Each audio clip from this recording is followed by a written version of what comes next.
Chapter 34. When they were gone, Elizabeth, as if intending to exasperate herself as much as possible against Mr. Darcy, chose for her employment the examination of all the letters which Jane had written to her since her being in Kent. They contained no actual complaint, nor was there any revival of past occurrences, or any communication of present suffering. But in all, and in almost every line of each, there was a want of that cheerfulness which had been used to characterize her style, and which, proceeding from the serenity of a mind at ease with itself, and kindly disposed towards everyone, had been scarcely ever clouded. Elizabeth noticed every sentence conveying the idea of uneasiness, with an attention which it had hardly received on the first perusal. Mr. Darcy's shameful boast of what misery he had been able to inflict gave her a keener sense of her sister's sufferings. It was some consolation to think that his visit to Rosings was to end on the day after the next, and a still greater that, in less than a fortnight, she should herself be with Jane again, and enabled to contribute to the recovery of her spirits by all that affection could do. She could not think of Darcy's leaving Kent without remembering that his cousin was to go with him, but Colonel Fitzwilliam had made it clear that he had no intentions at all, and, agreeable as he was, she did not mean to be unhappy about him. While settling this point, she was suddenly roused by the sound of the doorbell, and her spirits were a little fluttered by the idea of its being Colonel Fitzwilliam himself, who had once before called late in the evening, and might now come to inquire particularly after her. But this idea was soon banished, and her spirits were very differently affected, when to her utter amazement she saw Mr. Darcy walk into the room. In a hurried manner he immediately began an inquiry after her health, imputing his visit to a wish of hearing that she were better. She answered him with cold civility. He sat down for a few moments, and then getting up walked about the room. Elizabeth was surprised, but said not a word. After a silence of several minutes, he came towards her in an agitated manner, and thus began. "In vain have I struggled. It will not do. My feelings will not be repressed. You must allow me to tell you how ardently I admire and love you."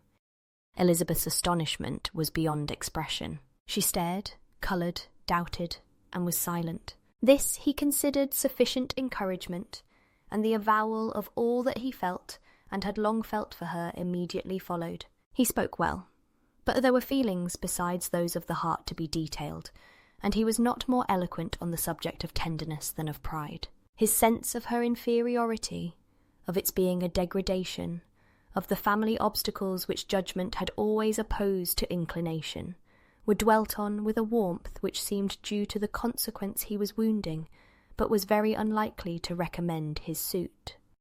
In spite of her deeply rooted dislike, she could not be insensible to the compliment of such a man's affection, and though her intentions did not vary for an instant, she was at first sorry for the pain he was to receive, till roused to resentment by his subsequent language, she lost all compassion in anger. She tried, however, to compose herself, to answer him with patience when he should have done. He concluded with representing to her the strength of that attachment which, in spite of all his endeavours, he had found impossible to conquer, and with expressing his hope that it would now be rewarded by her acceptance of his hand. As he said this, she could easily see that he had no doubt of a favourable answer. He spoke of apprehension and anxiety, but his countenance expressed real security. Such a circumstance could only exasperate father, and when he ceased, the colour rose into her cheeks, and she said, "In such cases as this, it is, I believe, the established mode to express a sense of obligation for the sentiments avowed, however unequally they may be returned. It is natural that obligation should be felt, and if I could feel gratitude, I would now thank you. But I cannot. I have never desired your good opinion, and you have certainly bestowed it most unwillingly. I am sorry to have occasioned pain to anyone. It has been most unconsciously done, however, and I hope will be of short duration. The feelings which you tell me have long prevented the acknowledgment of your regard can have little difficulty in overcoming it after this explanation. Mr. Darcy, who was leaning against the mantelpiece with his eyes fixed on her face, seemed to catch her words with no less resentment than surprise. His complexion became pale with anger, and the disturbance of his mind was visible in every feature. He was struggling for the appearance of composure, and would not open his lips till he believed himself to have attained it. The pause was to Elizabeth's feelings dreadful. At length, in a voice of forced calmness, he said, "And this is all the reply which I am to have the honour of expecting. I might, perhaps, wish to be informed why, with so little endeavour at civility, I am thus rejected. But it is of small importance." "I might as well inquire," replied she, "why, with so evident a design of offending and insulting me, you chose to tell me that you liked me against your will, against your reason, and even against your character? Was not this some excuse for incivility if I was uncivil? But I have other provocations. You know I have. Had not my own feelings decided against you, had they been indifferent, or had they even been favourable, do you think that any consideration would tempt me to accept the man who has been the means of ruining, perhaps for ever, the happiness of a most beloved sister?" As she pronounced these words, Mr. Darcy changed colour, but the emotion was short, and he listened without attempting to interrupt her while she continued. "I have every reason in the world to think ill of you. No motive can excuse the unjust and ungenerous part you acted there. You dare not, you cannot deny that you have been the principal, if not the only means of dividing them from each other, of exposing one to the censure of the world for caprice and instability, the other to its derision for disappointed hopes, and involving them both in misery of the acutest kind." She paused, and saw with no slight indignation that he was listening with an air which proved him wholly unmoved by any feeling of remorse. He even looked at her with a smile of affected incredulity. "Can you deny that you have done it?" she repeated. With assumed tranquillity, he then replied, "I have no wish of denying that I did everything in my power to separate my friend from your sister, or that I rejoice in my success. Towards him I have been kinder than towards myself." Elizabeth disdained the appearance of noticing this civil reflection, but its meaning did not escape, nor was it likely to conciliate her.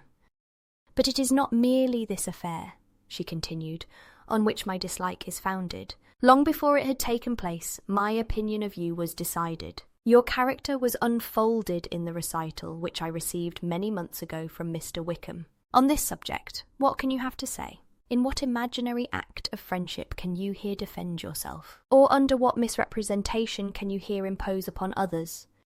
"You take an eager interest in that gentleman's concerns," said Darcy, in a less tranquil tone, and with a heightened colour. "Who that knows what his misfortunes have been can help feeling an interest in him?" "His misfortunes!" repeated Darcy contemptuously. "Yes, his misfortunes have been great indeed." "And of your infliction," cried Elizabeth with energy. "You have reduced him to his present state of poverty, comparative poverty. You have withheld the advantages which you must know to have been designed for him. You have deprived the best years of his life of that independence which was no less his due than his desert. You have done all this, and yet you can treat the mention of his misfortunes with contempt and ridicule." "And this," cried Darcy, as he walked with quick steps across the room, "is your opinion of me? This is the estimation in which you hold me? I thank you for explaining it so fully. My faults, according to this calculation, are heavy indeed.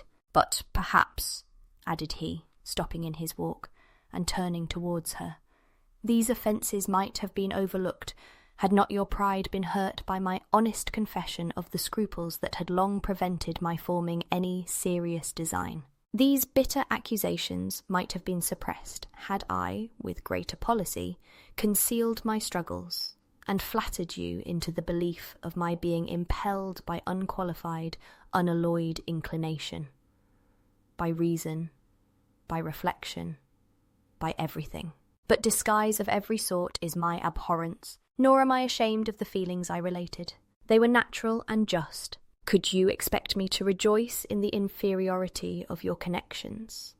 to congratulate myself on the hope of relations whose condition in life is so decidedly beneath my own. Elizabeth felt herself growing more angry every moment, yet she tried to the utmost to speak with composure when she said, "You are mistaken, Mr. Darcy. If you suppose that the mode of your declaration affected me in any other way than as it spared me the concern which I might have felt in refusing you, had you behaved in a more gentlemanlike manner." She saw him start at this, but he said nothing, and she continued, "You could not have made me the offer of your hand in any possible way that would have tempted me to accept it." Again, his astonishment was obvious, and he looked at her with an expression of mingled incredulity and mortification. She went on, "From the very beginning, from the first moment, I may almost say, of my acquaintance with you, your manners impressing me with the fullest belief of your arrogance, your conceit, and your selfish disdain of the feelings of others, were such as to form that groundwork of disapprobation on which succeeding events have built so immovable a dislike. And I had not known you a month before I felt that you were the last man in the world whom I could ever be prevailed on to marry. You have said quite enough, madam. I perfectly comprehend your feelings, and have now only to be ashamed of what my own have been. Forgive me for having taken up so much of your time, and accept my best wishes for your health and happiness." And with these words, he hastily left the room, and Elizabeth heard him the next moment open the front door and quit the house.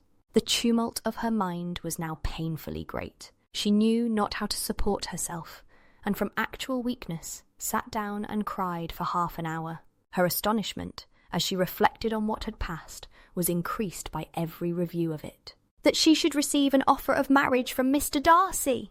That he should have been in love with her for so many months, so much in love, as to wish to marry her in spite of all the objections which had made him prevent his friends marrying her sister, and which must appear at least with equal force in his own case, was almost incredible. It was gratifying to have inspired unconsciously so strong an affection.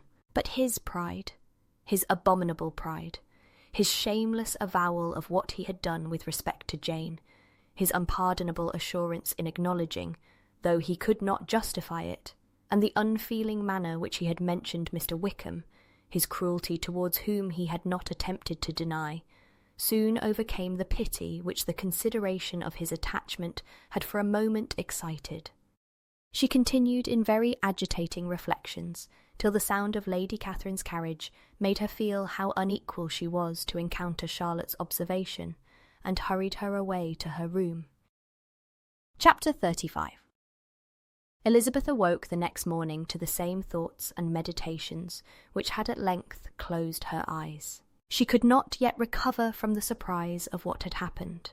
It was impossible to think of anything else, and, totally indisposed for employment, she resolved soon after breakfast to indulge herself in air and exercise. She was proceeding directly to her favourite walk, when the recollection of Mr. Darcy's sometimes coming there stopped her, and instead of entering the park, she turned up the lane which led her farther from the turnpike road. The park paling was still the boundary on one side, and she soon passed one of the gates into the ground. After walking 2 or 3 times along that part of the lane, she was tempted, by the pleasantness of the morning, to stop at the gates and look into the park. The 5 weeks which she had now passed in Kent had made a great difference in the country, and every day was adding to the verdure of the early trees. She was on the point of continuing her walk, when she caught a glimpse of a gentleman within the sort of grove which edged the park. He was moving that way, and fearful of its being Mr. Darcy, she was directly retreating. But the person who advanced was now near enough to see her, and stepping forward with eagerness, pronounced her name. She had turned away, but on hearing herself called, though in a voice which proved it to be Mr. Darcy, she moved again towards the gate. He had by that time reached it also, and holding out a letter, which she instinctively took, said, with a look of haughty composure, "I have been walking in the grove some time, in the hope of meeting you. Will you do me the honour of reading that letter?" And then, with a slight bow, turned again into the plantation, and was soon out of sight. With no expectation of pleasure, but with the strongest curiosity, Elizabeth opened the letter, and to her still increasing wonder, perceived an envelope containing 2 sheets of letter paper, written quite through, in a very close hand. The envelope itself was likewise full. Pursuing her way along the lane, she then began it. It was dated from Rosings at 8 o'clock in the morning, and was as follows. Be not alarmed, madam, on receiving this letter, by the apprehension of its containing any repetition of those sentiments, or renewal of those offers, which were last night so disgusting to you. I write without any intention of paining you or humbling myself, by dwelling on wishes which, for the happiness of both, cannot be too soon forgotten, and the effort which the formation and the perusal of this letter must occasion should have been spared, had not my character required it to be written and read. You must, therefore, pardon the freedom with which I demand your attention. Your feelings, I know, will bestow it unwillingly, but I demand it of your justice. 2 offences of a very different nature, and by no means of equal magnitude, you last night laid to my charge. The first mentioned was, that, regardless of the sentiments of either, I had detached Mr. Bingley from your sister, and the other, that I had, in defiance of various claims, in defiance of honour and humanity, ruined the immediate prosperity and blasted the prospects of Mr. Wickham. Wilfully and wantonly to have thrown off the companion of my youth, the acknowledged favourite of my father, a young man who had scarcely any other dependence than on our patronage, and who had been brought up to expect its exertion, would be a depravity, to which the separation of 2 young persons whose affection could be the growth of only a few weeks could bear no comparison. But from the severity of that blame which was last night so liberally bestowed, respecting each circumstance, I shall hope to be in future secured, when the following account of my actions and their motives has been read. If, in the explanation of them which is due to myself, I am under the necessity of relating feelings which may be offensive to yours, I can only say that I am sorry. The necessity must be obeyed, and further apology would be absurd. I had not been long in Hertfordshire before I saw, in common with others, that Bingley preferred your elder sister to any other young woman in the country. But it was not till the evening of the dance at Netherfield that I had any apprehension of his feeling a serious attachment. I had often seen him in love before. At that ball, while I had the honour of dancing with you, I was first made acquainted by Sir William Lucas's accidental information that Bingley's attentions to your sister had given rise to a general expectation of their marriage. He spoke of it as a certain event, of which the time alone could be undecided. From that moment I observed my friend's behaviour attentively, and I could then perceive that his partiality for Miss Bennet was beyond what I had ever witnessed in him.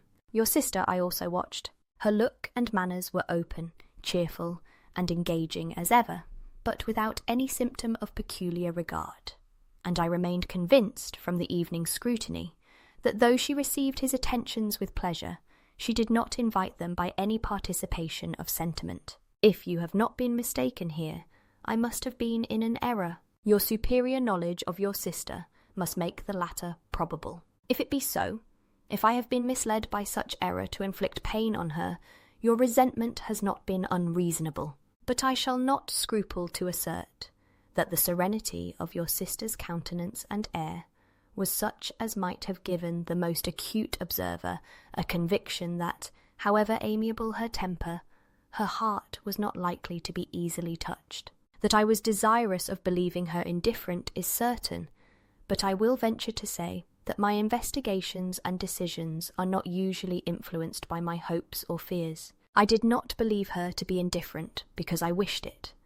I believed it on impartial conviction, as truly as I wished it in reason. My objections to the marriage were not merely those which I last night acknowledged to have required the utmost force of passion to put aside in my own case. The want of connection could not be so great an evil to my friend as to me. But there were other causes of repugnance, causes which, though still existing, and existing to an equal degree in both instances, I had myself endeavoured to forget, because they were not immediately before me. These causes must be stated, though briefly. The situation of your mother's family, though objectionable, was nothing in comparison of that total want of propriety so frequently, so almost uniformly betrayed by herself, by your 3 younger sisters, and occasionally even by your father.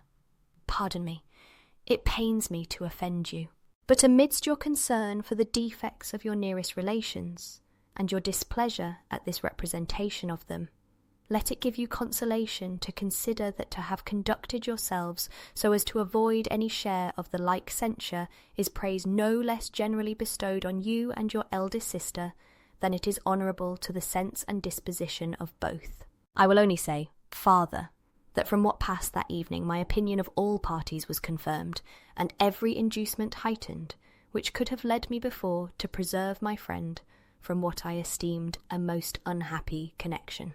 He left Netherfield for London on the day following, as you, I am certain, remember, with the design of soon returning. The part which I acted is now to be explained. His sister's uneasiness had been equally excited with my own.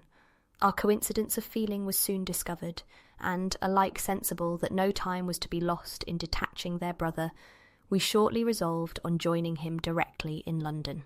We accordingly went, and there I readily engaged in the office of pointing out to my friend the certain evils of such a choice. I described and enforced them earnestly, but however this remonstrance might have staggered or delayed his determination, I do not suppose that it would ultimately have prevented the marriage, had it not been seconded by the assurance, which I hesitated not in giving, of your sister's indifference. He had before believed her to return his affection with sincere, if not with equal, regard. But Bingley has great natural modesty, with a stronger dependence on my judgment than on his own.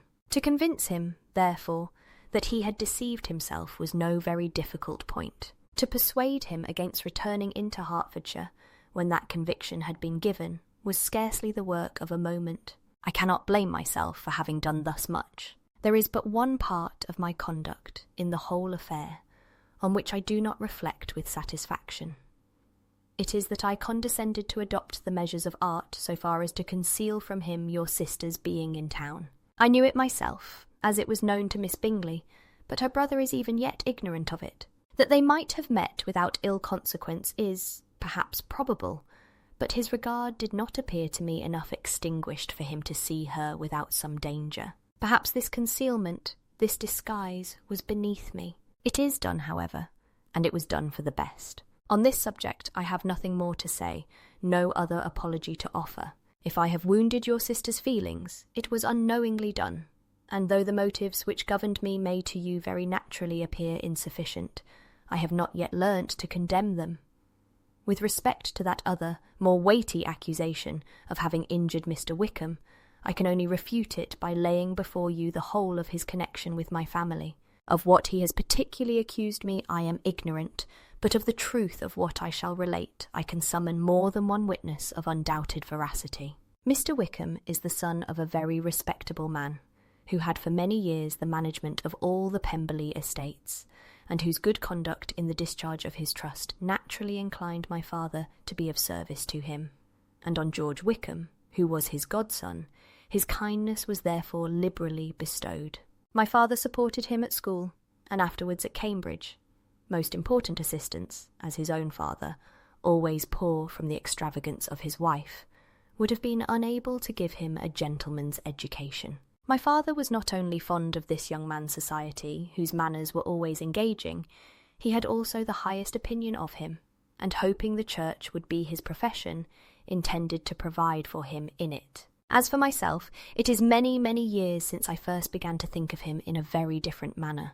The vicious propensities, the want of principle, which he was careful to guard from the knowledge of his best friend, could not escape the observation of a young man of nearly the same age with himself, and who had opportunities of seeing him in unguarded moments, which Mr. Darcy could not have. Here again I shall give you pain, to what degree you only can tell. But whatever may be the sentiments which Mr. Wickham has created, a suspicion of their nature shall not prevent me from unfolding his real character. It adds even another motive. My excellent father died about 5 years ago, and his attachment to Mr. Wickham was to the last so steady that in his will he particularly recommended it to me to promote his advancement in the best manner that his profession might allow, and if he took orders, desired that a valuable family living might be his as soon as it became vacant.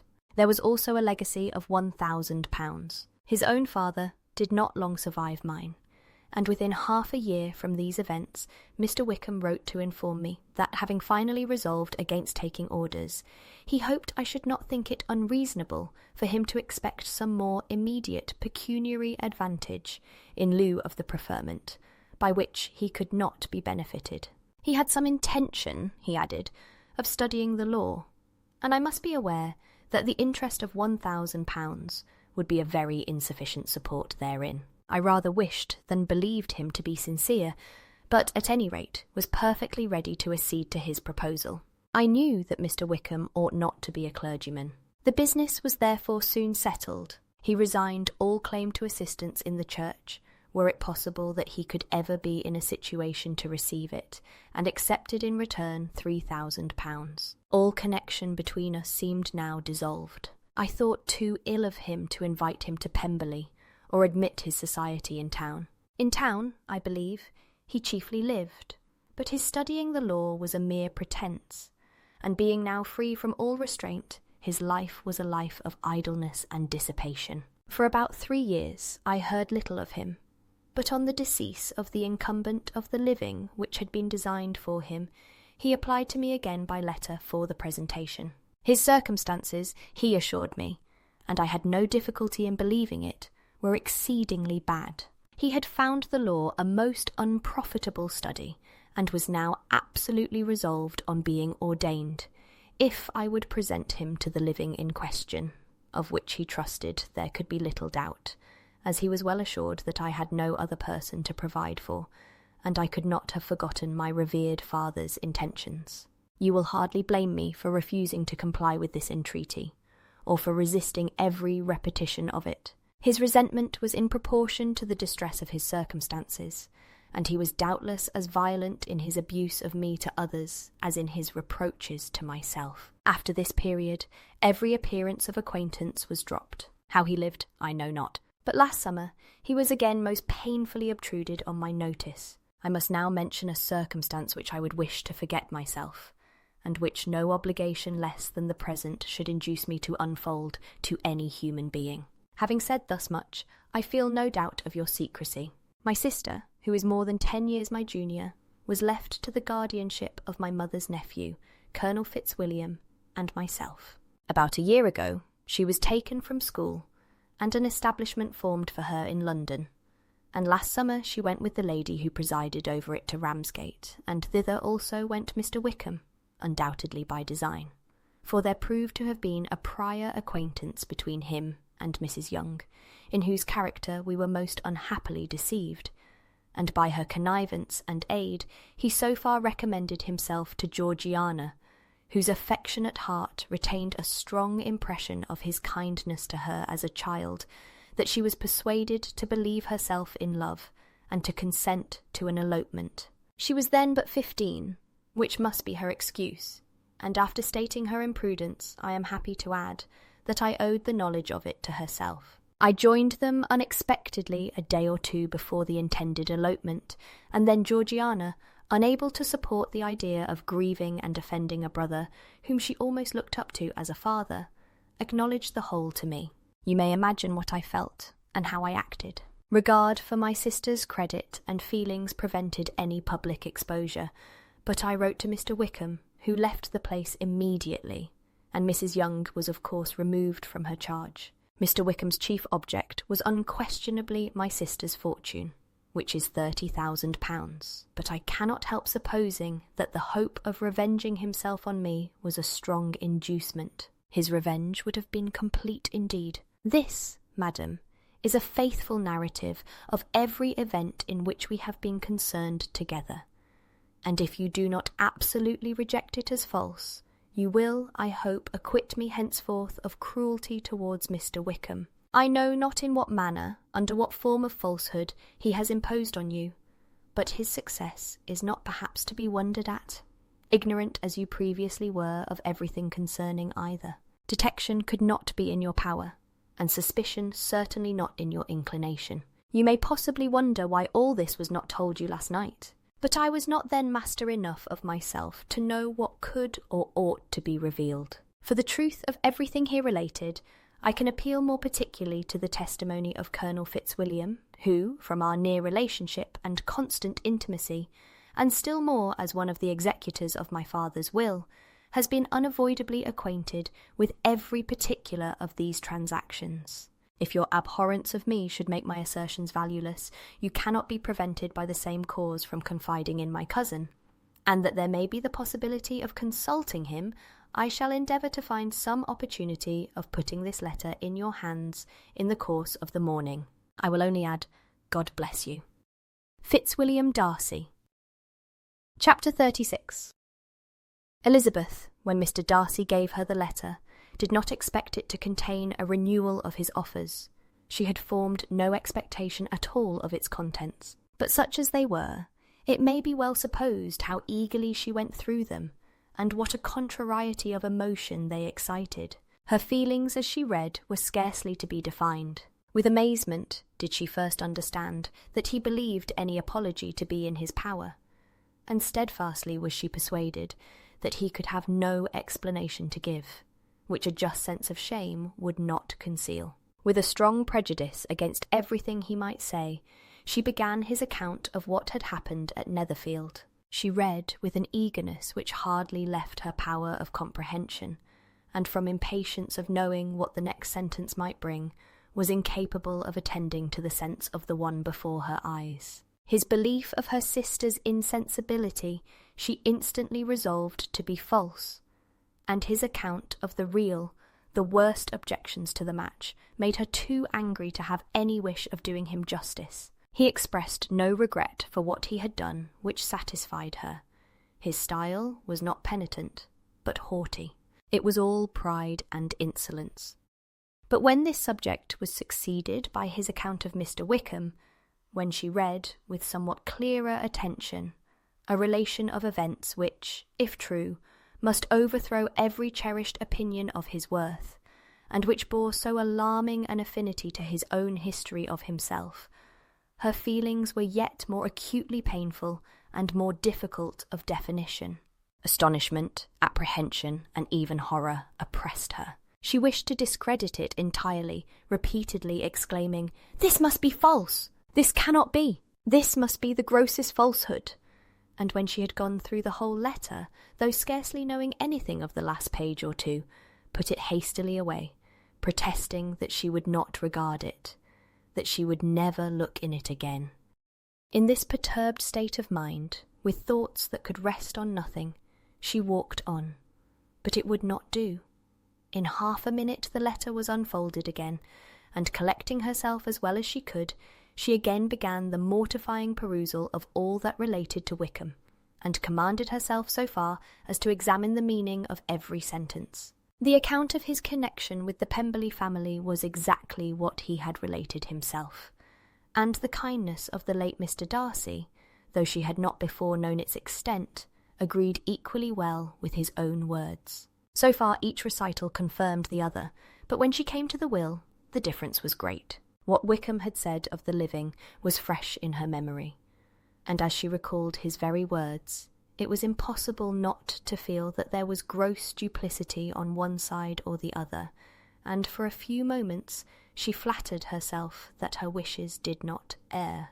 But when she read and re-read, with the closest attention, the particulars immediately following of Wickham's resigning all pretensions to the living, of his receiving in lieu so considerable a sum as £3,000, again was she forced to hesitate. She put down the letter, weighed every circumstance with what she meant to be impartiality, deliberated on the probability of each statement, but with little success. On both sides it was only assertion. Again she read on, but every line proved more clearly that the affair, which she had believed it impossible that any contrivance could so represent as to render Mr. Darcy's conduct in it less than infamous, was capable of a turn which must make him entirely blameless throughout the whole.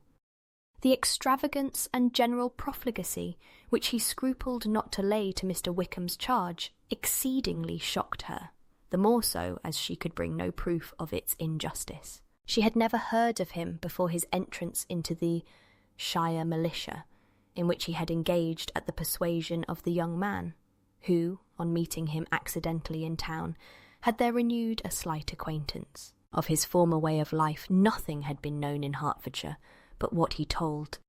Himself, as to his real character, had information been in her power, she had never felt a wish of inquiring.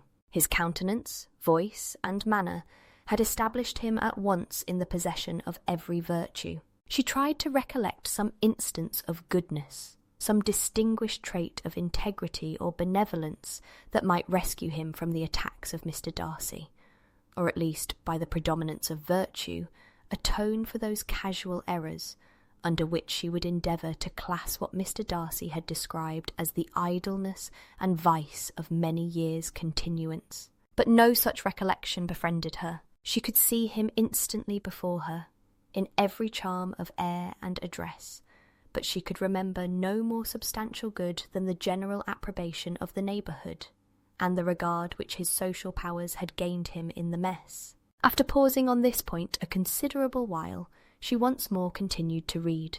But alas, the story which followed, of his designs on Miss Darcy, received some confirmation from what had passed between Colonel Fitzwilliam and herself only the morning before, and at last she was referred for the truth of every particular to Colonel Fitzwilliam himself, from whom she had previously received the information of his near concern in all his cousin's affairs, and whose character she had no reason to question.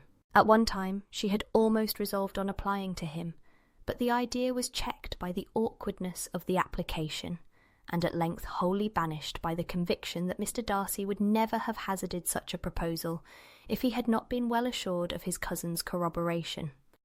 She perfectly remembered everything that had passed in conversation between Wickham and herself in their first evening at Mr. Phillips's. Many of his expressions were still fresh in her memory. She was now struck with the impropriety of such communications to a stranger, and wondered it had escaped her before. She saw the indelicacy of putting himself forward as he had done, and the inconsistency of his professions with his conduct. She remembered that he had boasted of having no fear of seeing Mr. Darcy, that Mr. Darcy might leave the country, but that he should stand his ground. Yet he had avoided the Netherfield ball the very next week. She remembered, also, that till the Netherfield family had quitted the country, he had told his story to no one but herself, but that after their removal it had been everywhere discussed, that he had then no reserves, no scruples in sinking Mr. Darcy's character, though he had assured her that respect for the father would always prevent his exposing the son. How differently did everything now appear in which he was concerned! His attentions to Miss King were now the consequence of views solely and hatefully mercenary, and the mediocrity of her fortune proved no longer the moderation of his wishes, but his eagerness to grasp at anything. His behaviour to herself could now have had no tolerable motive.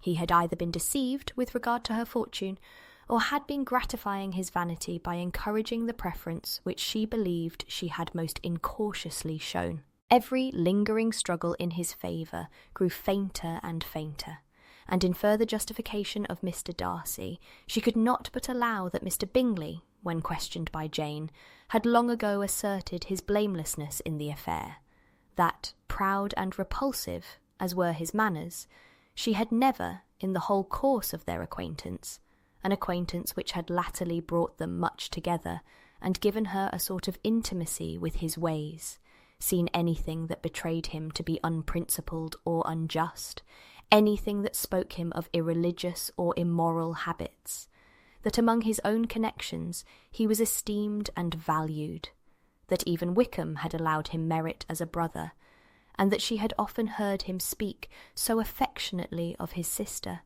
as to prove him capable of some amiable feeling, that had his actions been what Wickham represented them, so gross a violation of everything right could hardly have been concealed from the world. And that friendship between a person capable of it and such an amiable man as Mr. Bingley was incomprehensible. She grew absolutely ashamed of herself. Of neither Darcy nor Wickham could she think, without feeling that she had been blind, partial, prejudiced, absurd. "How despicably have I acted," she cried. "I who have prided myself on my discernment, I who have valued myself on my abilities, who have often disdained the generous candour of my sister, and gratified my vanity in useless or blameless distrust. How humiliating is this discovery, yet how just a humiliation! Had I been in love, I could not have been more wretchedly blind. But vanity, not love, has been my folly. Pleased with the preference of one, and offended by the neglect of the other, on the very beginning of our acquaintance, I have courted prepossession and ignorance, and driven reason away where either were concerned. Till this moment I never knew myself. From herself to Jane, from Jane to Bingley, her thoughts were in a line which soon brought to her recollection that Mr. Darcy's explanation there had appeared very insufficient, and she read it again. Widely different was the effect of a second perusal. How could she deny that credit to his assertions in one instance which she had been obliged to give in the other? He declared himself to have been totally unsuspicious of her sister's attachment, and she could not help remembering what Charlotte's opinion had always been. Neither could she deny the justice of his description of Jane. She felt that Jane's feelings, though fervent, were little displayed, and that there was a constant complacency in her air and manner, not often united with great sensibility. When she came to that part of the letter in which her family were mentioned, in tones of such mortifying yet merited reproach, her sense of shame was severe. The justice of the charge struck her too forcibly for denial, and the circumstances to which he particularly alluded as having passed at the Netherfield ball, and as confirming all his first disapprobation, could not have made a stronger impression on his mind than on hers. The compliment to herself and her sister was not unfelt. It soothed, but it could not console her for the contempt which had been thus self-attracted by the rest of her family.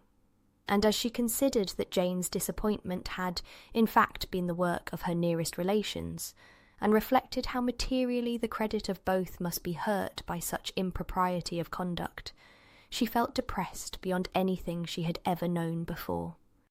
After wandering along the lane for 2 hours, giving way to every variety of thought, reconsidering events, determining probabilities, and reconciling herself, as well as she could, to a change so sudden and so important, fatigue and a recollection of her long absence made her at length return home, and she entered the house with the wish of appearing cheerful as usual, and the resolution of repressing such reflections as must make her unfit for conversation.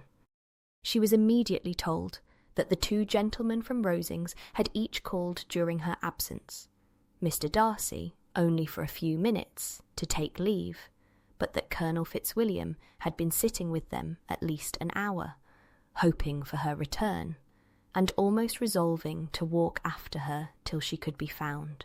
Elizabeth could but just affect concern in missing him. She really rejoiced at it. Colonel Fitzwilliam was no longer an object. She could think only of her letter. Chapter 37. The 2 gentlemen left Rosings the next morning, and Mr. Collins, having been in waiting near the lodges to make them his parting obeisance, was able to bring home the pleasing intelligence of their appearing in very good health, and in as tolerable spirits as could be expected, after the melancholy scene so lately gone through at Rosings.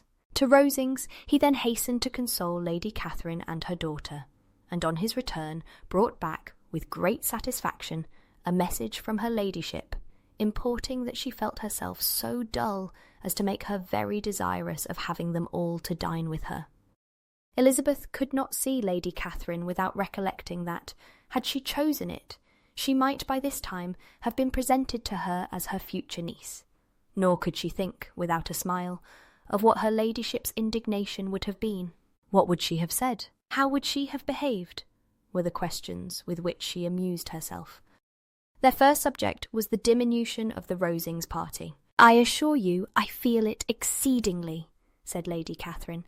"I believe nobody feels the loss of friends so much as I do, but I am particularly attached to these young men, and know them to be so much attached to me. They were excessively sorry to go, but so they always are." The dear Colonel rallied his spirits tolerably till just at last, but Darcy seemed to feel it most acutely, more, I think, than last year.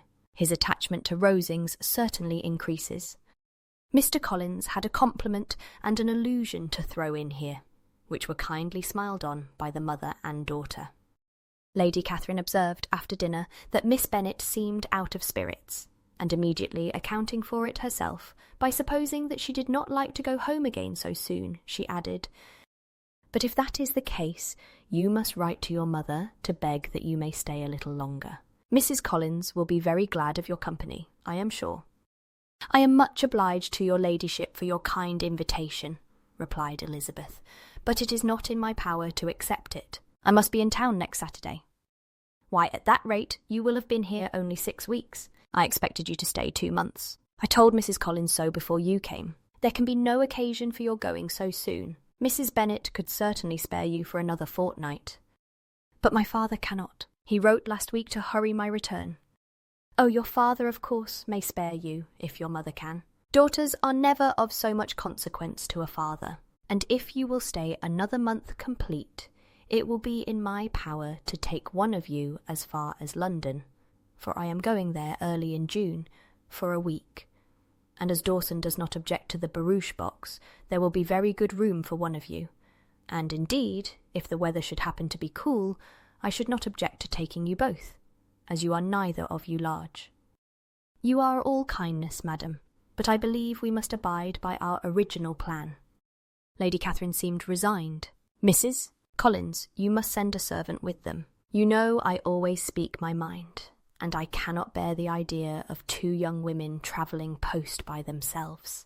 It is highly improper. You must contrive to send somebody. I have the greatest dislike in the world to that sort of thing. Young women should always be properly guarded and attended according to their situation in life. When my niece Georgiana went to Ramsgate last summer, I made a point of her having 2 men servants go with her. Miss Darcy, the daughter of Mr. Darcy of Pemberley, and Lady Anne, could not have appeared with propriety in a different manner.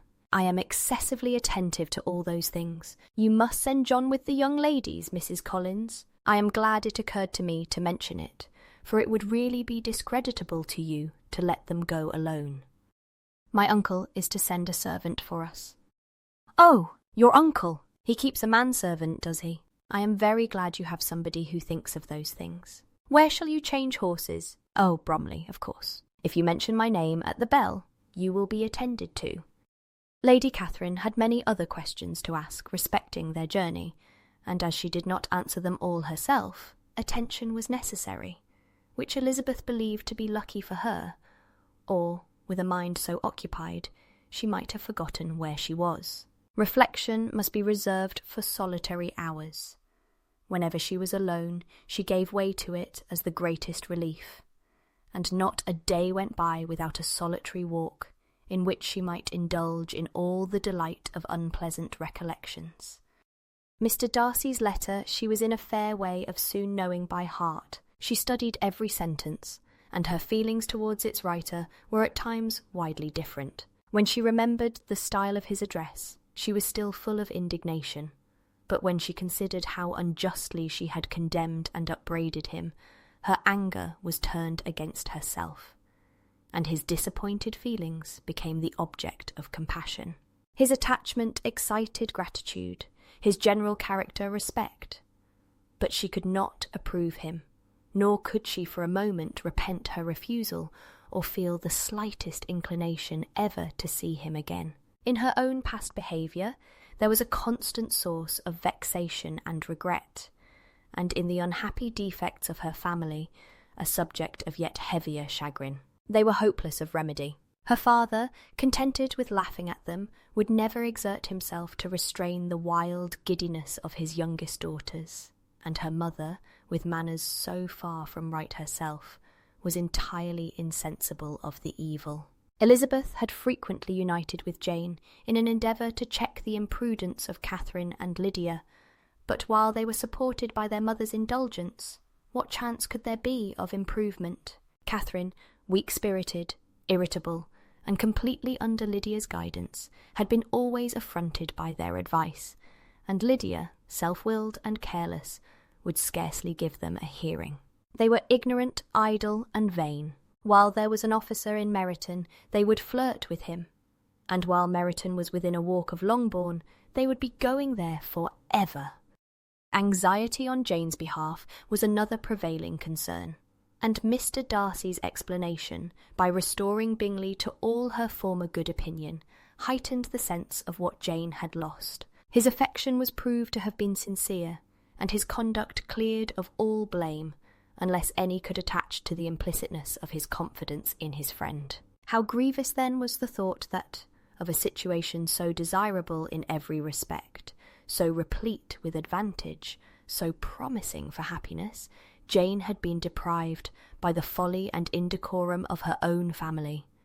When to these recollections was added the development of Wickham's character, it may be easily believed that the happy spirits, which had seldom been depressed before, were now so much affected as to make it almost impossible for her to appear tolerably cheerful. Their engagements at Rosings were as frequent during the last week of her stay as they had been at first. The very last evening was spent there, and her ladyship again inquired minutely into the particulars of their journey, gave them directions as to the best method of packing, and was so urgent on the necessity of placing gowns in the only right way, that Maria thought herself obliged, on her return, to undo all the work of the morning and pack her trunk afresh. When they parted, Lady Catherine, with great condescension, wished them a good journey, and invited them to come to Hunsford again next year, and Miss de Bourgh exerted herself so far as to courtesy and hold out her hand to both. Chapter 38. On Saturday morning, Elizabeth and Mr. Collins met for breakfast a few minutes before the others appeared, and he took the opportunity of paying the parting civilities which he deemed indispensably necessary. "I know not, Miss Elizabeth," said he, "whether Mrs. Collins has yet expressed her sense of your kindness in coming to us, but I am very certain you will not leave the house without receiving her thanks for it. The favour of your company has been much felt, I assure you. We know how little there is to tempt anyone to our humble abode, our plain manner of living, our small rooms, and few domestics, and the little we see of the world, must make Hunsford extremely dull to a young lady like yourself. But I hope you will believe us grateful for the condescension, and that we have done everything in our power to prevent you spending your time unpleasantly."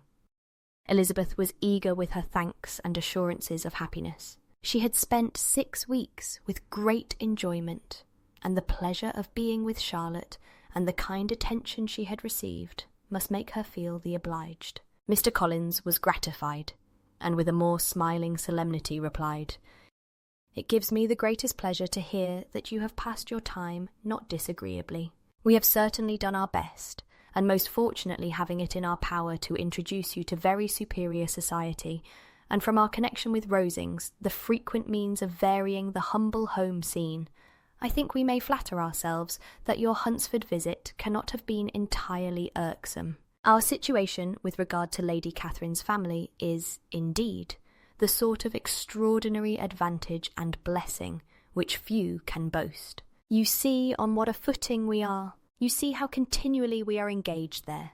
In truth, I must acknowledge that, with all the disadvantages of this humble parsonage, I should not think anyone abiding in it an object of compassion, while they are sharers of our intimacy at Rosings."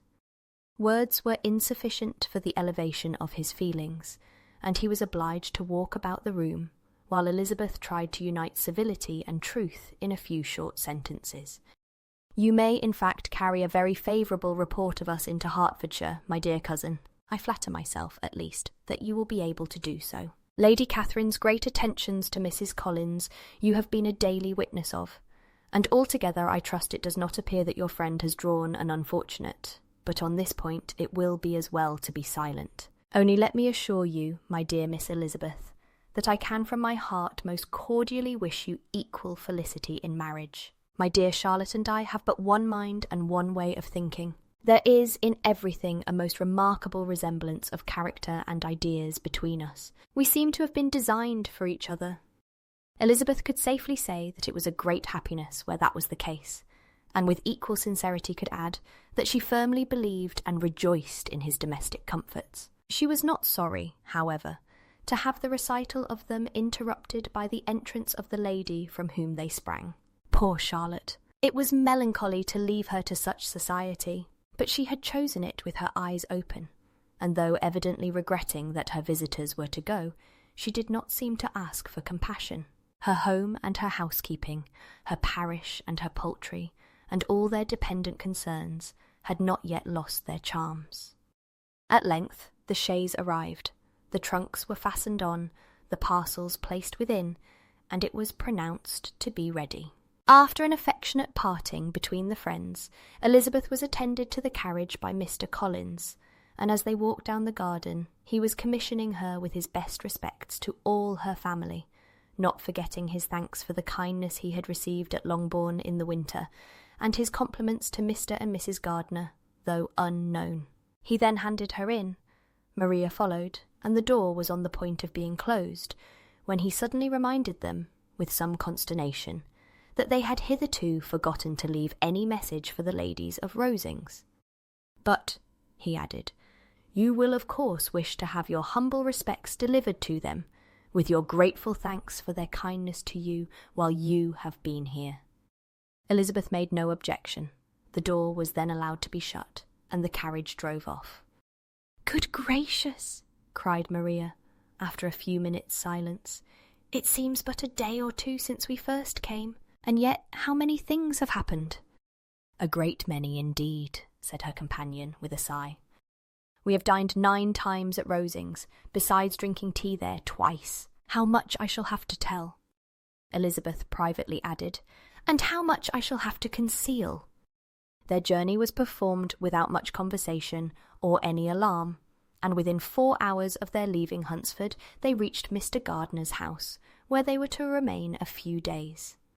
Jane looked well, and Elizabeth had little opportunity of studying her spirits, amidst the various engagements which the kindness of her aunt had reserved for them. But Jane was to go home with her, and at Longbourn there would be leisure enough for observation. It was not without an effort, meanwhile, that she could wait even for Longbourn, before she told her sister of Mr. Darcy's proposals. To know that she had the power of revealing what would so exceedingly astonish Jane, and must at the same time so highly gratify whatever of her own vanity she had not yet been able to reason away, was such a temptation to openness as nothing could have conquered. But the state of indecision in which she remained as to the extent of what she should communicate, and her fear, if she once entered on the subject, of being hurried into repeating something of Bingley, which might only grieve her sister further. Chapter 39. It was the 2nd week in May, in which the 3 young ladies set out together from Gracechurch Street for the town of Tar in Hertfordshire, and, as they drew near the appointed inn where Mr. Bennet's carriage was to meet them, they quickly perceived, in token of the coachman's punctuality, both Kitty and Lydia looking out of a dining-room upstairs.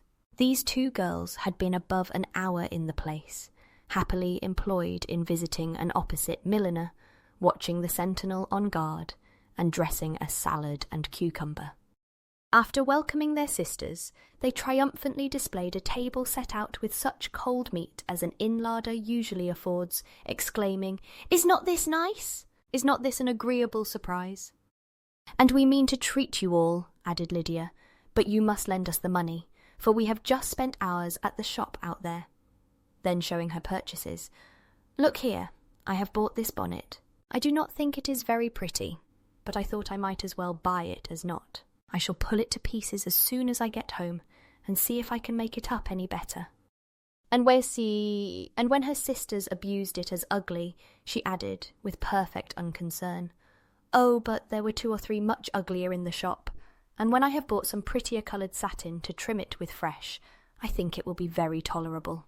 Besides, it will not much signify what one wears this summer, after the Shire have left Meryton, and they are going in a fortnight." "Are they indeed?" cried Elizabeth, with the greatest satisfaction. "They are going to be encamped near Brighton, and I do so want Papa to take us all there for the summer. It would be such a delicious scheme, and I dare say would hardly cost anything at all. Mamma would like to go too, of all things. Only think what a miserable summer else we shall have." "Yes," thought Elizabeth, "that would be a delightful scheme, indeed, and completely do for us at once. Good heaven! Brighton, and a whole campful of soldiers to us, who have been overset already by one poor regiment of militia, and the monthly balls of Meryton." "Now I have got some news for you," said Lydia, as they sat down to table. "What do you think? It is excellent news, capital news, and about a certain person that we all like." Jane and Elizabeth looked at each other, and the waiter was told that he need not stay.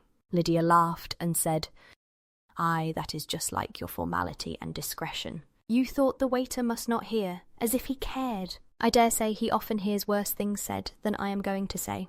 But he is an ugly fellow. I am glad he is gone. I never saw such a long chin in my life. Well, but now for my news. It is about dear Wickham. Too good for the waiter, is not it? There is no danger of Wickham's marrying Mary King. There's for you. She has gone down to her uncle at Liverpool, gone to stay. Wickham is safe."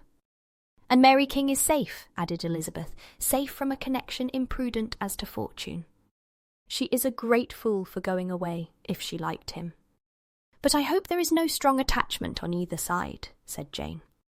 "I am sure there is not on his. I will answer for it. He never cared 3 straws about her. Who could about such a nasty little freckled thing?" Elizabeth was shocked to think that, however incapable of such coarseness of expression herself, the coarseness of the sentiment was little other than her own breast had formerly harboured and fancied liberal.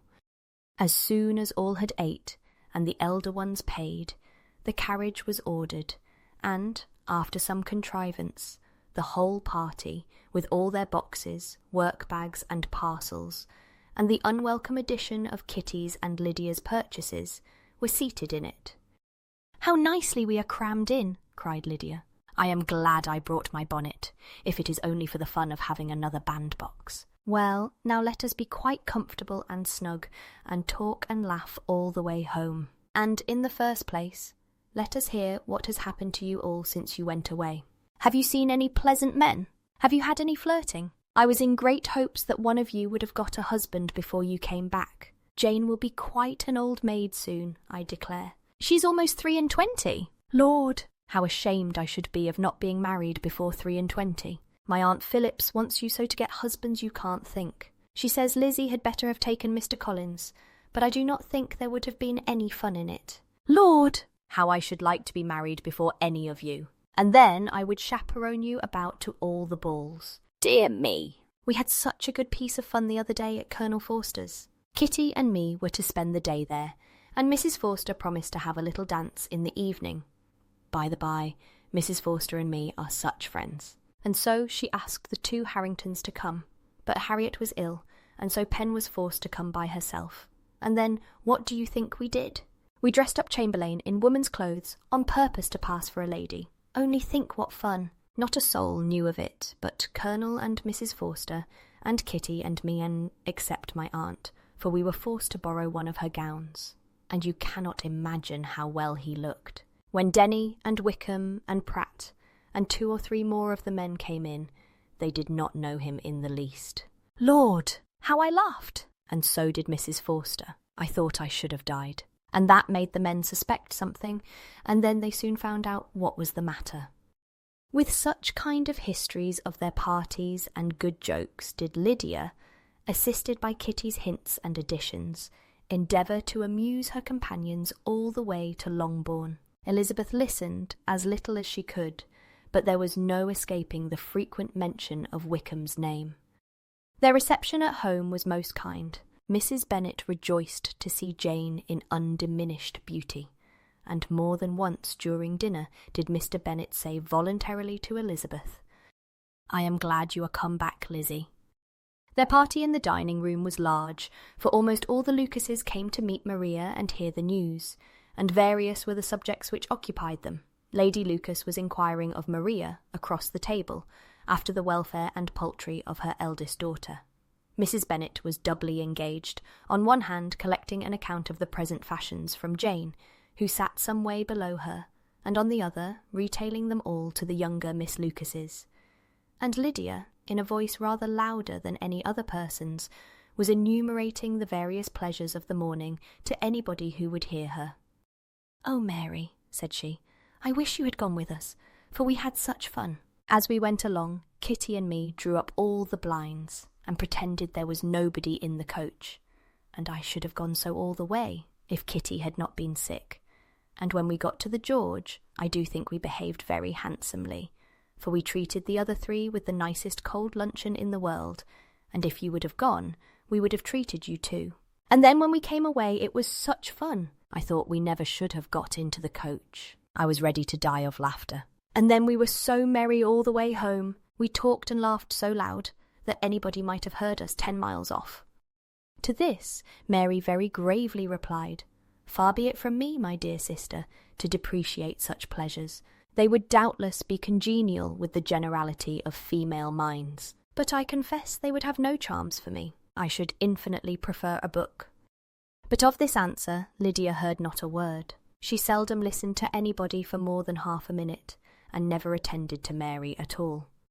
In the afternoon, Lydia was urgent with the rest of the girls to walk to Meryton, and see how everybody went on. But Elizabeth steadily opposed the scheme. It should not be said that the Miss Bennets could not be at home half a day before they were in pursuit of the officers. There was another reason, too, for her opposition. She dreaded seeing Wickham again, and was resolved to avoid it as long as possible. The comfort to her of the regiment's approaching removal was indeed beyond expression. In a fortnight they were to go, and once gone, she hoped there could be nothing more to plague her on his account. She had not been many hours at home before she found that the Brighton scheme, of which Lydia had given them a hint at the inn, was under frequent discussion between her parents. Elizabeth saw directly that her father had not the smallest intention of yielding, but his answers were at the same time so vague and equivocal that her mother, though often disheartened, had never yet despaired of succeeding at last. Chapter 40. Elizabeth's impatience to acquaint Jane with what had happened could no longer be overcome, and at length resolving to suppress every particular in which her sister was concerned, and preparing her to be surprised, she related to her the next morning the chief of the scene between Mr. Darcy and herself. Miss Bennet's astonishment was soon lessened by the strong sisterly partiality which made any admiration of Elizabeth appear perfectly natural, and all surprise was shortly lost in other feelings. She was sorry that Mr. Darcy should have delivered his sentiments in a manner so little suited to recommend them, but still more was she grieved for the unhappiness which her sister's refusal must have given him. "His being so sure of succeeding was wrong," said she, "and certainly ought not to have appeared, but consider how much it must increase his disappointment." "Indeed," replied Elizabeth, "I am heartily sorry for him, but he has other feelings which will probably soon drive away his regard for me. You do not blame me, however, for refusing him." "Blame you? Oh, no." "But you blame me for having spoken so warmly of Wickham." "No, I do not know that you were wrong in saying what you did." "But you will know it when I have told you what happened the very next day." She then spoke of the letter, repeating the whole of its contents as far as they concerned George Wickham. What a stroke was this for poor Jane, who would willingly have gone through the world without believing that so much wickedness existed in the whole race of mankind as was here collected in one individual. Nor was Darcy's vindication, though grateful to her feelings, capable of consoling her for such discovery. Most earnestly did she labour to prove the probability of error, and seek to clear one without involving the other. "This will not do," said Elizabeth. "You never will be able to make both of them good for anything. Take your choice, but you must be satisfied with only one. There is but such a quantity of merit between them, just enough to make one good sort of man, and of late it has been shifting about pretty much. For my part, I am inclined to believe it all Mr. Darcy's, but you shall do as you choose." It was some time, however, before a smile could be extorted from Jane. "I do not know when I have been more shocked," said she. "Wickham so very bad! It is almost past belief. And poor Mr. Darcy. Dear Lizzie, only consider what he must have suffered. Such a disappointment, and with the knowledge of your ill opinion too, and having to relate such a thing of his sister. It is really too distressing. I am sure you must feel it so. Oh no, my regret and compassion are all done away by seeing you so full of both. I know you will do him such ample justice that I am growing every moment more unconcerned and indifferent. Your profusion makes me saving, and if you lament over him much longer, my heart will be as light as a feather. Poor Wickham! There is such an expression of goodness in his countenance, such an openness and gentleness in his manner. There certainly was some great mismanagement in the education of those two young men. One has got all the goodness, and the other all the appearance of it. I never thought Mr. Darcy so deficient in the appearance of it as you used to do. And yet I meant to be uncommonly clever in taking so decided a dislike to him, without any reason. It is such a spur to one's genius, such an opening for wit, to have a dislike of that kind. One may be continually abusive without saying anything just, but one cannot be always laughing at a man without now and then stumbling on something witty. Lizzie, when you first read that letter, I am sure you could not treat the matter as you do now. Indeed, I could not. I was uncomfortable enough. I was very uncomfortable. I may say unhappy, and with no one to speak to of what I felt. No Jane to comfort me, and say that I had not been so very weak, and vain, and nonsensical, as I knew I had. Oh, how I wanted you!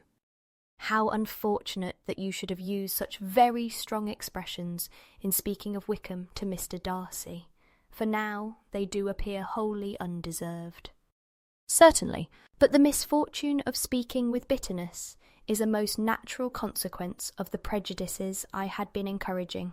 There is one point on which I want your advice. I want to be told whether I ought or ought not to make our acquaintance in general understand Wickham's character. Miss Bennet paused a little and then replied, "Surely there can be no occasion for exposing him so dreadfully. What is your own opinion?" "That it ought not to be attempted. Mr. Darcy has not authorised me to make his communication public. On the contrary, every particular relative to his sister was meant to be kept as much as possible to myself. And if I endeavour to undeceive people as to the rest of his conduct, who will believe me? The general prejudice against Mr. Darcy is so violent that it would be the death of half the good people in Meryton to attempt to place him in an amiable light. I am not equal to it. Wickham will soon be gone, and therefore it will not signify to anybody here what he really is. Some time hence it will be all found out, and then we may laugh at their stupidity in not knowing it before. At present I will say nothing about it. You are quite right. To have his errors made public might ruin him for ever. He is now, perhaps, sorry for what he has done, and anxious to re-establish a character. We must not make him desperate." The tumult of Elizabeth's mind was allayed by this conversation. She had got rid of 2 of the secrets which had weighed on her for a fortnight, and was certain of a willing listener in Jane, whenever she might wish to talk again of either. But there was still something lurking behind, of which prudence forbade the disclosure. She dared not relate the other half of Mr. Darcy's letter, nor explain to her sister how sincerely she had been valued by his friend. Here was knowledge in which no one could partake, and she was sensible that nothing less than a perfect understanding between the parties could justify her in throwing off this last encumbrance of mystery. "And then," said she, "if that very improbable event should ever take place, I shall merely be able to tell what Bingley may tell in a much more agreeable manner himself. The liberty of communication cannot be mine till it has lost all its value. She was now, on being settled at home, at leisure to observe the real state of her sister's spirits. Jane was not happy. She still cherished a very tender affection for Bingley. Having never even fancied herself in love before, her regard had all the warmth of first attachment, and from her age and disposition, greater steadiness than first attachments often boast. And so fervently did she value his remembrance, and prefer him to every other man, that all her good sense and all her attention to the feelings of her friends were requisite to check the indulgence of those regrets which must have been injurious to her own health and their tranquillity. "Well, Lizzie," said Mrs. Bennet one day, "what is your opinion now of this sad business of Jane's? For my part, I am determined never to speak of it again to anybody. I told my sister Philip so the other day, but I cannot find out that Jane saw anything of him in London. Well, he is a very undeserving young man, and I do not suppose there is the least chance in the world of her ever getting him now. There is no talk of his coming to Netherfield again in the summer, and I have inquired of everybody too who is likely to know. I do not believe that he will ever live at Netherfield any more. Oh well, it is just as he chooses. Nobody wants him to come, though I shall always say that he used my daughter extremely ill, and if I was her, I would not have put up with it. Well, my comfort is, I am sure Jane will die of a broken heart, and then he will be sorry for what he has done." But as Elizabeth could not receive comfort from any such expectation, she made no answer. "Well, Lizzie," continued her mother, soon afterwards, "and so the Collinses live very comfortable, do they? Well, well, I only hope it will last. And what sort of table do they keep? Charlotte is an excellent manager, I dare say. If she is half as sharp as her mother, she is saving enough. There is nothing extravagant in their housekeeping, I dare say." "No, nothing at all." "A great deal of good management, depend upon it." Yes, yes, they will take care not to outrun their income. They will never be distressed for money. Well, much good may it do them. And so, I suppose, they often talk of having Longbourn when your father is dead. They look upon it quite as their own, I dare say, whenever that happens. It was a subject which they could not mention before me. No, it would have been strange if they had. But I make no doubt they often talk of it between themselves. Well, if they can be easy with an estate that is not lawfully their own, so much the better. I should be ashamed of having one that was only entailed on me. Chapter 41. The first week of their return was soon gone. The second began. It was the last of the regiment's stay in Meryton, and all the young ladies in the neighbourhood were drooping apace. The dejection was almost universal. The elder Miss Bennets alone were still able to eat, drink, and sleep, and pursue the usual course of their employments. Very frequently were they reproached for this insensibility by Kitty and Lydia, whose own misery was extreme, and who could not comprehend such hard-heartedness in any of the family. "Good heaven, what is to become of us? What are we to do?"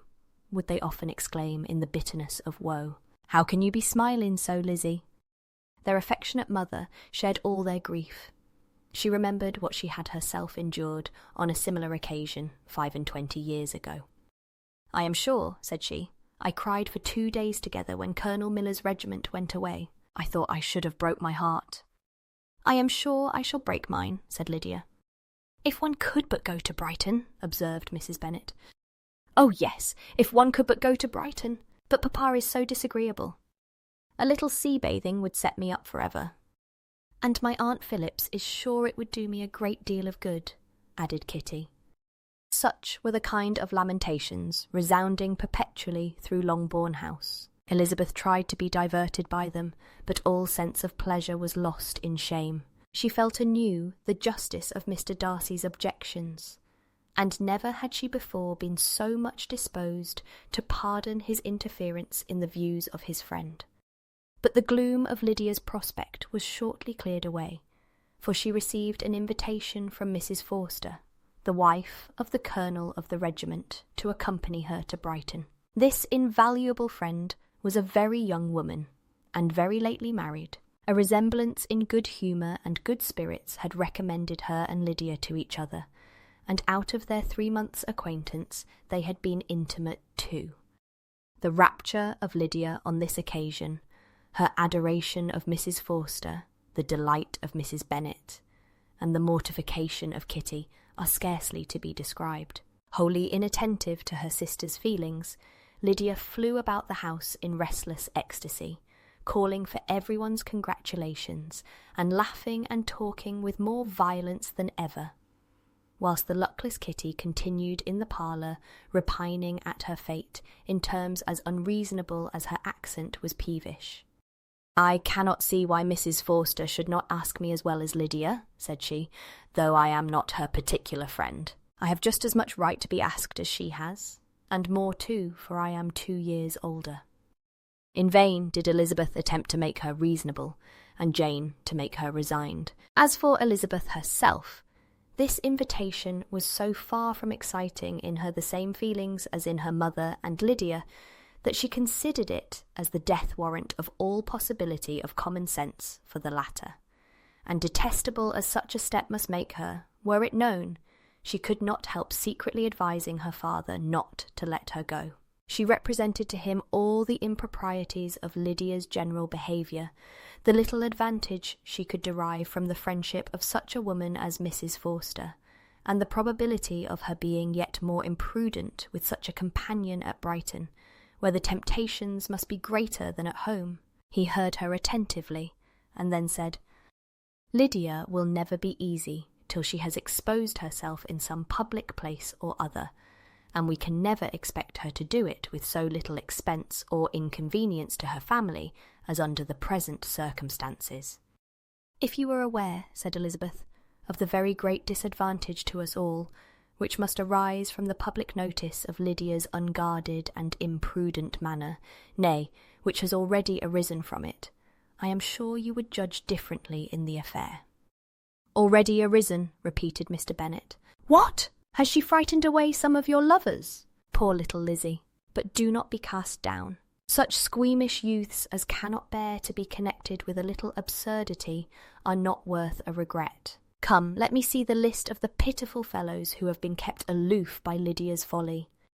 "Indeed, you are mistaken. I have no such injuries to resent. It is not of peculiar, but of general evils which I am now complaining. Our importance, our respectability in the world, must be affected by the wild volatility, the assurance and disdain of all restraint which mark Lydia's character. Excuse me, for I must speak plainly. If you, my dear father, will not take the trouble of checking her exuberant spirits, and of teaching her that her present pursuits are not to be the business of her life, she will soon be beyond the reach of amendment. Her character will be fixed, and she will, at 16, be the most determined flirt that ever made herself and her family ridiculous. A flirt, too, in the worst and meanest degree of flirtation, without any attraction beyond youth and a tolerable person, and, from the ignorance and emptiness of her mind, wholly unable to ward off any portion of that universal contempt which her rage for admiration will excite. In this danger Kitty is also comprehended. She will follow wherever Lydia leads, vain, ignorant, idle, and absolutely uncontrolled. Oh, my dear father, can you suppose it possible that they will not be censured and despised wherever they are known, and that their sisters will not be often involved in the disgrace?"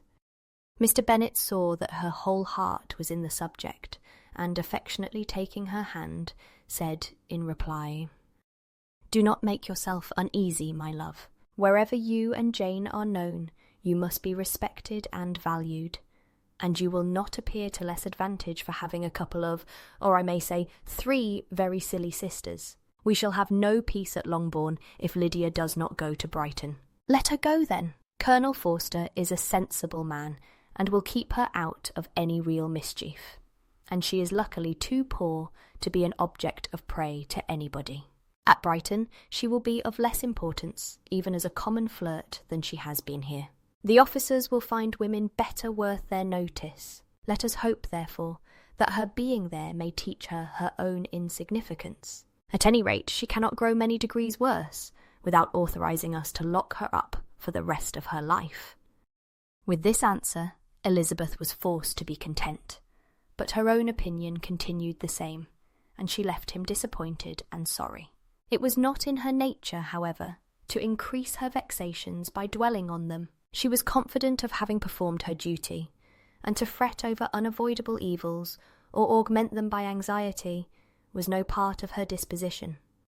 Had Lydia and her mother known the substance of her conference with her father, their indignation would hardly have found expression in their united volubility. In Lydia's imagination, a visit to Brighton comprised every possibility of earthly happiness. She saw, with the creative eye of fancy, the streets of that gay bathing place covered with officers. She saw herself the object of attention to tens and to scores of them at present unknown. She saw all the glories of the camp, its tents stretched forth in beauteous uniformity of lines, crowded with the young and the gay, and dazzling with scarlet. And, to complete the view, she saw herself seated beneath a tent, tenderly flirting with at least 6 officers at once. Had she known that her sister sought to tear her from such prospects and such realities as these, what would have been her sensations? They could have been understood only by her mother, who might have felt nearly the same. Lydia's going to Brighton was all that consoled her for the melancholy conviction of her husband's never intending to go there himself. But they were entirely ignorant of what had passed, and their raptures continued, with little intermission, to the very day of Lydia's leaving home. Elizabeth was now to see Mr. Wickham for the last time. Having been frequently in company with him since her return, agitation was pretty well over. The agitations of former partiality entirely so. She had even learnt to detect, in the very gentleness which had first delighted her, an affectation and a sameness to disgust and weary. In his present behaviour to herself, moreover, she had a fresh source of displeasure, for the inclination he soon testified of renewing those attentions which had marked the early part of their acquaintance could only serve, after what had since passed, to provoke her. She lost all concern for him in finding herself thus selected as the object of such idle and frivolous gallantry, and while she steadily repressed it, could not but feel the reproof contained in his believing that however long and for whatever cause his attentions had been withdrawn, her vanity would be gratified, and her preference secured at any time by their renewal. On the very last day of the regiment's remaining in Meryton, he dined, with others of the officers, at Longbourn, and so little was Elizabeth disposed to part from him in good humour, that on his making some inquiry as to the manner in which her time had passed at Hunsford, she mentioned Colonel Fitzwilliam's and Mr. Darcy's having both spent 3 weeks at Rosings, and asked him if he were acquainted with the former. He looked surprised, displeased, alarmed, but with a moment's recollection and a returning smile, replied that he had formerly seen him often, and, after observing that he was a very gentlemanlike man, asked her how she had liked him. Her answer was warmly in his favour. With an air of indifference, he soon afterwards added, "How long did you say that he was at Rosings?" "Nearly 3 weeks." "And you saw him frequently?" "Yes, almost every day." "His manners are very different from his cousin's." "Yes, very different, but I think Mr. Darcy improves on acquaintance." "Indeed!" cried Wickham, with a look which did not escape her. "And pray may I ask—" But checking himself, he added, in a gayer tone, "Is it in address that he improves? Has he deigned to add aught of civility to his ordinary style? For I dare not hope," he continued, in a lower and more serious tone, "that he is improved in essentials." "Oh no," said Elizabeth. "In essentials, I believe, he is very much what he ever was." While she spoke, Wickham looked as if scarcely knowing whether to rejoice over her words or to distrust their meaning. There was a something in her countenance which made him listen with an apprehensive and anxious attention, while she added, "When I said that he improved on acquaintance, I did not mean that either his mind or manners were in a state of improvement, but that, from knowing him better, his disposition was better understood." Wickham's alarm now appeared in a heightened complexion and agitated look. For a few minutes he was silent, till, shaking off his embarrassment, he turned to her again and said in the gentlest of accents, "You, who so well know my feelings towards Mr. Darcy, will readily comprehend how sincerely I must rejoice that he is wise enough to assume even the appearance of what is right. His pride, in that direction, may be of service, if not to himself, to many others, for it must deter him from such foul misconduct as I have suffered by. I only fear that the sort of cautiousness to which you, I imagine, have been alluding, is merely adopted on his visits to his aunt, of whose good opinion and judgment he stands much in awe. His fear of her has always operated, I know, when they were together, and a good deal is to be imputed to his wish of forwarding the match with Miss de Bourgh, which I am certain he has very much at heart."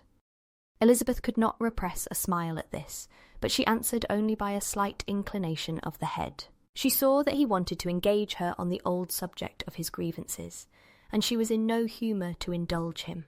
The rest of the evening passed with the appearance, on his side, of usual cheerfulness, but with no further attempt to distinguish Elizabeth, and they parted at last with mutual civility, and possibly a mutual desire of never meeting again.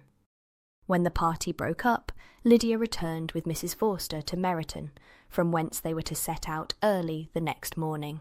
The separation between her and her family was rather noisy than pathetic. Kitty was the only one who shed tears, but she did weep from vexation and envy. Mrs. Bennet was diffuse in her good wishes for the felicity of her daughter, and impressive in her injunctions that she would not miss the opportunity of enjoying herself as much as possible. Advice which there was every reason to believe would be attended to, and, in the clamorous happiness of Lydia herself in bidding farewell, the more gentle adieus of her sisters were uttered without being heard. Chapter 42. Had Elizabeth's opinion been all drawn from her own family, she could not have formed a very pleasing picture of conjugal felicity or domestic comfort. Her father, captivated by youth and beauty, and that appearance of good humour which youth and beauty generally give, had married a woman whose weak understanding and illiberal mind had very early in their marriage put an end to all real affection for her. Respect, esteem, and confidence had vanished for ever, and all his views of domestic happiness were overthrown.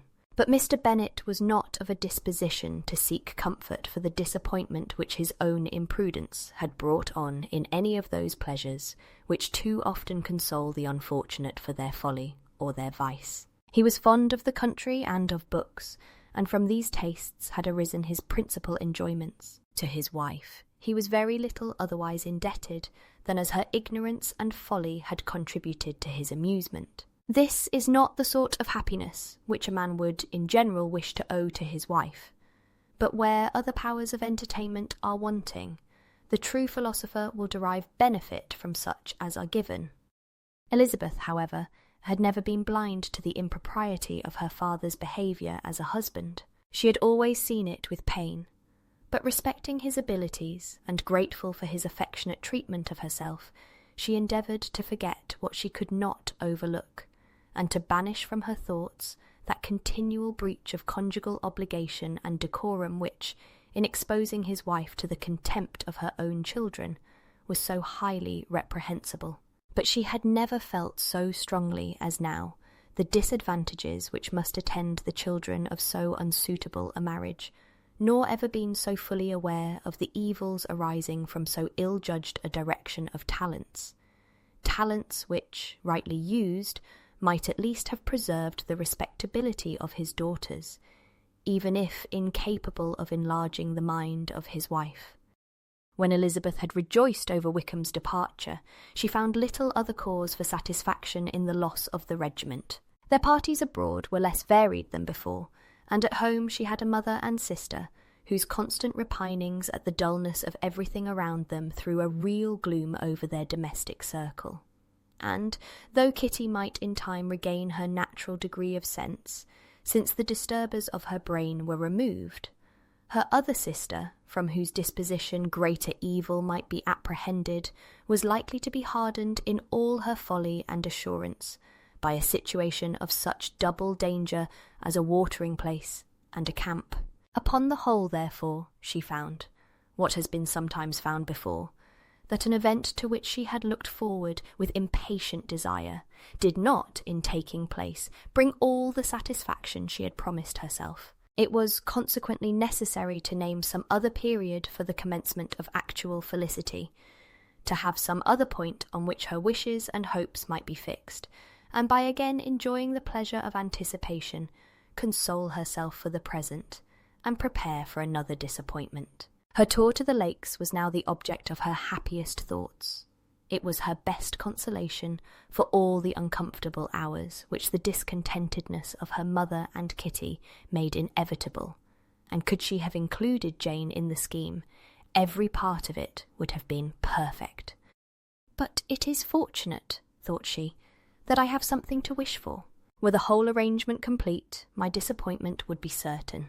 But here, by carrying with me one ceaseless source of regret in my sister's absence, I may reasonably hope to have all my expectations of pleasure realized. A scheme of which every part promises delight can never be successful, and general disappointment is only warded off by the defence of some little peculiar vexation.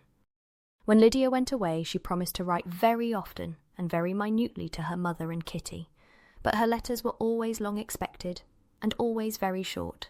Those to her mother contained little else than that they were just returned from the library, where such and such officers had attended them, and where she had seen such beautiful ornaments as made her quite wild, that she had a new gown, or a new parasol, which she would have described more fully, but was obliged to leave off in a violent hurry, as Mrs. Forster called her, and they were going to the camp. And from her correspondence with her sister there was still less to be learnt, for her letters to Kitty, though rather longer, were much too full of lines under the words to be made public. After the first fortnight, or 3 weeks of her absence, health, good humour, and cheerfulness began to reappear at Longbourn. Everything wore a happier aspect. The families who had been in town for the winter came back again, and summer finery and summer engagements arose. Mrs. Bennet was restored to her usual querulous serenity, and by the middle of June Kitty was so much recovered as to be able to enter Meryton without tears, an event of such happy promise as to make Elizabeth hope that by the following Christmas she might be so tolerably reasonable as not to mention an officer above once a day, unless, by some cruel and malicious arrangement at the War Office, another regiment should be quartered in Meryton. The time fixed for the beginning of their northern tour was now fast approaching, and a fortnight only was wanting of it, when a letter arrived from Mrs. Gardiner, which at once delayed its commencement and curtailed its extent. Mr. Gardiner would be prevented by business from setting out till a fortnight later in July, and must be in London again within a month, and as that left too short a period for them to go so far, and see so much as they had proposed, or at least to see it with the leisure and comfort they had built on, they were obliged to give up the lakes, and substitute a more contracted tour, and according to the present plan, were to go no farther northward than Derbyshire. In that county there was enough to be seen to occupy the chief of their 3 weeks, and to Mrs. Gardiner it had a peculiarly strong attraction. The town where she had formerly passed some years of her life, and where they were now to spend a few days, was probably as great an object of her curiosity as all the celebrated beauties of Matlock, Chatsworth, Dovedale, or the Peak. Elizabeth was excessively disappointed. She had set her heart on seeing the lakes, and still thought there might have been time enough. But it was her business to be satisfied, and certainly her temper to be happy, and all was soon right again. With the mention of Derbyshire, there were many ideas connected. It was impossible for her to see the word without thinking of Pemberley and its owner. But surely, said she, I may enter his county with impunity, and rob it of a few petrified spars, without his perceiving me. The period of expectation was now doubled. 4 weeks were to pass away before her uncle and aunt's arrival. But they did pass away, and Mr. and Mrs. Gardiner with their 4 children, did at length appear at Longbourn. The children, 2 girls of 6 and 8 years old, and 2 younger boys, were to be left under the particular care of their cousin Jane, who was the general favourite, and whose steady sense and sweetness of temper exactly adapted her for attending to them in every way, teaching them, playing with them, and loving them. The Gardiners stayed only one night at Longbourn, and set off the next morning with Elizabeth in pursuit of novelty and amusement. One enjoyment was certain, that of suitableness as companions, a suitableness which comprehended health and temper to bear inconveniences, cheerfulness to enhance every pleasure, and affection and intelligence which might supply it among themselves if there were disappointments abroad. It is not the object of this work to give a description of Derbyshire, nor of any of the remarkable places through which their route thither lay. Oxford, Blenheim, Warwick, Kenilworth, Birmingham, etc., are sufficiently known. A small part of Derbyshire is all the present concern. To the little town of Lambton, the scene of Mrs. Gardiner's former residence, and where she had lately learned that some acquaintance still remained, they bent their steps after having seen all the principal wonders of the country, and within 5 miles of Lambton, Elizabeth found, from her aunt, that Pemberley was situated. It was not in their direct road, nor more than a mile or 2 out of it. In talking over their route the evening before, Mrs. Gardiner expressed an inclination to see the place again. Mr. Gardiner declared his willingness, and Elizabeth was applied to for her approbation. "My love, should not you like to see a place of which you have heard so much?" said her aunt. "A place, too, with which so many of your acquaintance are connected. Wickham passed all his youth there, you know." Elizabeth was distressed. She felt that she had no business at Pemberley, and was obliged to assume a disinclination for seeing it. She must own that she was tired of great houses. After going over so many, she really had no pleasure in fine carpets or satin curtains. Mrs. Gardiner abused her stupidity. "If it were merely a fine house richly furnished," said she, "I should not care about it myself. But the grounds are delightful. They have some of the finest woods in the country." Elizabeth said no more, but her mind could not acquiesce. The possibility of meeting Mr. Darcy, while viewing the place, instantly occurred. It would be dreadful. She blushed at the very idea, and thought it would be better to speak openly to her aunt than to run such a risk. But against this there were objections, and she finally resolved that it could be the last resource, if her private inquiries as to the absence of the family were unfavourably answered. Accordingly, when she retired at night, she asked the chambermaid whether Pemberley were not a very fine place, what was the name of its proprietor, and, with no little alarm, whether the family were down for the summer.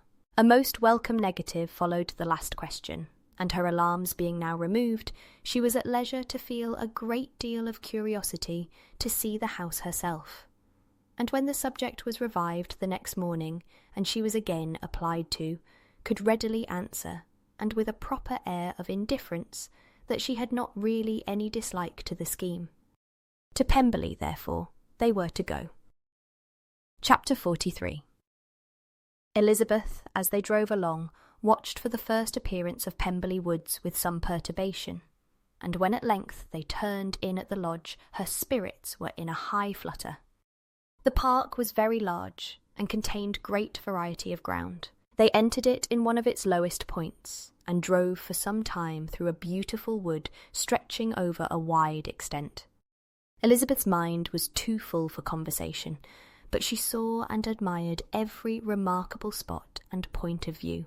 They gradually ascended for 1/2 a mile, and then found themselves at the top of a considerable eminence, where the wood ceased, and the eye was instantly caught by Pemberley House, situated on the opposite side of the valley, into which the road with some abruptness wound.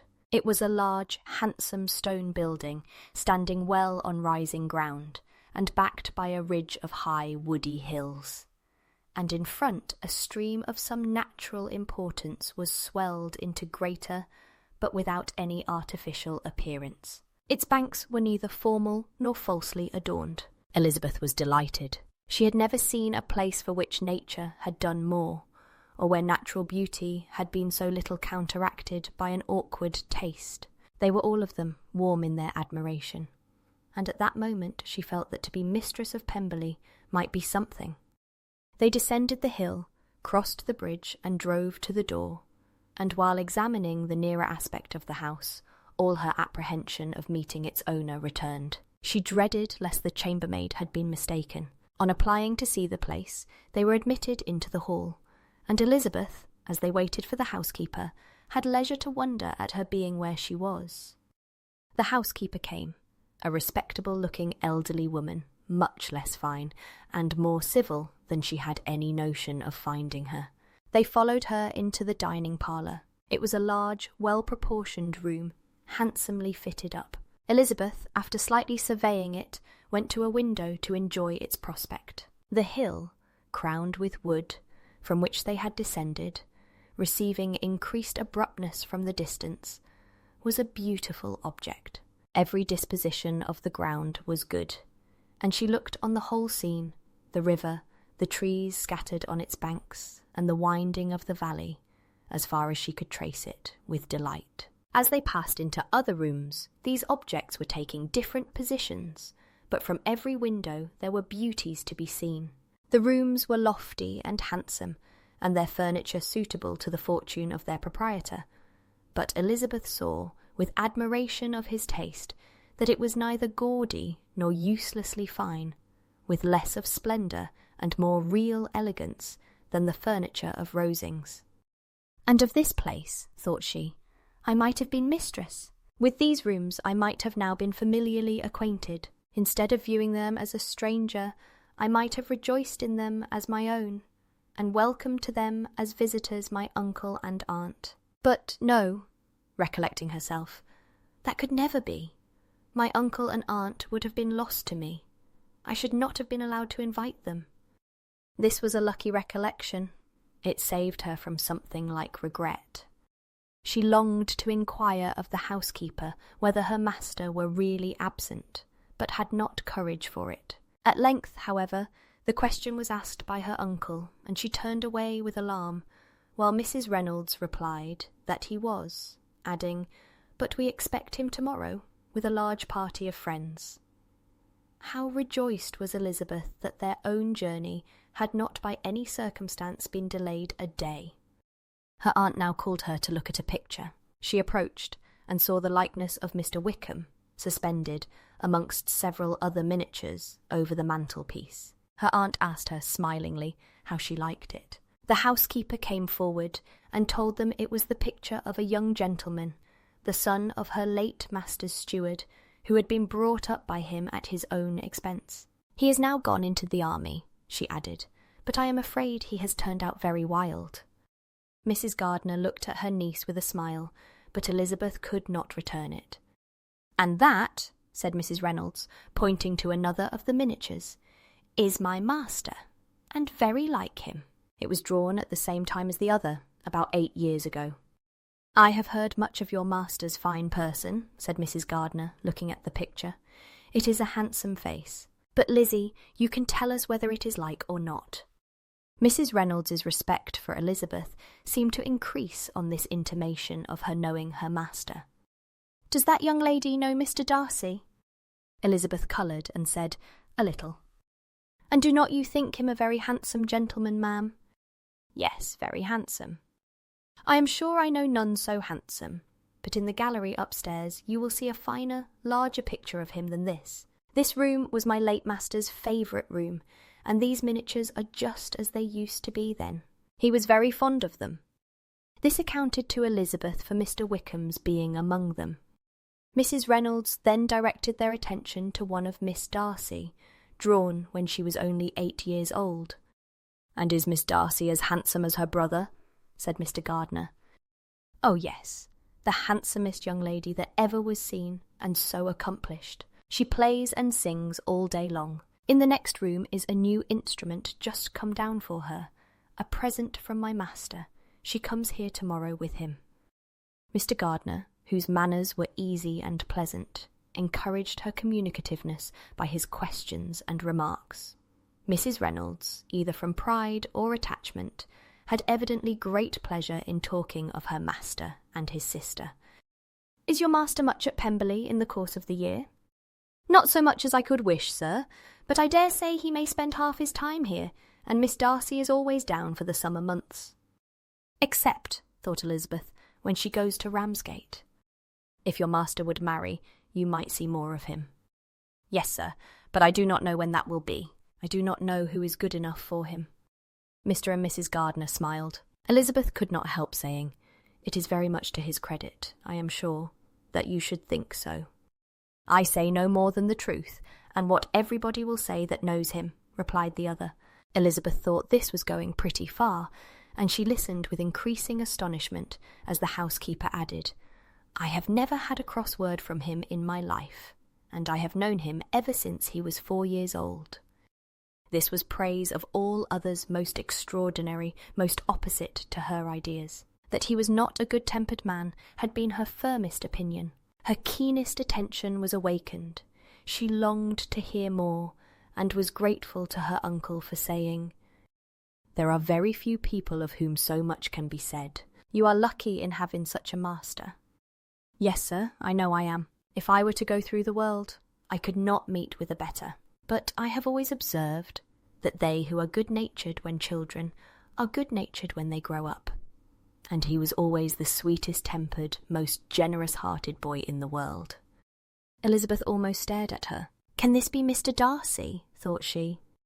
"His father was an excellent man," said Mrs. Gardiner. "Yes, ma'am, that he was indeed, and his son will be just like him, just as affable to the poor." Elizabeth listened, wondered, doubted, and was impatient for more. Mrs. Reynolds could interest her on no other point. She related the subjects of the pictures, the dimensions of the rooms, and the price of the furniture in vain. Mr. Gardiner, highly amused by the kind of family prejudice to which he attributed her excessive commendation of her master, soon led again to the subject, and she dwelt with energy on his many merits as they proceeded together up the great staircase. "He is the best landlord and the best master," said she, "that ever lived. Not like the wild young men nowadays, who think of nothing but themselves. There is not one of his tenants or servants but what will give him a good name. Some people call him proud, but I am sure I never saw anything of it. To my fancy, it is only because he does not rattle away like other young men." "In what an amiable light does this place him?" thought Elizabeth. "This fine account of him," whispered her aunt as they walked, "is not quite consistent with his behaviour to our poor friend. Perhaps we might be deceived." "That is not very likely. Our authority was too good."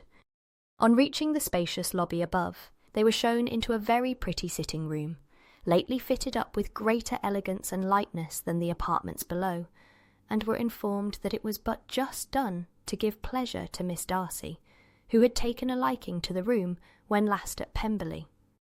"He is certainly a good brother," said Elizabeth, as she walked towards one of the windows. Mrs. Reynolds anticipated Miss Darcy's delight when she should enter the room. "And this is always the way with him," she added. "Whatever can give his sister any pleasure is sure to be done in a moment. There is nothing he would not do for her." The picture gallery and 2 or 3 of the principal bedrooms were all that remained to be shown. In the former were many good paintings, but Elizabeth knew nothing of the art, and from such as had been already visible below, she had willingly turned to look at some drawings of Miss Darcy's in crayons, whose subjects were usually more interesting, and also more intelligible. In the gallery there were many family portraits, but they could have little to fix the attention of a stranger. Elizabeth walked on in quest of the only face whose features would be known to her. At last it arrested her, and she beheld a striking resemblance of Mr. Darcy, with such a smile over the face as she remembered to have sometimes seen when he looked at her. She stood several minutes before the picture in earnest contemplation, and returned to it again before they quitted the gallery. Mrs. Reynolds informed them that it had been taken in his father's lifetime. There was certainly, at this moment, in Elizabeth's mind, a more gentle sensation towards the original than she had ever felt in the height of their acquaintance. The commendation bestowed on him by Mrs. Reynolds was of no trifling nature. What praise is more valuable than the praise of an intelligent servant? As a brother, a landlord, a master, she considered how many people's happiness were in his guardianship, how much of pleasure or pain it was in his power to bestow, how much of good or evil must be done by him. Every idea that had been brought forward by the housekeeper was favourable to his character, and as she stood before the canvas on which he was represented and fixed his eyes upon herself, she thought of his regard with a deeper sentiment of gratitude than it had ever raised before. She remembered its warmth and softened its impropriety of expression. When all of the house that was open to general inspection had been seen, they returned downstairs, and, taking leave of the housekeeper, were consigned over to the gardener, who met them at the hall door. As they walked across the lawn towards the river, Elizabeth turned back to look again. Her uncle and aunt stopped also, and while the former was conjecturing as to the date of the building, the owner of it himself suddenly came forward from the road which led behind it to the stables. They were within 20 yards of each other, and so abrupt was his appearance that it was impossible to avoid his sight. Their eyes instantly met, and the cheeks of each were overspread with the deepest blush. He absolutely started, and for a moment seemed immovable from surprise, but shortly recovering himself, advanced towards the party, and spoke to Elizabeth, if not in terms of perfect composure, at least of perfect civility. She had instinctively turned away, but stopping on his approach, received his compliments with an embarrassment impossible to be overcome. Had his first appearance, or his resemblance to the picture they had just been examining, been insufficient to assure the other two that they now saw Mr. Darcy, the gardener's expression of surprise on beholding his master must immediately have told it. They stood a little aloof while he was talking to their niece, who, astonished and confused, scarcely dared lift her eyes to his face, and knew not what answer she returned to his civil inquiries after her family. Amazed at the alteration of his manner since they last parted, every sentence that he uttered was increasing her embarrassment, and every idea of the impropriety of her being found there recurring to her mind, the few minutes in which they continued together were some of the most uncomfortable of her life. Nor did he seem much more at ease. When he spoke, his accent had none of its usual sedateness, and he repeated his inquiries as to the time of her having left Longbourn, and of her stay in Derbyshire so often, and in so hurried a way, as plainly spoke the distraction of his thoughts.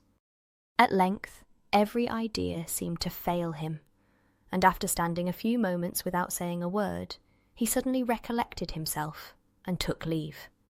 The others then joined her, and expressed their admiration of his figure, but Elizabeth heard not a word, and, wholly engrossed by her own feelings, followed them in silence. She was overpowered by shame and vexation. Her coming there was the most unfortunate, the most ill-judged thing in the world. How strange must it appear to him! In what a disgraceful light might it not strike so vain a man? It might seem as if she had purposely thrown herself in his way again. Oh, why did she come? Or why did he thus come a day before he was expected?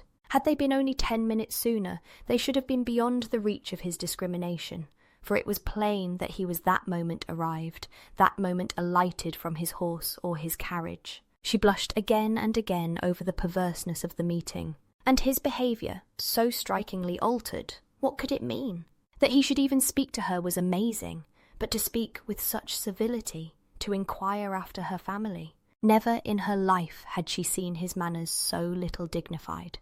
Never had he spoken with such gentleness as on this unexpected meeting. What a contrast did it offer to his last address in Rosings Park, when he put his letter into her hand. She knew not what to think, or how to account for it. They had now entered a beautiful walk by the side of the water, and every step was bringing forward a nobler fall of ground, or a finer reach of the woods to which they were approaching. But it was some time before Elizabeth was sensible of any of it, and, though she answered mechanically to the repeated appeals of her uncle and aunt, and seemed to direct her eyes to such objects as they pointed out, she distinguished no part of the scene. Her thoughts were all fixed on that one spot of Pemberley House, whichever it might be, where Mr. Darcy then was. She longed to know what at that moment was passing in his mind, in what manner he thought of her, and whether, in defiance of everything, she was still dear to him. Perhaps he had been civil only because he felt himself at ease, yet there had been that in his voice which was not like ease. Whether he had felt more of pain or of pleasure in seeing her, she could not tell, but he certainly had not seen her with composure. At length, however, the remarks of her companions on her absence of mind roused her, and she felt the necessity of appearing more like herself. They entered the woods, and bidding adieu to the river for a while, ascended some of the higher grounds, whence, in spots where the opening of the trees gave the eye power to wander, were many charming views of the valley, the opposite hills, with the long range of woods overspreading many, and occasionally part of the stream. Mr. Gardiner expressed a wish of going round the whole park, but feared it might be beyond a walk. With a triumphant smile, they were told that it was 10 miles round. It settled the matter, and they pursued the accustomed circuit, which brought them again, after some time, in a descent among hanging woods, to the edge of the water, and one of its narrowest parts. They crossed it by a simple bridge, in character with the general air of the scene. It was a spot less adorned than any they had yet visited, and the valley, here contracted into a glen, allowed room only for the stream, and a narrow walk amidst the rough coppice wood which bordered it. Elizabeth longed to explore its windings, but when they had crossed the bridge and perceived their distance from the house, Mrs. Gardiner, who was not a great walker, could go no farther, and thought only of returning to the carriage as quickly as possible. Her niece was, therefore, obliged to submit, and they took their way towards the house on the opposite side of the river in the nearest direction. But their progress was slow, for Mr. Gardiner, though seldom able to indulge the taste, was very fond of fishing, and was so much engaged in watching the occasional appearance of some trout in the water, and talking to the man about them, that he advanced but little. Whilst wandering on in this slow manner, they were again surprised, and Elizabeth's astonishment was quite equal to what it had been at first, by the sight of Mr. Darcy approaching them, and at no great distance. The walk being here less sheltered than on the other side, allowed them to see him before they met. Elizabeth, however astonished, was at least more prepared for an interview than before, and resolved to appear and to speak with calmness, if he really intended to meet them. For a few moments, indeed, she felt that he would probably strike into some other path. The idea lasted while a turning in the walk concealed him from their view. The turning past, he was immediately before them. With a glance, she saw that he had lost none of his recent civility, and, to imitate his politeness, she began as they met to admire the beauty of the place, but she had not got beyond the words delightful and charming, when some unlucky recollections obtruded, and she fancied that praise of Pemberley from her might be mischievously construed. Her colour changed, and she said no more. Mrs. Gardiner was standing a little behind, and on her pausing, he asked her if she would do him the honour of introducing him to her friends. This was a stroke of civility, for which she was quite unprepared, and she could hardly suppress a smile at his being now seeking the acquaintance of some of those very people, against whom his pride had revolted in his offer to herself. What will be his surprise, thought she, when he knows who they are? He takes them now for people of fashion. The introduction, however, was immediately made, and as she named their relationship to herself, she stole a sly look at him to see how he bore it, and was not without the expectation of his decamping as fast as he could from such disgraceful companions. That he was surprised by the connection was evident. He sustained it, however, with fortitude, and, so far from going away, turned back with them, and entered into conversation with Mr. Gardiner. Elizabeth could not but be pleased, could not but triumph. It was consoling that he should know she had some relations for whom there was no need to blush. She listened most attentively to all that passed between them, and gloried in every expression, every sentence of her uncle, which marked his intelligence, his taste, or his good manners. The conversation soon turned upon fishing, and she heard Mr. Darcy invite him, with the greatest civility, to fish there as often as he chose, while he continued in the neighbourhood, offering at the same time to supply him with fishing tackle, and pointing out those parts of the stream where there was usually most sport. Mrs. Gardiner, who was walking arm in arm with Elizabeth, gave her a look expressive of her wonder. Elizabeth said nothing, but it gratified her exceedingly. The compliment must be all for herself. Her astonishment, however, was extreme, and continually was she repeating, "Why is he so altered? From what can it proceed? It cannot be for me. It cannot be for my sake that his manners are thus softened. My reproofs at Hunsford could not work such a change as this. It is impossible that he should still love me." After walking some time in this way, the two ladies in front, the two gentlemen behind, on resuming their places, after descending to the brink of the river for the better inspection of some curious water plant, there chanced to be a little alteration. It originated in Mrs. Gardiner, who, fatigued by the exercise of the morning, found Elizabeth's arm inadequate to her support, and consequently preferred her husband's. Mr. Darcy took her place by her niece, and they walked on together. After a short silence, the lady first spoke. She wished him to know that she had been assured of his absence before she came to the place, and accordingly began by observing that his arrival had been very unexpected. "For your housekeeper," she added, "informed us that you would certainly not be here till tomorrow, and indeed, before we left Bakewell, we understood that you were not immediately expected in the country." He acknowledged the truth of it all, and said that business with his steward had occasioned his coming forward a few hours before the rest of the party with whom he had been travelling. "They will join me early tomorrow," he continued, "and among them are some who will claim an acquaintance with you, Mr. Bingley and his sisters." Elizabeth answered only by a slight bow. Her thoughts were instantly driven back to the time when Mr. Bingley's name had been last mentioned between them, and if she might judge from his complexion, his mind was not very differently engaged. "There is also one other person in the party," he continued after a pause, "who more particularly wishes to be known to you. Will you allow me, or do I ask too much, to introduce my sister to your acquaintance during your stay at Lambton?" The surprise of such an application was great indeed. It was too great for her to know in what manner she acceded to it. She immediately felt that whatever desire Miss Darcy might have of being acquainted with her must be the work of her brother, and without looking farther, it was satisfactory. It was gratifying to know that his resentment had not made him think really ill of her. They now walked on in silence, each of them deep in thought. Elizabeth was not comfortable. That was impossible, but she was flattered and pleased. His wish of introducing his sister to her was a compliment of the highest kind. They soon outstripped the others, and when they had reached the carriage, Mr. and Mrs. Gardiner were half a quarter of a mile behind. He then asked her to walk into the house, but she declared herself not tired, and they stood together on the lawn. At such a time much might have been said, and silence was very awkward. She wanted to talk, but there seemed an embargo on every subject. At last she recollected that she had been travelling, and they talked of Matlock and Dovedale with great perseverance. Yet time and her aunt moved slowly, and her patience and her ideas were nearly worn out before the tete-a-tete was over. On Mr. and Mrs. Gardiner's coming up, they were all pressed to go into the house and take some refreshment.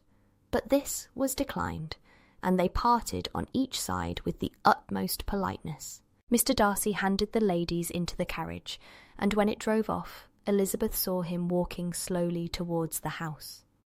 The observations of her uncle and aunt now began, and each of them pronounced him to be infinitely superior to anything they had expected. "He is perfectly well behaved, polite, and unassuming," said her uncle. "There is something a little stately in him, to be sure," replied her aunt, "but it is confined to his air, and is not unbecoming. I can now say with the housekeeper that though some people may call him proud, I have seen nothing of it.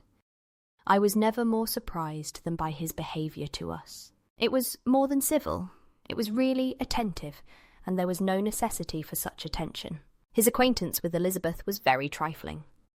To be sure, Lizzie, said her aunt, he is not so handsome as Wickham, or rather, he has not Wickham's countenance, for his features are perfectly good. But how came you to tell us that he was so disagreeable?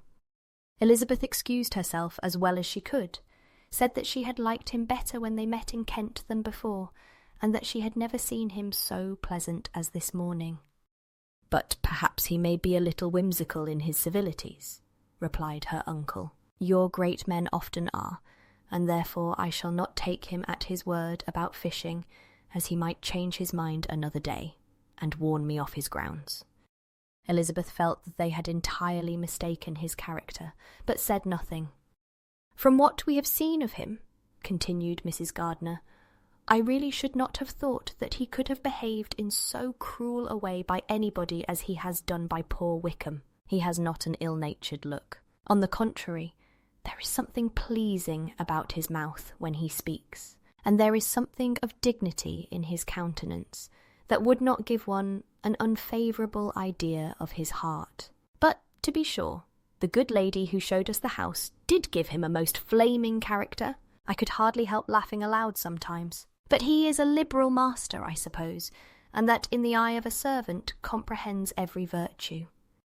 Elizabeth here felt herself called on to say something in vindication of his behaviour to Wickham, and therefore gave them to understand, in as guarded a manner as she could, that by what she had heard from his relations in Kent, his actions were capable of a very different construction, and that his character was by no means so faulty, nor Wickham's so amiable, as they had been considered in Hertfordshire. In confirmation of this, she related the particulars of all the pecuniary transactions in which they had been connected, without actually naming her authority, but stating it to be such as might be relied on. Mrs. Gardiner was surprised and concerned, but as they were now approaching the scene of her former pleasures, every idea gave way to the charm of recollection, and she was too much engaged in pointing out to her husband all the interesting spots in its environs to think of anything else. Fatigued as she had been by the morning's walk, they had no sooner dined than she set off again in quest of her former acquaintance, and the evening was spent in the satisfactions of an intercourse renewed after many years' discontinuance. The occurrences of the day were too full of interest to leave Elizabeth much attention for any of these new friends, and she could do nothing but think, and think with wonder, of Mr. Darcy's civility, and above all, of his wishing her to be acquainted with his sister. Chapter 44. Elizabeth had settled it that Mr. Darcy would bring his sister to visit her the very day after her reaching Pemberley, and was consequently resolved not to be out of sight of the inn the whole of that morning. But her conclusion was false, for on the very morning after their own arrival at Lambton, these visitors came. They had been walking about the place with some of their new friends, and were just returned to the inn to dress themselves for dining with the same family, when the sound of a carriage drew them to a window, and they saw a gentleman and lady in a curricle driving up the street. Elizabeth, immediately recognising the livery, guessed what it meant, and imparted no small degree of surprise to her relations, by acquainting them with the honour which she expected. Her uncle and aunt were all amazement, and the embarrassment of her manner as she spoke, joined to the circumstance itself, and many of the circumstances of the preceding day, opened to them a new idea on the business. Nothing had ever suggested it before, but they now felt that there was no other way of accounting for such attentions from such a quarter than by supposing a partiality for their niece. While these newly born notions were passing in their heads, the perturbation of Elizabeth's feelings was every moment increasing. She was quite amazed at her own discomposure, but, amongst other causes of disquiet, she dreaded lest the partiality of the brother should have said too much in her favour, and more than commonly anxious to please, she naturally suspected that every power of pleasing would fail her. She retreated from the window, fearful of being seen, and as she walked up and down the room, endeavouring to compose herself, saw such looks of inquiring surprise in her uncle and aunt as made everything worse. Miss Darcy and her brother appeared, and this formidable introduction took place. With astonishment did Elizabeth see that her new acquaintance was at least as much embarrassed as herself. Since her being at Lambton, she had heard that Miss Darcy was exceedingly proud, but the observation of a very few minutes convinced her that she was only exceedingly shy. She found it difficult to obtain even a word from her beyond a monosyllable. Miss Darcy was tall, and on a larger scale than Elizabeth, and, though little more than 16, her figure was formed, and her appearance womanly and graceful. She was less handsome than her brother, but there was sense and good humour in her face, and her manners were perfectly unassuming and gentle. Elizabeth, who had expected to find in her as acute and unembarrassed an observer as ever Mr. Darcy had been, was much relieved by discerning such different feelings. They had not been long together before Darcy told her that Bingley was also coming to wait on her, and she had barely time to express her satisfaction and prepare for such a visitor when Bingley's quick step was heard on the stairs, and in a moment he entered the room. All Elizabeth's anger against him had been long done away, but had she still felt any, it could hardly have stood its ground against the unaffected cordiality with which he expressed himself on seeing her again. He inquired in a friendly, though general way, after her family, and looked and spoke with the same good-humoured ease that he had ever done. To Mr. and Mrs. Gardiner he was scarcely a less interesting personage than to herself. They had long wished to see him. The whole party before them, indeed, excited a lively attention.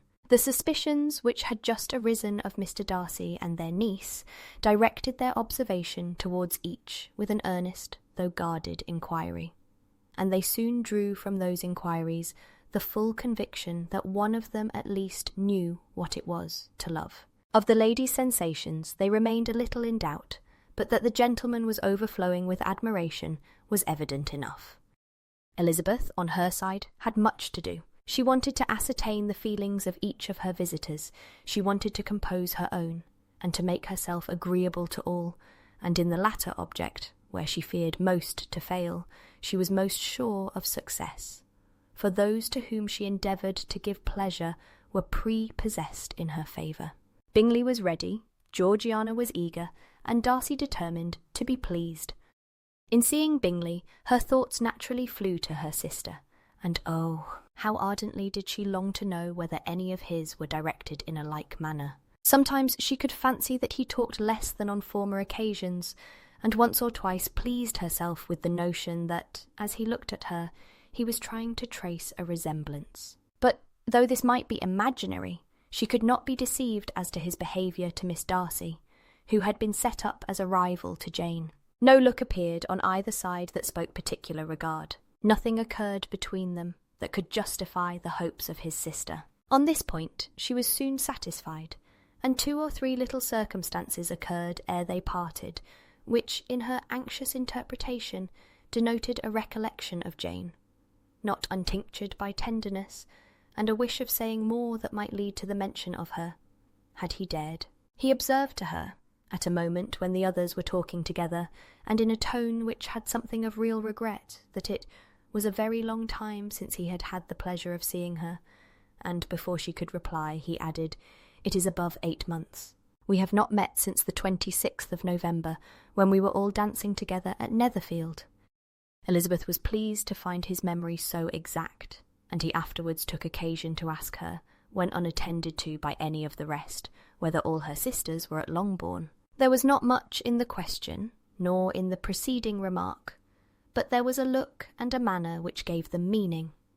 It was not often that she could turn her eyes on Mr. Darcy himself, but whenever she did catch a glimpse, she saw an expression of general complacence, and in all that he said, she heard an accent so far removed from hauteur or disdain of his companions, as convinced her that the improvement of manners which she had yesterday witnessed, however temporary its existence might prove, had at least outlived one day. When she saw him thus seeking the acquaintance and courting the good opinion of people with whom any intercourse a few months ago would have been a disgrace, when she saw him thus civil, not only to herself, but to the very relations whom he had openly disdained, and recollected their last lively scene in Hunsford Parsonage.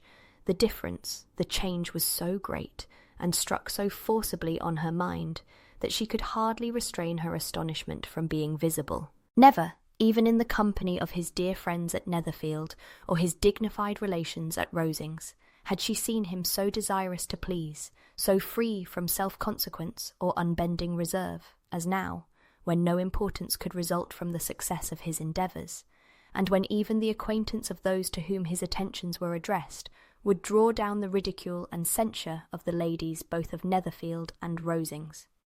Their visitors stayed with them above half an hour, and when they arose to depart, Mr. Darcy called on his sister to join him in expressing their wish of seeing Mr. and Mrs. Gardiner and Miss Bennet to dinner at Pemberley before they left the country. Miss Darcy, though with a diffidence which marked her little in the habit of giving invitations, readily obeyed. Mrs. Gardiner looked at her niece, desirous of knowing how she, whom the invitation most concerned, felt disposed as to its acceptance, but Elizabeth had turned away her head, presuming, however, that this studied avoidance spoke rather a momentary embarrassment than any dislike of the proposal, and seeing in her husband, who was fond of society, a perfect willingness to accept it, she ventured to engage for her attendance, and the day after the next was fixed on. Bingley expressed great pleasure in the certainty of seeing Elizabeth again, having still a great deal to say to her, and many inquiries to make after all their Hertfordshire friends. Elizabeth, construing all this into a wish of hearing her speak of her sister, was pleased, and on this account, as well as some others, found herself, when their visitors left them, capable of considering the last half-hour with some satisfaction, though while it was passing, the enjoyment of it had been little. Eager to be alone, and fearful of inquiries or hints from her uncle and aunt, she stayed with them only long enough to hear their favourable opinion of Bingley, and then hurried away to dress. But she had no reason to fear Mr. and Mrs. Gardiner's curiosity. It was not their wish to force her communication. It was evident that she was much better acquainted with Mr. Darcy than they had before any idea of. It was evident that he was very much in love with her. They saw much to interest, but nothing to justify inquiry. Of Mr. Darcy, it was now a matter of anxiety to think well, and as far as their acquaintance reached, there was no fault to find. They could not be untouched by his politeness, and had they drawn his character from their own feelings and his servant's report, without any reference to any other account, the circle in Hertfordshire to which he was known would not have recognised it for Mr. Darcy. There was now an interest, however, in believing the housekeeper, and they soon became sensible that the authority of a servant, who had known him since he was 4 years old, and whose own manners indicated respectability, was not to be hastily rejected. Neither had anything occurred in the intelligence of their Lambton friends that could materially lessen its weight. They had nothing to accuse him of but pride. Pride he probably had, and if not, it would certainly be imputed by the inhabitants of a small market town where the family did not visit. It was acknowledged, however, that he was a liberal man, and did much good among the poor.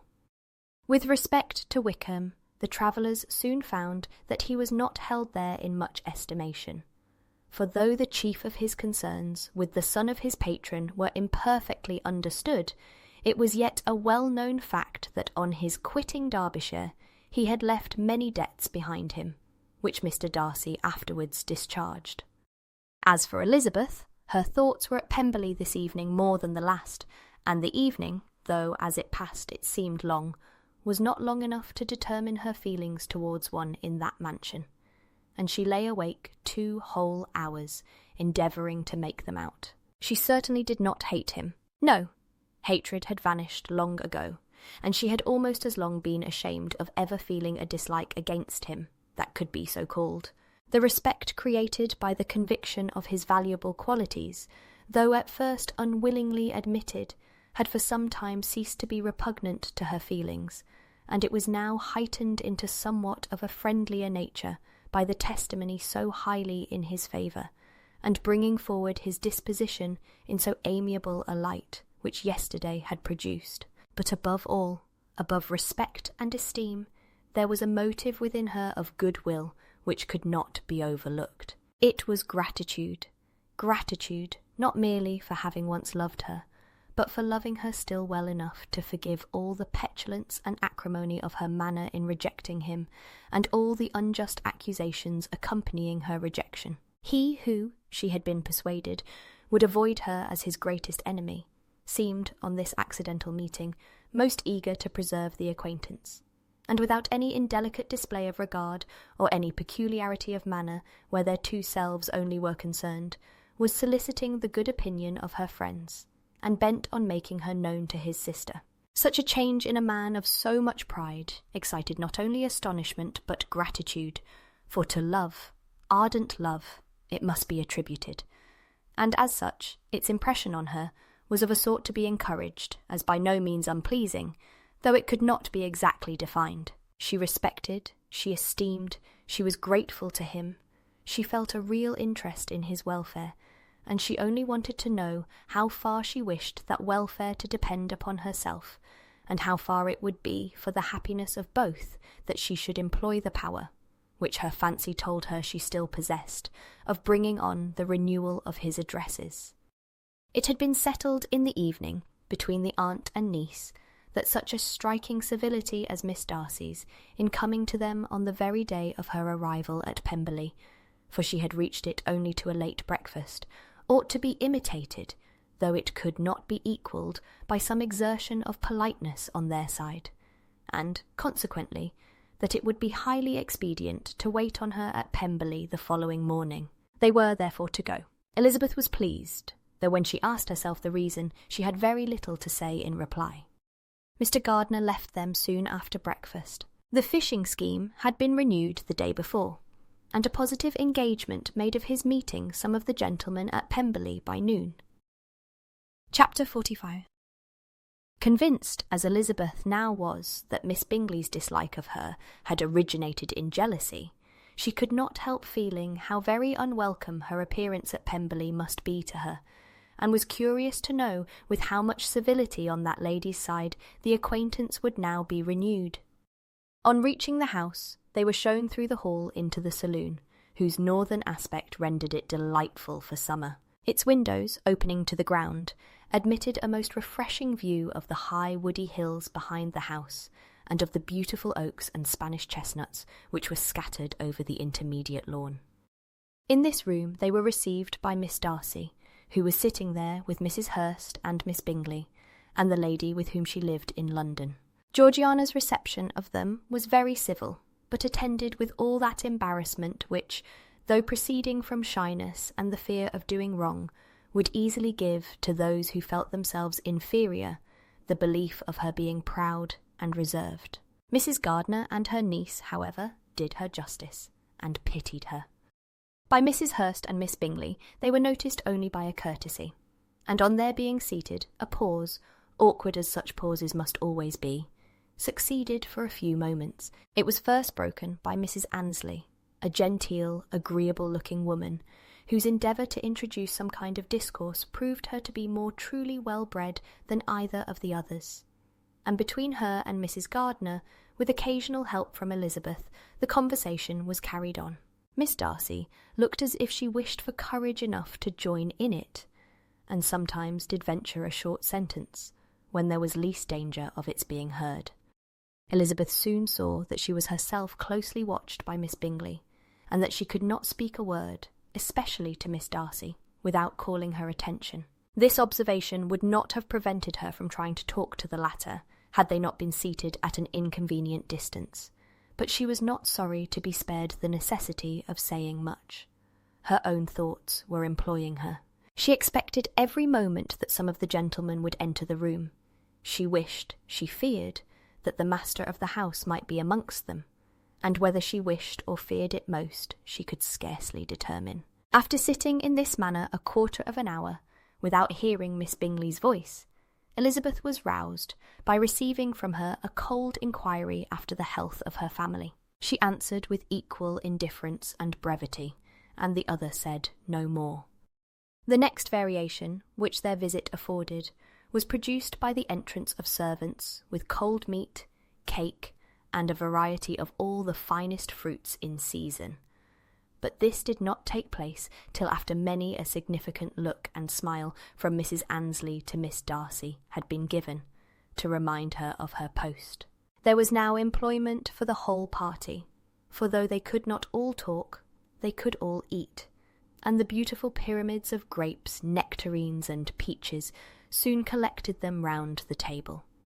While thus engaged, Elizabeth had a fair opportunity of deciding whether she most feared or wished for the appearance of Mr. Darcy by the feelings which prevailed on his entering the room, and then, though but a moment before she had believed her wishes to predominate, she began to regret that he came. He had been some time with Mr. Gardiner, who, with 2 or 3 other gentlemen from the house, was engaged by the river, and had left him only on learning that the ladies of the family intended a visit to Georgiana that morning. No sooner did he appear than Elizabeth wisely resolved to be perfectly easy and unembarrassed, a resolution the more necessary to be made, but perhaps not the more easily kept, because she saw that the suspicions of the whole party were awakened against them, and that there was scarcely an eye which did not watch his behaviour when he first came into the room. In no countenance was attentive curiosity so strongly marked as in Miss Bingley's, in spite of the smiles which overspread her face whenever she spoke to one of its objects. For jealousy had not yet made her desperate, and her attentions to Mr. Darcy were by no means over. Miss Darcy, on her brother's entrance, exerted herself much more to talk, and Elizabeth saw that he was anxious for his sister and herself to get acquainted, and forwarded, as much as possible, every attempt at conversation on either side. Miss Bingley saw all this likewise, and in the imprudence of anger took the first opportunity of saying, with sneering civility, "Pray, Miss Eliza, are not the Shire militia removed from Meryton? They must be a great loss to your family." In Darcy's presence she dared not mention Wickham's name, but Elizabeth instantly comprehended that he was uppermost in her thoughts, and the various recollections connected with him gave her a moment's distress. But, exerting herself vigorously to repel the ill-natured attack, she presently answered the question in a tolerably disengaged tone. While she spoke, an involuntary glance showed her Darcy with a heightened complexion, earnestly looking at her, and his sister overcome with confusion and unable to lift up her eyes. Had Miss Bingley known what pain she was then giving her beloved friend, she undoubtedly would have refrained from the hint, but she had merely intended to discompose Elizabeth by bringing forward the idea of a man to whom she believed her partial, to make her betray a sensibility which might injure her in Darcy's opinion, and, perhaps, to remind the latter of all the follies and absurdities by which some part of her family were connected with that corpse. Not a syllable had ever reached her of Miss Darcy's meditated elopement. To no creature had it been revealed, where secrecy was possible, except to Elizabeth, and from all Bingley's connections her brother was particularly anxious to conceal it, from that very wish which Elizabeth had long ago attributed to him, of their becoming hereafter her own. He had certainly formed such a plan, and without meaning that it should affect his endeavour to separate him from Miss Bennet, it is probable that it might add something to his lively concern for the welfare of his friend. Elizabeth's collected behaviour, however, soon quieted his emotion, and as Miss Bingley, vexed and disappointed, dared not approach nearer to Wickham, Georgiana also recovered in time, though not enough to be able to speak any more. Her brother, whose eye she feared to meet, scarcely recollected her interest in the affair, and the very circumstance which had been designed to turn his thoughts from Elizabeth seemed to have fixed them on her more and more cheerfully. Their visit did not continue long after the question and answer above mentioned, and while Mr. Darcy was attending them to their carriage, Miss Bingley was venting her feelings in criticisms on Elizabeth's person, behaviour, and dress, but Georgiana would not join her. Her brother's recommendation was enough to ensure her favour. His judgment could not err, and he had spoken in such terms of Elizabeth as to leave Georgiana without the power of finding her otherwise than lovely and amiable. When Darcy returned to the saloon, Miss Bingley could not help repeating to him some part of what she had been saying to his sister. "How very ill Eliza Bennet looks this morning, Mr. Darcy," she cried. "I never in my life saw anyone so much altered as she is since the winter. She is grown so brown and coarse. Louisa and I were agreeing that we should not have known her again." However little Mr. Darcy might have liked such an address, he contented himself with coolly replying that he perceived no other alteration than her being rather tanned, no miraculous consequence of travelling in the summer. "For my own part," she rejoined, "I must confess that I never could see any beauty in her. Her face is too thin, her complexion has no brilliancy, and her features are not at all handsome. Her nose wants character, there is nothing marked in its lines. Her teeth are tolerable, but not out of the common way. And as for her eyes, which have sometimes been called so fine, I never could perceive anything extraordinary in them. They have a sharp, shrewish look, which I do not like at all. And in her air altogether there is a self-sufficiency without fashion, which is intolerable." Persuaded as Miss Bingley was that Darcy admired Elizabeth, this was not the best method of recommending herself, but angry people are not always wise, and in seeing him at last look somewhat nettled, she had all the success she expected. He was resolutely silent, however, and from a determination of making him speak, she continued, "I remember, when we first knew her in Hertfordshire, how amazed we all were to find that she was a reputed beauty, and I particularly recollect your saying one night, after they had been dining at Netherfield, 'She a beauty. I should as soon call her mother a wit.' But afterwards she seemed to improve on you, and I believe you thought her rather pretty at one time." "Yes," replied Darcy, who could contain himself no longer, "but that was only when I first knew her, for it is many months since I have considered her as one of the handsomest women of my acquaintance." He then went away, and Miss Bingley was left to all the satisfaction of having forced him to say what gave no one any pain but herself. Mrs. Gardiner and Elizabeth talked of all that had occurred during their visit, as they returned, except what had particularly interested them both. The looks and behaviour of everybody they had seen were discussed, except of the person who had mostly engaged their attention. They talked of his sister, his friends, his house, his fruit, of everything but himself. Yet Elizabeth was longing to know what Mrs. Gardiner thought of him, and Mrs. Gardiner would have been highly gratified by her niece's beginning the subject. Chapter 46. Elizabeth had been a good deal disappointed in not finding a letter from Jane on their first arrival at Lambton, and this disappointment had been renewed on each of the mornings that had now been spent there, but on the third her repining was over, and her sister justified by the receipt of 2 letters from her at once, on one of which was marked that it had been missent elsewhere. Elizabeth was not surprised at it, as Jane had written the direction remarkably ill. They had just been preparing to walk as the letters came in, and her uncle and aunt, leaving her to enjoy them in quiet, set off by themselves. The one missent must be first attended to. It had been written 5 days ago. The beginning contained an account of all their little parties and engagements, with such news as the country afforded. But the latter half, which was dated a day later and written in evident agitation, gave more important intelligence. It was to this effect: "Since writing the above, dearest Lizzie, something has occurred of a most unexpected and serious nature, but I am afraid of alarming you. Be assured that we are all well. What I have to say relates to poor Lydia. An express came at 12 last night, just as we were all gone to bed, from Colonel Forster, to inform us that she was gone off to Scotland with one of his officers, to own the truth, with Wickham. Imagine our surprise. To Kitty, however, it does not seem so wholly unexpected. I am very, very sorry. So imprudent a match on both sides. But I am willing to hope the best, and that his character has been misunderstood. Thoughtless and indiscreet, I can easily believe him, but this step, and let us rejoice over it, marks nothing bad at heart. His choice is disinterested at least, for he must know my father can give her nothing. Our poor mother is sadly grieved. My father bears it better. How thankful am I that we never let them know what has been said against him. We must forget it ourselves. They were off Saturday night about 12, as is conjectured, but were not missed till yesterday morning at 8. The express was sent off directly. My dear Lizzie, they must have passed within 10 miles of us. Colonel Forster gives us reason to expect him here soon. Lydia left a few lines for his wife, informing her of their intention. I must conclude, for I cannot be long from my poor mother. I am afraid you will not be able to make it out, but I hardly know what I have written. Without allowing herself time for consideration, and scarcely knowing what she felt, Elizabeth, on finishing this letter, instantly seized the other, and opening it with the utmost impatience, read as follows. It had been written a day later than the conclusion of the first.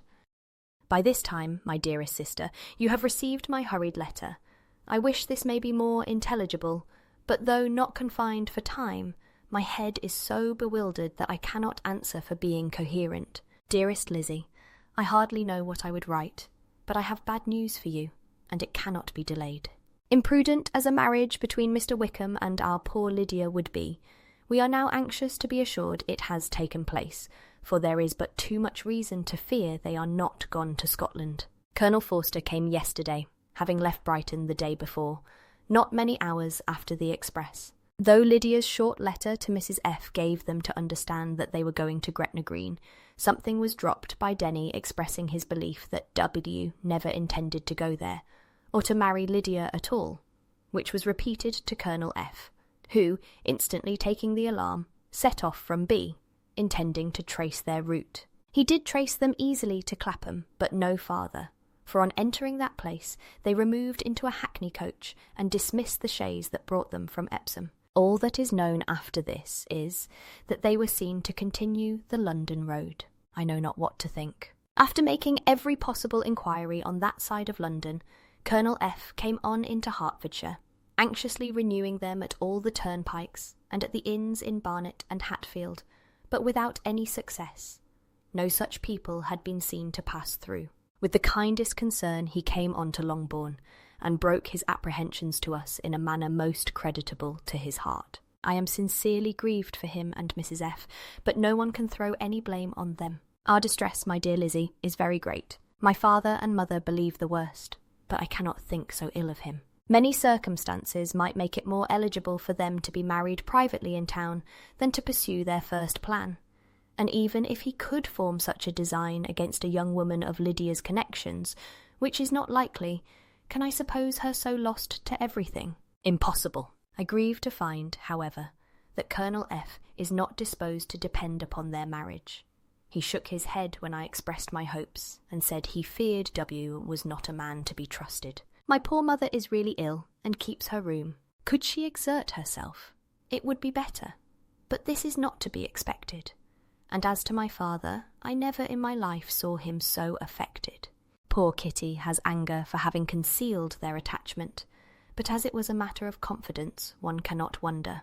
I am truly glad, dearest Lizzie, that you have been spared something of these distressing scenes.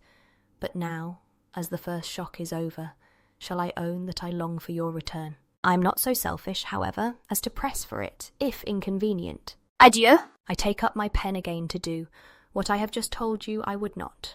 But circumstances are such that I cannot help earnestly begging you all to come here as soon as possible. I know my dear uncle and aunt so well that I am not afraid of requesting it, though I have still something more to ask of the former. My father is going to London with Colonel Forster instantly, to try to discover her. What he means to do, I am sure I know not, but his excessive distress will not allow him to pursue any measure in the best and safest way, and Colonel Forster is obliged to be at Brighton again tomorrow evening. In such an exigence, my uncle's advice and assistance would be everything in the world. He will immediately comprehend what I must feel, and I rely upon his goodness. "Oh, where is my uncle?" cried Elizabeth, darting from her seat as she finished the letter, in eagerness to follow him, without losing a moment of the time so precious. But as she reached the door, it was opened by a servant, and Mr. Darcy appeared. Her pale face and impetuous manner made him start, and before he could recover himself enough to speak, she, in whose mind every idea was superseded by Lydia's situation, hastily exclaimed, "I beg your pardon, but I must leave you. I must find Mr. Gardiner this moment on business that cannot be delayed. I have not an instant to lose." "Good God! What is the matter?" cried he, with more feeling than politeness. Then recollecting himself, I will not detain you a minute, but let me, or let the servant, go after Miss and Mrs. Gardiner. You are not well enough, you cannot go yourself." Elizabeth hesitated, but her knees trembled under her, and she felt how little would be gained by her attempting to pursue them. Calling back the servant, therefore, she commissioned him, though in so breathless an accent as made her almost unintelligible, to fetch his master and mistress home instantly. On his quitting the room, she sat down, unable to support herself, and looking so miserably ill that it was impossible for Darcy to leave her, or to refrain from saying, in a tone of gentleness and commiseration, "Let me call your maid. Is there nothing you could take to give you present relief? A glass of wine. Shall I get you one? You are very ill."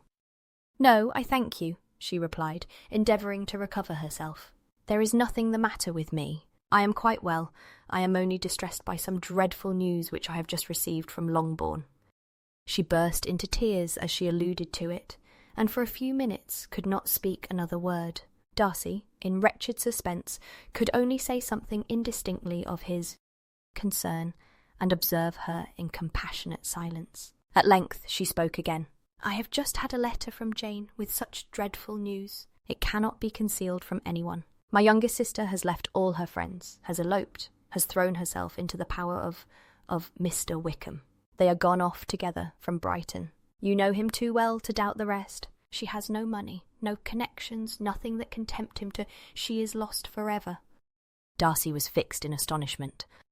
"When I consider," she added in a yet more agitated voice, "that I might have prevented it, I who knew what he was, had I but explained some part of it only, some part of what I learnt to my own family, had his character been known, this could not have happened. But it is all too late now." "I am grieved indeed," cried Darcy. "Grieved, shocked. But is it certain, absolutely certain?" "Oh, yes. They left Brighton together on Sunday night, and were traced almost to London, but not beyond. They are certainly not gone to Scotland." "And what has been done? What has been attempted to recover her?" "My father has gone to London, and Jane has written to beg my uncle's immediate assistance, and we shall be off, I hope, in half an hour. But nothing can be done. I know very well that nothing can be done. How is such a man to be worked on? How are they even to be discovered? I've not the smallest hope. It is every way horrible." Darcy shook his head in silent acquiescence. "When my eyes were opened to his real character, oh, had I known what I ought, what I dared to do, but I knew not. I was afraid of doing too much. Wretched, wretched mistake." Darcy made no answer. He seemed scarcely to hear her, and was walking up and down the room in earnest meditation, his brow contracted, his air gloomy. Elizabeth soon observed, and instantly understood it. Her power was sinking. Everything must sink under such a proof of family weakness, such an assurance of the deepest disgrace. She could neither wonder nor condemn, but the belief of his self-conquest brought nothing consolatory to her bosom, afforded no palliation of her distress. It was, on the contrary, exactly calculated to make her understand her own wishes, and never had she so honestly felt that she could have loved him as now, when all love must be vain. But self, though it would intrude, could not engross her. Lydia, the humiliation, the misery she was bringing on them all, soon swallowed up every private care, and covering her face with her handkerchief, Elizabeth was soon lost to everything else, and, after a pause of several minutes, was only recalled to a sense of her situation by the voice of her companion, who, in a manner which, though it spoke compassion, spoke likewise restraint, said, "I am afraid you have been long desiring my absence, nor have I anything to plead in excuse of my stay, but real, though unavailing concern. Would to heaven that anything could be either said or done on my part that might offer consolation to such distress. But I will not torment you with vain wishes, which may seem purposely to ask for your thanks. This unfortunate affair will, I fear, prevent my sister's having the pleasure of seeing you at Pemberley today." "Oh, yes, be so kind as to apologise for us to Miss Darcy. Say that urgent business calls us home immediately. Conceal the unhappy truth as long as it is possible. I know it cannot be long." He readily assured her of his secrecy, again expressed his sorrow for her distress, wished it a happier conclusion than there was at present reason to hope, and leaving his compliments for her relations, with only one serious parting look, went away. As he quitted the room, Elizabeth felt how improbable it was that they should ever see each other again on such terms of cordiality as had marked their several meetings in Derbyshire, and as she threw a retrospective glance over the whole of their acquaintance, so full of contradictions and varieties, sighed at the perverseness of those feelings which would now have promoted its continuance and would formerly have rejoiced in its termination. If gratitude and esteem are good foundations of affection, Elizabeth's change of sentiment will be neither improbable nor faulty. But if otherwise, if the regard springing from such sources is unreasonable or unnatural, in comparison of what is so often described as arising on a first interview with its object, and even before 2 words have been exchanged, nothing can be said in her defence, except that she had given somewhat of a trial to the latter method, in her partiality for Wickham, and that its ill success might, perhaps, authorise her to seek the other less interesting mode of attachment. Be that as it may, she saw him go with regret, and in this early example of what Lydia's infamy must produce, found additional anguish as she reflected on that wretched business. Never since reading Jane's second letter had she entertained a hope of Wickham's meaning to marry her. No one but Jane, she thought, could flatter herself with such an expectation. Surprise was the least of all her feelings on this development. While the contents of the first letter remained on her mind, she was all surprise, all astonishment, that Wickham should marry a girl whom it was impossible he could marry for money, and how Lydia could ever have attached him had appeared incomprehensible. But now it was all too natural. For such an attachment as this, she might have sufficient charms, and though she did not suppose Lydia to be deliberately engaging in an elopement without the intention of marriage, she had no difficulty in believing that neither her virtue nor her understanding would preserve her from falling an easy prey. She had never perceived, while the regiment was in Hertfordshire, that Lydia had any partiality for him, but she was convinced that Lydia had wanted only encouragement to attach herself to anybody. Sometimes one officer, sometimes another, had been her favourite, as their attentions raised them in her opinion. Her affections had been continually fluctuating, but never without an object. The mischief of neglect and mistaken indulgence towards such a girl, oh, how acutely did she now feel it! She was wild to be at home, to hear, to see, to be upon the spot to share with Jane in the cares that must now fall wholly upon her in a family so deranged, a father absent, a mother incapable of exertion and requiring constant attendance. And though almost persuaded that nothing could be done for Lydia, her uncle's interference seemed of the utmost importance.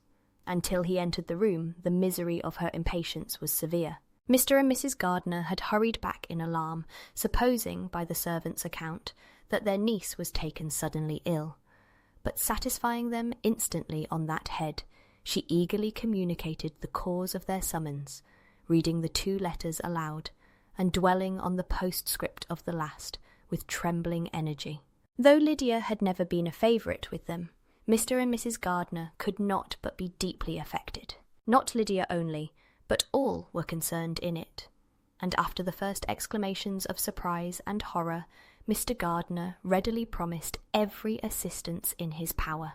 Elizabeth, though expecting no less, thanked him with tears of gratitude, and all 3 being actuated by one spirit, everything relating to their journey was speedily settled. They were to be off as soon as possible. "But what is to be done about Pemberley?" cried Mrs. Gardiner. "John told us Mr. Darcy was here when you sent for us. Was it so?"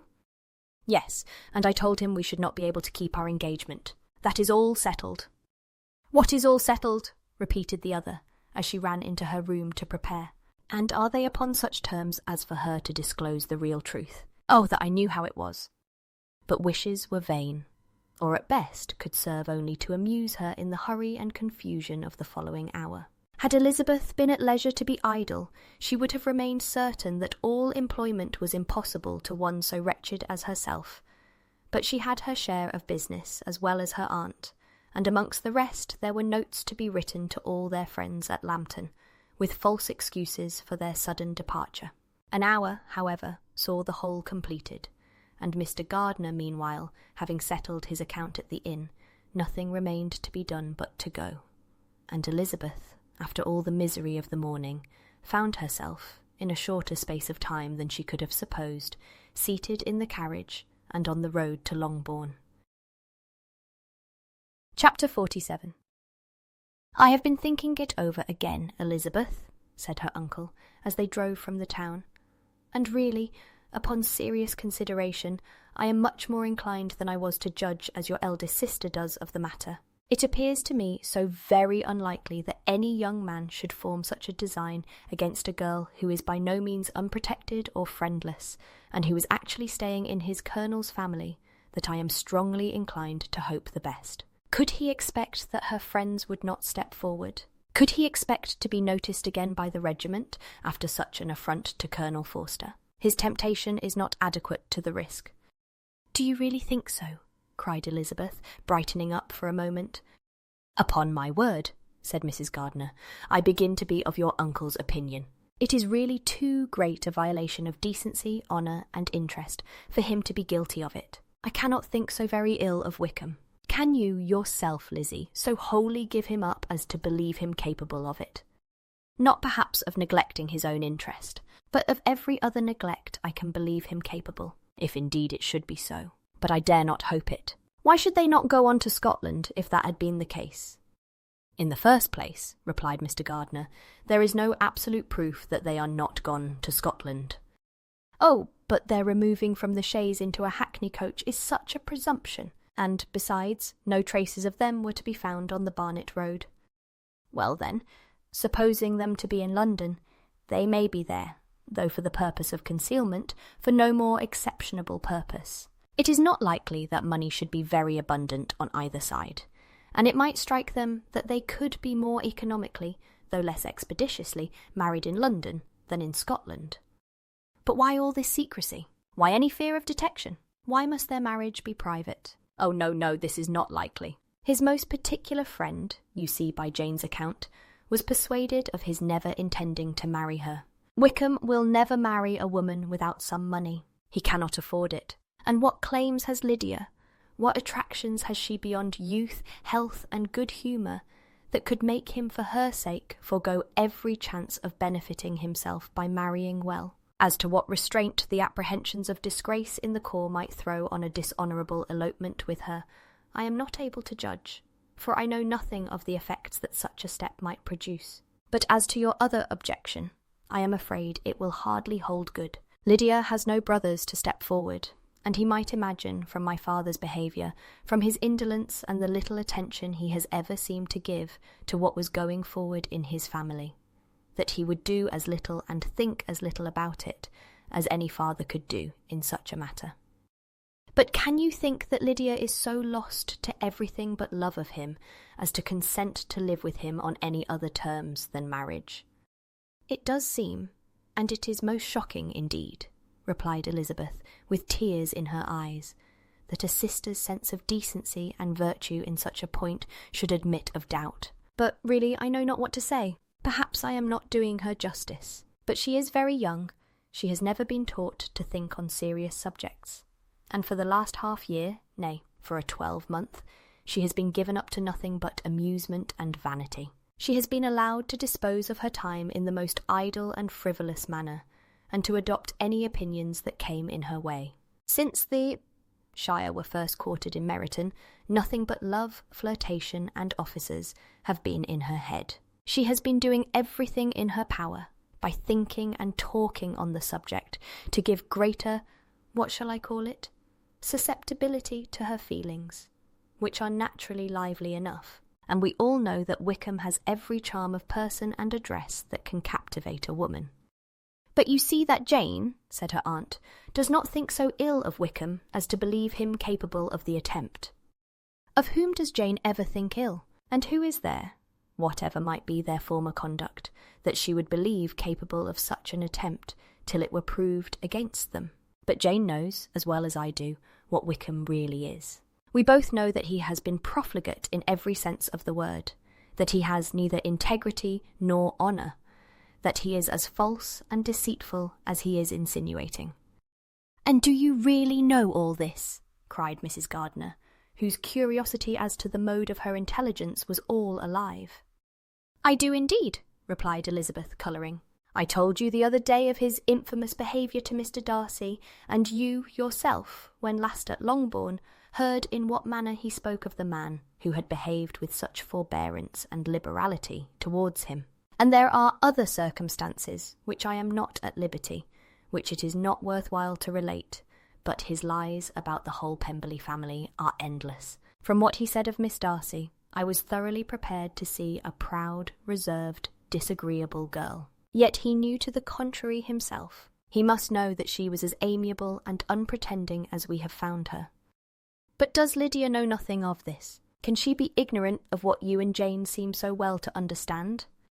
"Oh yes, that is the worst of all. Till I was in Kent, and saw so much both of Mr. Darcy and his relation Colonel Fitzwilliam, I was ignorant of the truth myself. And when I returned home, the Shire was to leave Meryton in a week or fortnight's time.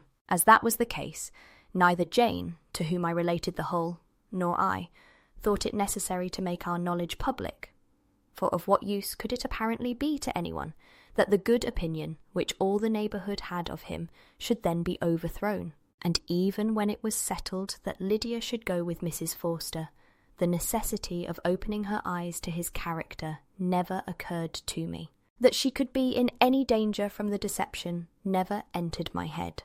That such a consequence as this should ensue, you may easily believe was far enough from my thoughts. When they all removed to Brighton, therefore, you had no reason, I suppose, to believe them fond of each other." "Not the slightest. I can remember no symptom of affection on either side, and had anything of the kind been perceptible, you must be aware that ours is not a family on which it could be thrown away. When first he entered the corps, she was ready enough to admire him, but so we all were. Every girl in or near Meryton was out of her senses about him for the first 2 months. But he never distinguished her by any particular attention, and consequently, after a moderate period of extravagant and wild admiration, her fancy for him gave way, and others of the regiment, who treated her with more distinction, again became her favourites. It may be easily believed that however little of novelty could be added to their fears, hopes, and conjectures on this interesting subject by its repeated discussion, no other could detain them from it long during the whole of the journey. From Elizabeth's thoughts it was never absent. Fixed there by the keenest of all anguish, self-reproach, she could find no interval of ease or forgetfulness. They travelled as expeditiously as possible, and sleeping one night on the road, reached Longbourn by dinner-time the next day. It was a comfort to Elizabeth to consider that Jane could not have been wearied by long expectations. The little Gardiners, attracted by the sight of a chaise, were standing on the steps of the house as they entered the paddock, and when the carriage drove up to the door, the joyful surprise that lighted up their faces and displayed itself over their whole bodies, in a variety of capers and frisks, was the first pleasing earnest of their welcome. Elizabeth jumped out, and after giving each of them a hasty kiss, hurried into the vestibule, where Jane, who came running downstairs from her mother's apartment, immediately met her. Elizabeth, as she affectionately embraced her, whilst tears filled the eyes of both, lost not a moment in asking whether anything had been heard of the fugitives. "Not yet," replied Jane, "but now that my dear uncle is come, I hope everything will be well." "Is my father in town?" "Yes, he went on Tuesday, as I wrote you word." "And have you heard from him often?" "We have heard only once. He wrote me a few lines on Wednesday to say that he had arrived in safety, and to give me his directions, which I particularly begged him to do. He merely added that he should not write again till he had something of importance to mention."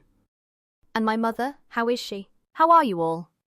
"My mother is tolerably well, I trust, though her spirits are greatly shaken. She is upstairs, and will have great satisfaction in seeing you all. She does not yet leave her dressing-room. Mary and Kitty, thank heaven, are quite well." "But you, how are you?" cried Elizabeth. "You look pale. How much you must have gone through!" Her sister, however, assured her of her being perfectly well, and their conversation, which had been passing while Mr. and Mrs. Gardiner were engaged with their children, was now put an end to by the approach of the whole party. Jane ran to her uncle and aunt and welcomed and thanked them both, with alternate smiles and tears. When they were all in the drawing-room, the questions which Elizabeth had already asked were of course repeated by the others, and they soon found that Jane had no intelligence to give. The sanguine hope of good, however, which the benevolence of her heart suggested, had not yet deserted her. She still expected that it would all end well, and that every morning would bring some letter, either from Lydia or her father, to explain their proceedings, and, perhaps, announce the marriage. Mrs. Bennet, to whose apartment they all repaired, after a few minutes' conversation together, received them exactly as might be expected, with tears and lamentations of regret, invectives against the villainous conduct of Wickham, and complaints of her own sufferings and ill usage, blaming everybody but the person to whose ill-judging indulgence the errors of her daughter must be principally owing. "If I had been able," said she, "to carry my point in going to Brighton with all my family, this would not have happened. But poor dear Lydia had nobody to take care of her. Why did the Forsters ever let her go out of their sight? I am sure there was some great neglect or other on their side, for she is not the kind of girl to do such a thing, if she had been well looked after. I always thought they were very unfit to have the charge of her, but I was overruled, as I always am. Poor dear child! And now here's Mr. Bennet gone away, and I know he will fight Wickham wherever he meets him, and then he will be killed, and what is to become of us all? The Collinses will turn us out before he is cold in his grave, and if you are not kind to us, brother, I do not know what we shall do."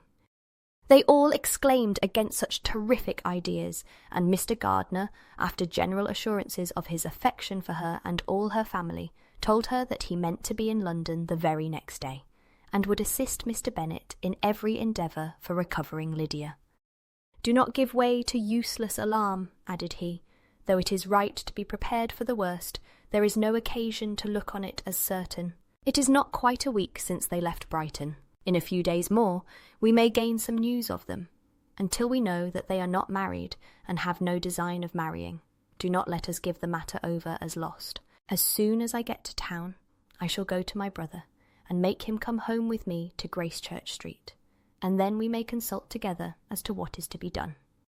"Oh, my dear brother," replied Mrs. Bennet, "that is exactly what I could most wish for. And now do, when you get to town, find them out, wherever they may be, and if they are not married already, make them marry. And as for wedding clothes, do not let them wait for that, but tell Lydia she shall have as much money as she chooses to buy them after they are married. And, above all things, keep Mr. Bennet from fighting. Tell him what a dreadful state I am in, that I am frightened out of my wits, and have such tremblings, such flutterings all over me, such spasms in my side, and pains in my head, and such beatings at my heart, that I can get no rest by night nor by day.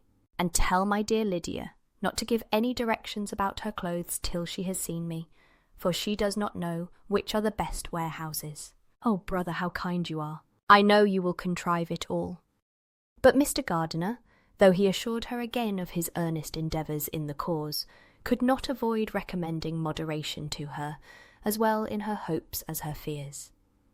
And after talking with her in this manner till dinner was on table, they left her to vent all her feelings on the housekeeper, who attended in the absence of her daughters.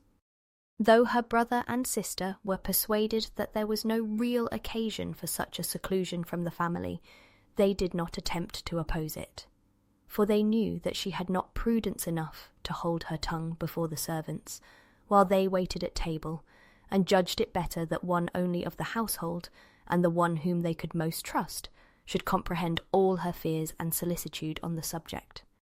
In the dining-room they were soon joined by Mary and Kitty, who had been too busily engaged in their separate apartments to make their appearance before. One came from her books, and the other from her toilette. The faces of both, however, were tolerably calm, and no change was visible in either, except that the loss of her favourite sister or the anger which she had herself incurred in the business, had given something more of fretfulness than usual to the accents of Kitty. As for Mary, she was mistress enough of herself to whisper to Elizabeth, with a countenance of grave reflection, soon after they were seated at table, "This is a most unfortunate affair, and will probably be much talked of. But we must stem the tide of malice, and pour into the wounded bosoms of each other the balm of sisterly consolation."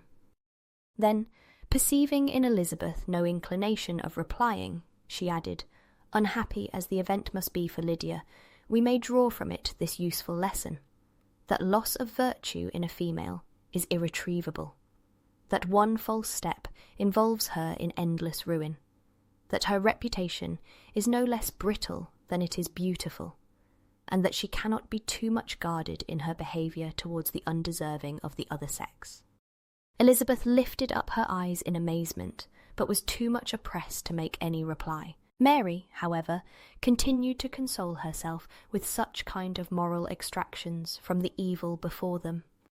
In the afternoon, the two elder Miss Bennets were able to be for half an hour by themselves, and Elizabeth instantly availed herself of the opportunity of making any inquiries which Jane was equally eager to satisfy. After joining in general lamentations over the dreadful sequel of this event, which Elizabeth considered as all but certain, and Miss Bennet could not assert to be wholly impossible, the former continued the subject by saying, "But tell me all and everything about it which I have not already heard. Give me further particulars. What did Colonel Forster say? Had they no apprehension of anything before the elopement took place? They must have seen them together forever." Colonel Forster did own that he had often suspected some partiality, especially on Lydia's side, but nothing to give him any alarm. "I am so grieved for him. His behaviour was attentive and kind to the utmost. He was coming to us, in order to assure us of his concern, before he had any idea of their not being gone to Scotland. When that apprehension first got abroad, it hastened his journey." "And was Denny convinced that Wickham would not marry? Did he know of their intending to go off? Had Colonel Forster seen Denny himself?" "Yes, but when questioned by him, Denny denied knowing anything of their plan, and would not give his real opinion about it. He did not repeat his persuasion of their not marrying, and from that I am inclined to hope he might have been misunderstood before." "Until Colonel Forster came himself, not one of you entertained a doubt, I suppose, of their being really married?" "How was it possible that such an idea should enter our brains? I felt a little uneasy, a little fearful of my sister's happiness with him in marriage, because I knew that his conduct had not been always quite right. My father and mother knew nothing of that. They only felt how imprudent a match it must be." Kitty then owned, with a very natural triumph on knowing more than the rest of us, that in Lydia's last letter she had prepared her for such a step. She had known, it seems, of their being in love with each other many weeks. "But not before they went to Brighton?" "No, I believe not." "And did Colonel Forster appear to think ill of Wickham himself? Does he know his real character?" "I must confess that he did not speak so well of Wickham as he formerly did. He believed him to be imprudent and extravagant, and since this sad affair has taken place, it is said that he left Meryton greatly in debt, but I hope this may be false." "Oh, Jane, had we been less secret, had we told what we knew of him, this could not have happened." "Perhaps it would have been better," replied her sister. "But to expose the former faults of any person, without knowing what their present feelings were, seemed unjustifiable. We acted with the best intentions." Could Colonel Forster repeat the particulars of Lydia's note to his wife? He brought it with him for us to see. Jane then took it from her pocket-book and gave it to Elizabeth. These were the contents. "My dear Harriet, you will laugh when you know where I am gone, and I cannot help laughing myself at your surprise tomorrow morning as soon as I am missed. I am going to Gretna Green, and if you cannot guess with who, I shall think you a simpleton, for there is but one man in the world I love, and he is an angel. I should never be happy without him, so think it no harm to be off. You need not send them word at Longbourn of my going, if you do not like it, for it will make the surprise the greater when I write to them, and sign my name Lydia Wickham. What a good joke it will be! I can hardly write for laughing. Pray make my excuses to Pratt for not keeping my engagement, and dancing with him tonight. Tell him I hope he will excuse me when he knows all, and tell him I will dance with him at the next ball we meet with great pleasure. I shall send for my clothes when I get to Longbourn, but I wish you would tell Sally to mend a great slit in my worked muslin gown before they are packed up. Goodbye. Give my love to Colonel Forster. I hope you will drink to our good journey. Your affectionate friend, Lydia Bennet. "Oh, thoughtless, thoughtless Lydia!" cried Elizabeth when she had finished it. "What a letter is this, to be written at such a moment! But at least it shows that she was serious in the object of her journey. Whatever he might afterwards persuade her to, it was not on her side a scheme of infamy. My poor father, how he must have felt it! I never saw anyone so shocked. He could not speak a word for full 10 minutes. My mother was taken ill immediately, and the whole house in such confusion." "Oh, Jane," cried Elizabeth, "was there a servant belonging to it who did not know the whole story before the end of the day?" "I do not know. I hope there was. But to be guarded at such a time is very difficult. My mother was in hysterics, and though I endeavoured to give her every assistance in my power, I am afraid I did not do so much as I might have done. But the horror of what might possibly happen almost took from me my faculties. Your attendance upon her has been too much for you. You do not look well. Oh, that I had been with you! You have had every care and anxiety upon yourself alone. Mary and Kitty have been very kind, and would have shared in every fatigue, I am sure, but I did not think it right for either of them.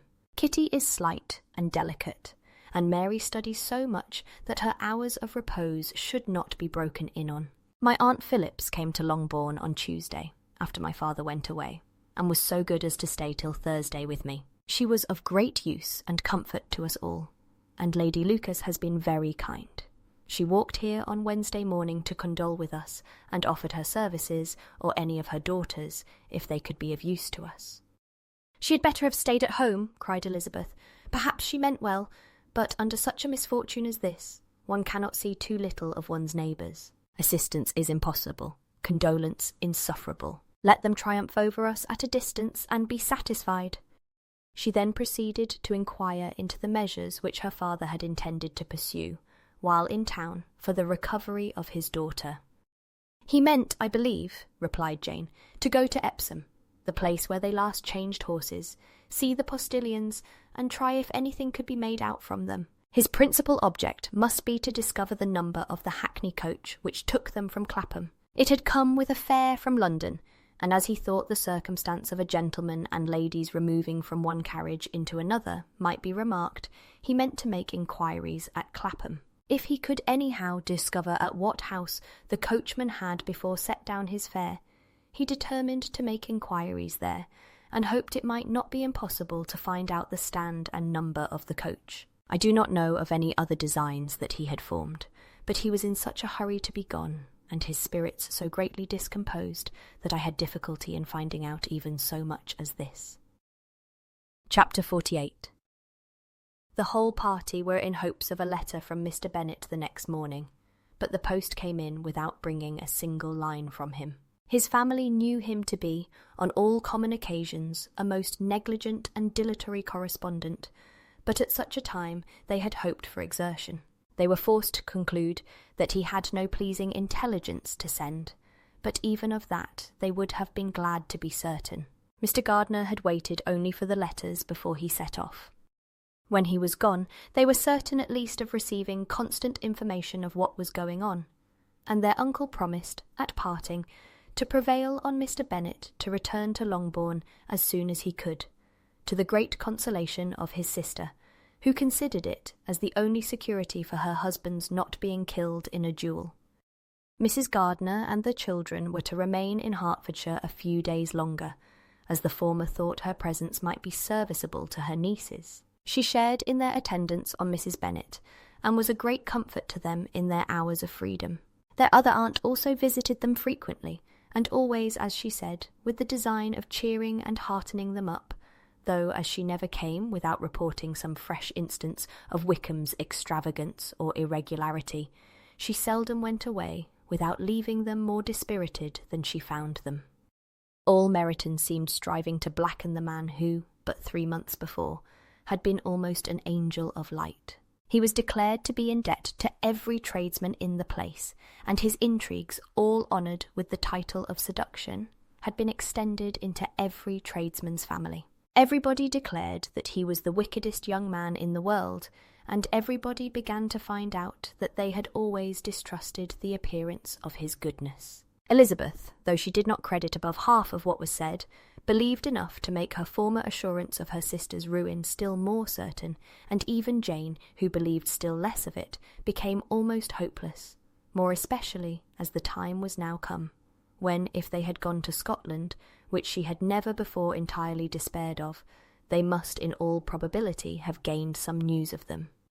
Mr. Gardiner left Longbourn on Sunday. On Tuesday, his wife received a letter from him.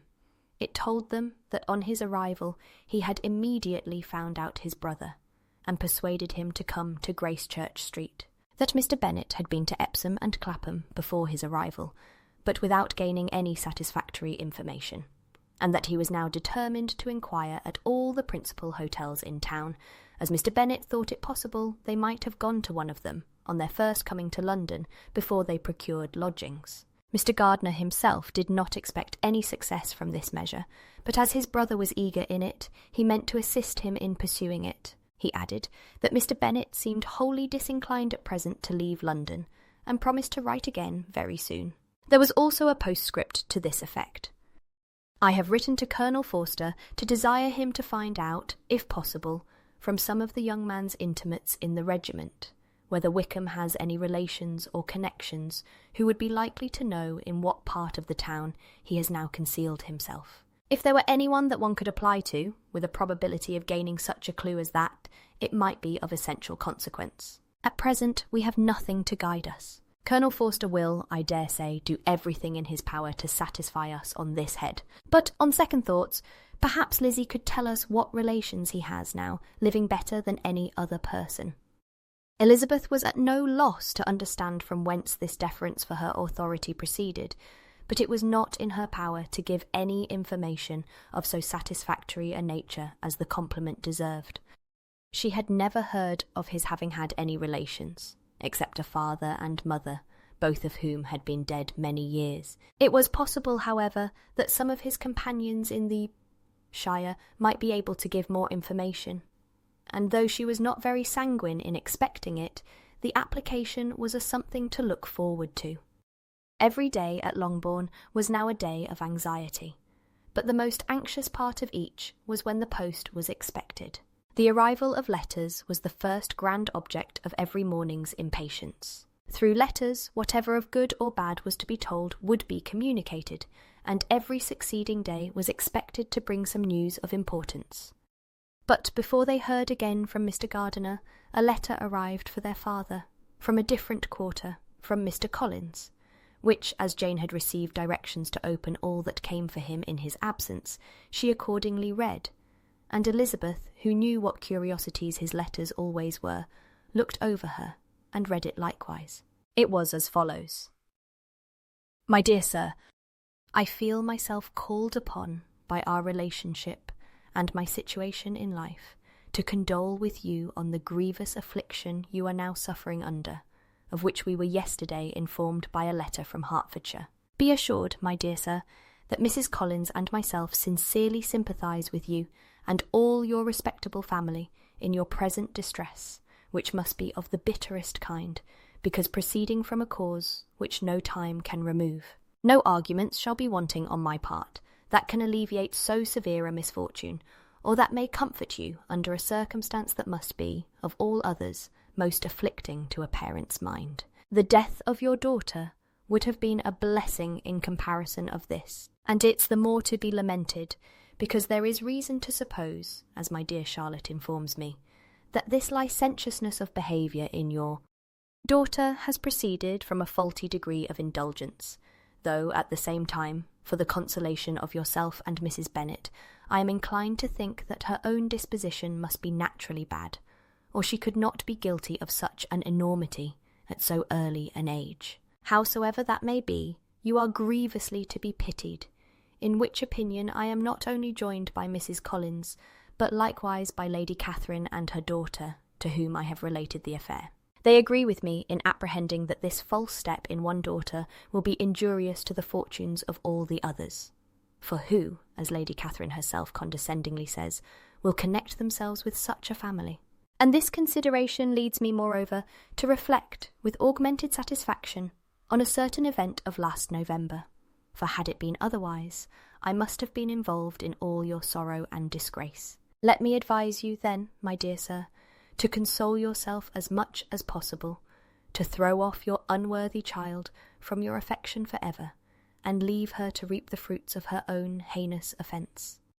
I am, dear sir, etc., etc. Mr. Gardiner did not write again till he had received an answer from Colonel Forster, and then he had nothing of a pleasant nature to send. It was not known that Wickham had a single relation with whom he kept up any connection, and it was certain that he had no near one living. His former acquaintance had been numerous, but since he had been in the militia, it did not appear that he was on terms of particular friendship with any of them. There was no one, therefore, who could be pointed out as likely to give any news of him, and in the wretched state of his own finances there was a very powerful motive for secrecy, in addition to his fear of discovery by Lydia's relations, for it had just transpired that he had left gaming debts behind him to a very considerable amount. Colonel Forster believed that more than £1,000 would be necessary to clear his expenses at Brighton. He owed a good deal in the town, but his debts of honour were still more formidable. Mr. Gardiner did not attempt to conceal these particulars from the Longbourn family. Jane heard them with horror. "A gamester!" she cried. "This is wholly unexpected. I had not an idea of it." Mr. Gardiner added in his letter that they might expect to see their father at home on the following day, which was Saturday. Rendered spiritless by the ill success of all their endeavours, he had yielded to his brother-in-law's entreaty that he would return to his family and leave it to him to do whatever occasion might suggest to be advisable for continuing their pursuit. When Mrs. Bennet was told of this, she did not express so much satisfaction as her children expected, considering what her anxiety for his life had been before.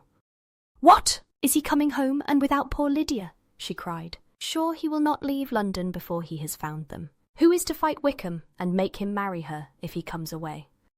As Mrs. Gardiner began to wish to be at home, it was settled that she and her children should go to London at the same time that Mr. Bennet came from it. The coach, therefore, took them the first stage of their journey, and brought its master back to Longbourn. Mrs. Gardiner went away in all the perplexity about Elizabeth and her Derbyshire friend, that had attended her from that part of the world. His name had never been voluntarily mentioned before them by her niece, and the kind of half-expectation which Mrs. Gardiner had formed of their being followed by a letter from him had ended in nothing. Elizabeth had received none since her return. That could come from Pemberley. The present unhappy state of the family rendered any other excuse for the lowness of her spirits unnecessary. Nothing, therefore, could be fairly conjectured from that, though Elizabeth, who was by this time tolerably well acquainted with her own feelings, was perfectly aware that, had she known nothing of Darcy, she could have borne the dread of Lydia's infamy somewhat better. It would have spared her, she thought, one sleepless night out of 2.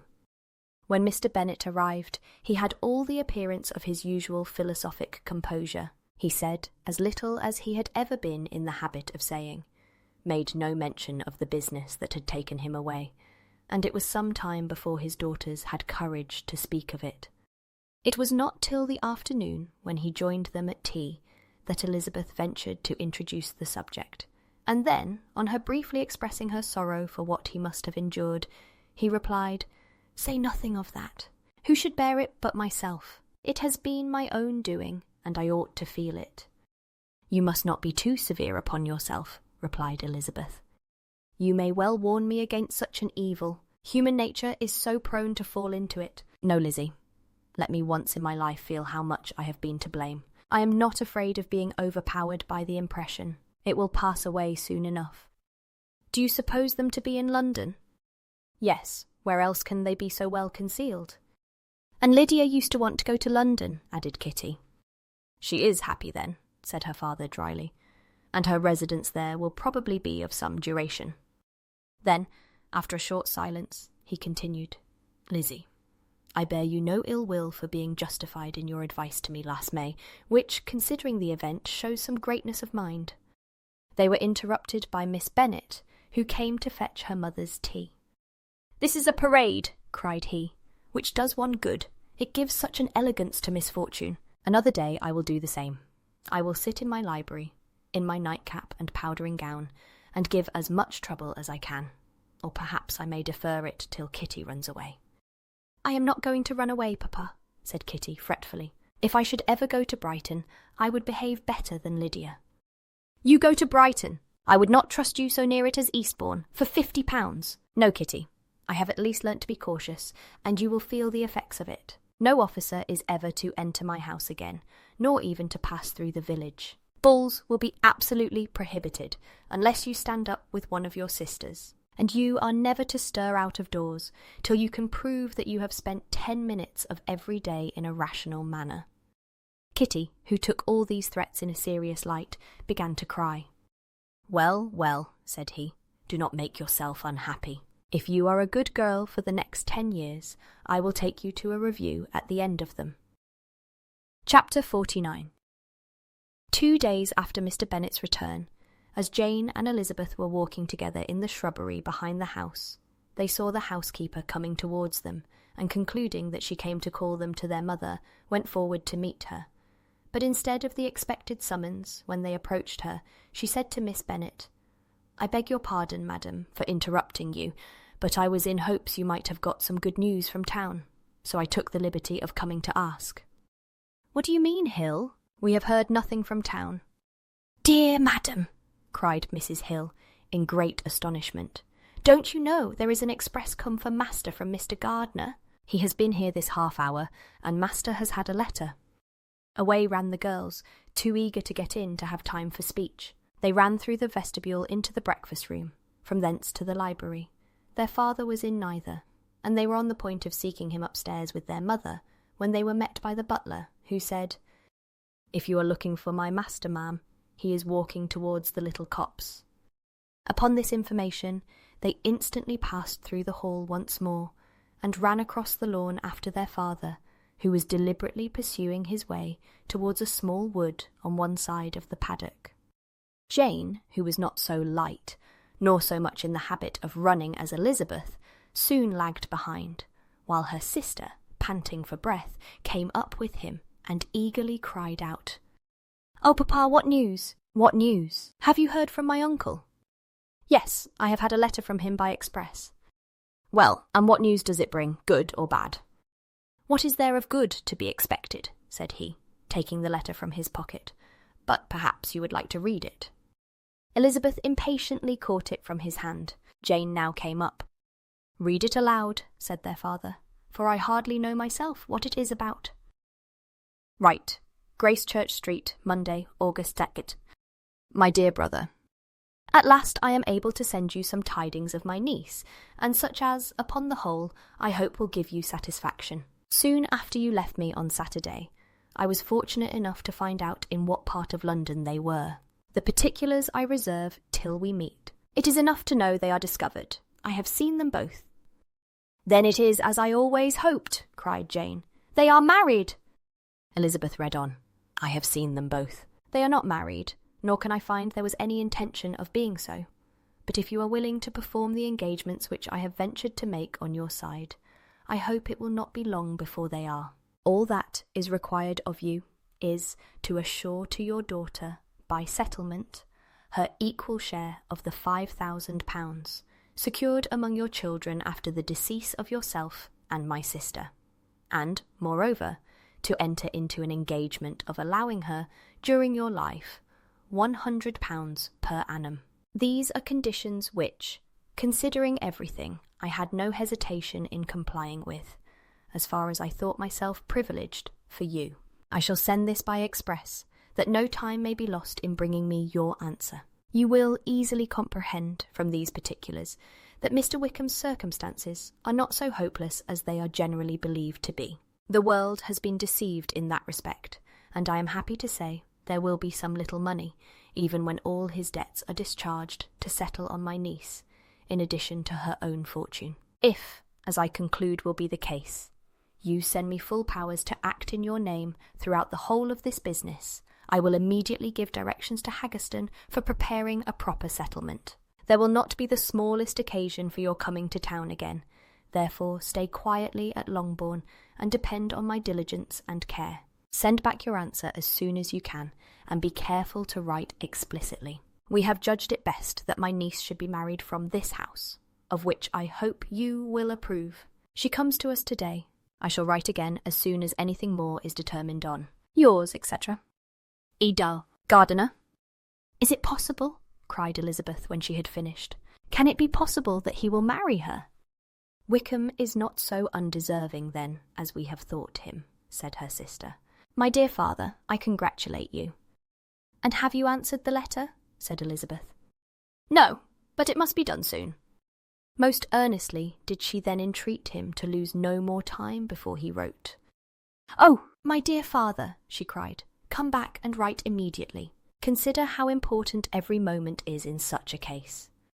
Let me write for you, said Jane, if you dislike the trouble yourself. I dislike it very much, he replied, but it must be done.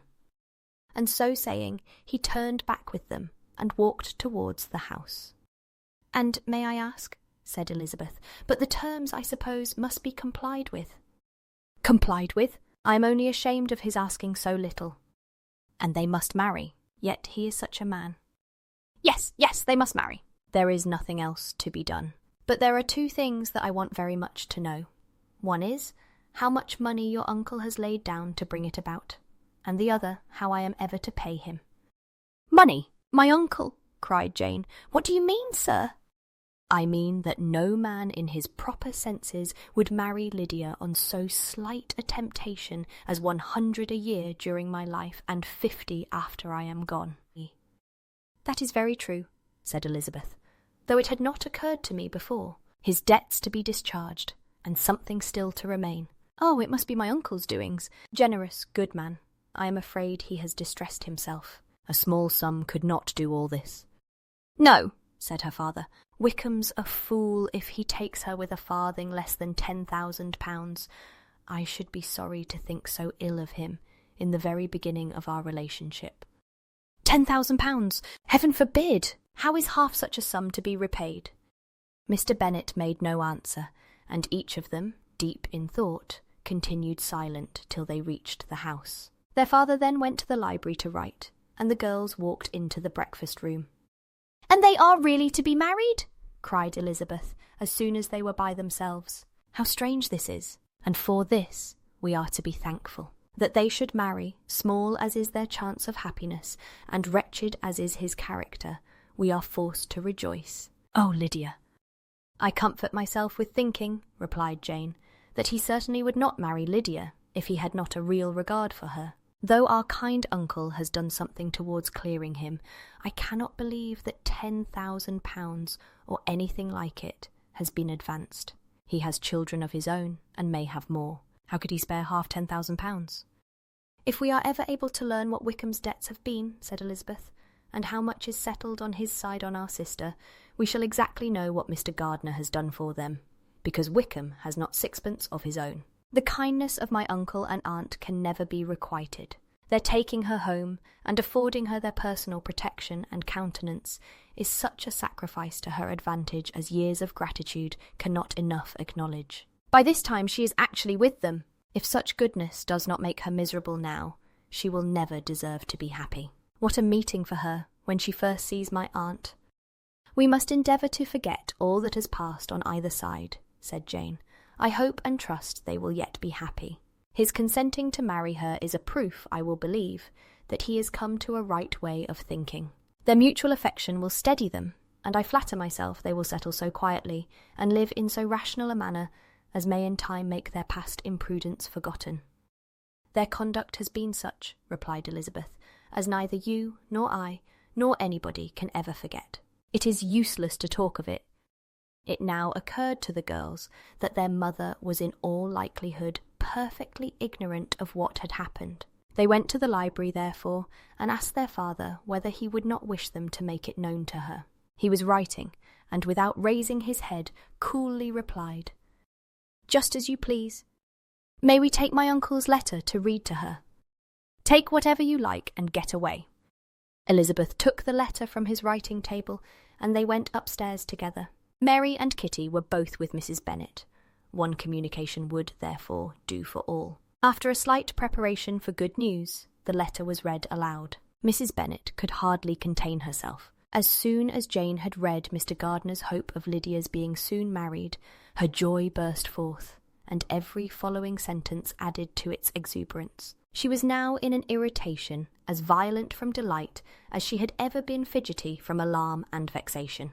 To know that her daughter would be married was enough. She was disturbed by no fear for her felicity, nor humbled by any remembrance of her misconduct. "My dear, dear Lydia," she cried, "this is delightful indeed. She will be married. I shall see her again. She will be married at 16. My good, kind brother. I knew how it would be. I knew he would manage everything. How I long to see her, and to see dear Wickham too. But the clothes, the wedding clothes. I will write to my sister Gardiner about them directly. Lizzie, my dear, run down to your father and ask him how much he will give her. Stay, I will go myself. Ring the bell, Kitty, for Hill. I will put on my things in a moment. My dear, dear Lydia, how merry we shall be together when we meet." Her eldest daughter endeavoured to give some relief to the violence of these transports, by leading her thoughts to the obligations which Mr. Gardiner's behaviour laid them all under. "For we must attribute this happy conclusion," she added, "in a great measure to his kindness. We are persuaded that he has pledged himself to assist Mr. Wickham with money." "Well," cried her mother, "it is all very right.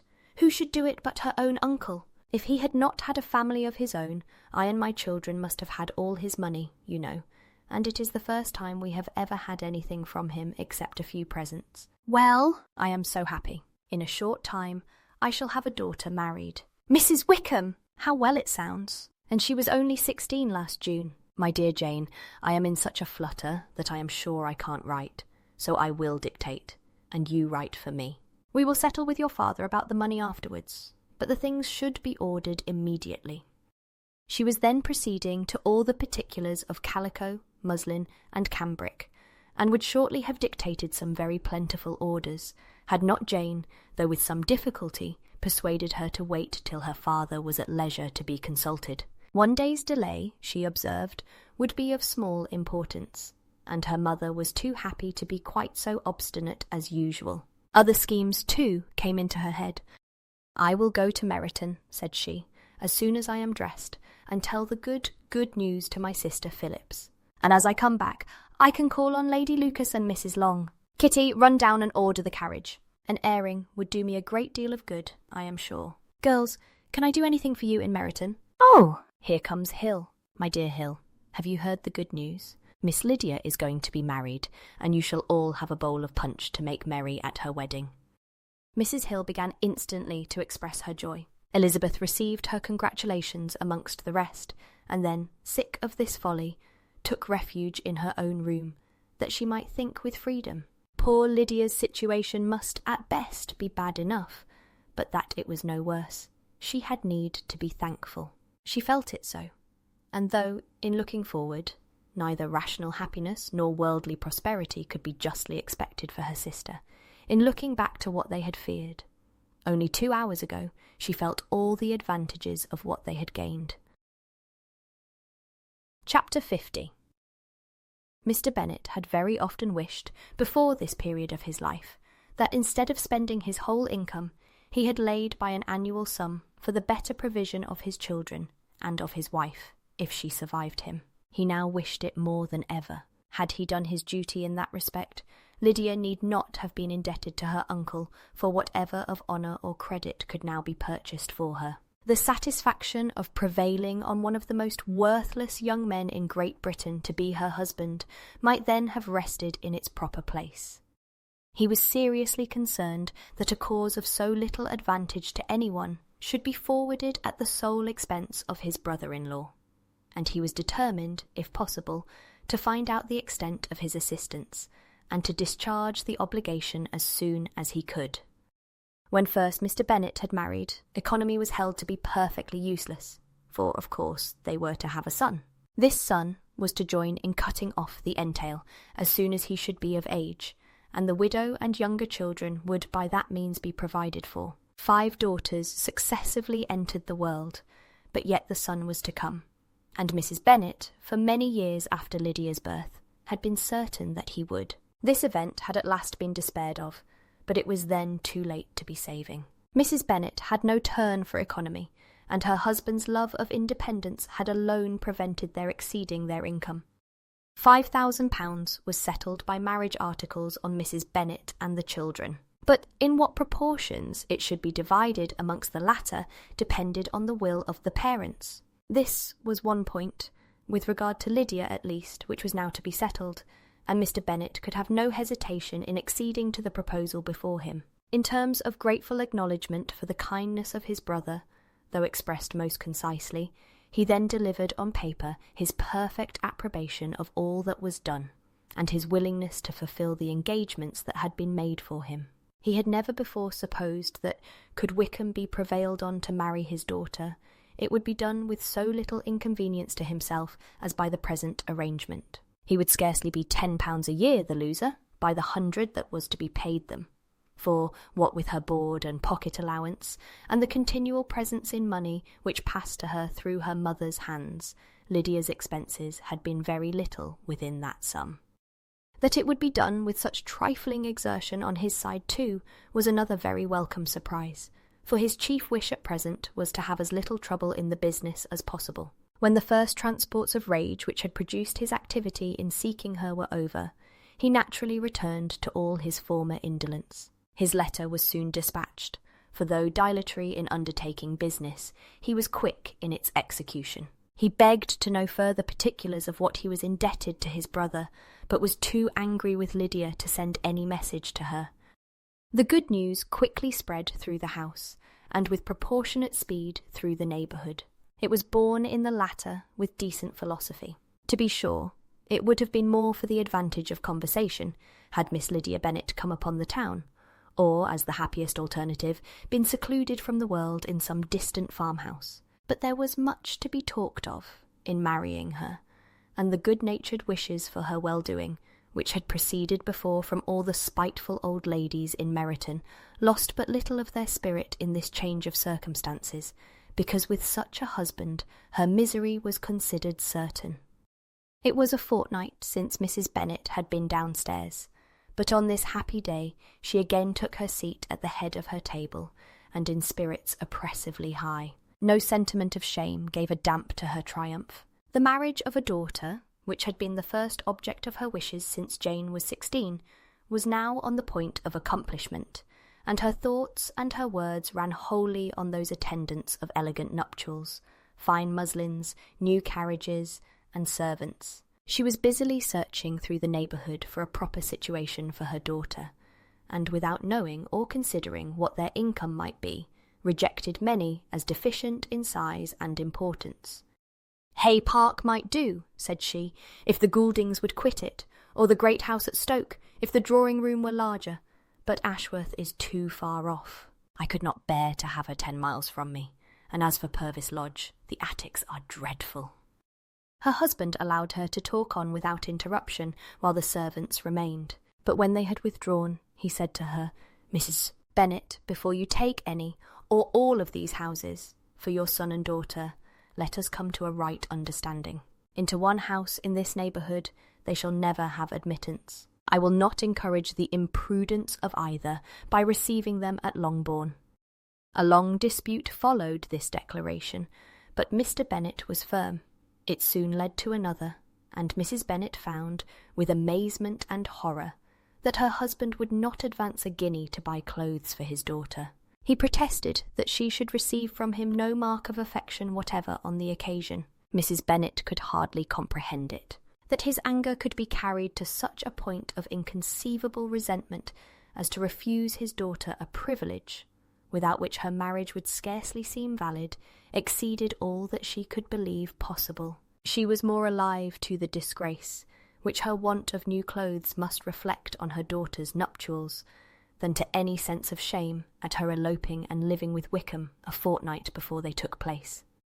Elizabeth was now most heartily sorry that she had, from the distress of the moment, been led to make Mr. Darcy acquainted with their fears for her sister, for since her marriage would so shortly give the proper termination to the elopement, they might hope to conceal its unfavourable beginning from all those who were not immediately on the spot. She had no fear of its spreading farther, through his means. There were few people on whose secrecy she would have more confidently depended, but at the same time there was no one whose knowledge of a sister's frailty would have mortified her so much. Not, however, from any fear of disadvantage from it individually to herself, for at any rate there seemed a gulf impassable between them. Had Lydia's marriage been concluded on the most honourable terms, it was not to be supposed that Mr. Darcy would connect himself with a family, where to every other objection would now be added an alliance and relationship of the nearest kind with the man whom he so justly scorned. From such a connection she could not wonder that he should shrink. The wish of procuring her regard, which she had assured herself of his feeling in Derbyshire, could not in rational expectation survive such a blow as this. She was humbled, she was grieved, she repented, though she hardly knew of what. She became jealous of his esteem, when she could no longer hope to be benefited by it. She wanted to hear of him, when there seemed the least chance of gaining intelligence. She was convinced that she could have been happy with him, when it was no longer likely they should meet. What a triumph for him, as she often thought, could he know that the proposals which she had proudly spurned only 4 months ago would now have been gladly and gratefully received. He was as generous, she doubted not, as the most generous of his sex, but while he was mortal, there must be a triumph. She began now to comprehend that he was exactly the man who, in disposition and talents, would most suit her. His understanding and temper, though unlike her own, would have answered all her wishes. It was an union that must have been to the advantage of both. By her ease and liveliness his mind might have been softened, his manners improved, and from his judgment, information, and knowledge of the world, she must have received benefit of greater importance. But no such happy marriage could now teach the admiring multitude what connubial felicity really was. An union of a different tendency, and precluding the possibility of the other, was soon to be formed in their family. How Wickham and Lydia were to be supported in tolerable independence she could not imagine. But how little of permanent happiness could belong to a couple who were only brought together because their passions were stronger than their virtue, she could easily conjecture. Mr. Gardiner soon wrote again to his brother. To Mr. Bennet's acknowledgments he briefly replied, with assurances of his eagerness to promote the welfare of any of his family, and concluded with entreaties that the subject might never be mentioned to him again. The principal purport of his letter was to inform them that Mr. Wickham had resolved on quitting the militia. It was greatly my wish that he should do so, he added, as soon as his marriage was fixed on, and I think you will agree with me in considering a removal from that corps as highly advisable, both on his account and my niece's. It is Mr. Wickham's intention to go into the regulars, and among his former friends there are still some who are able and willing to assist him in the army. He has the promise of an ensigncy in general, as regiment now quartered in the north.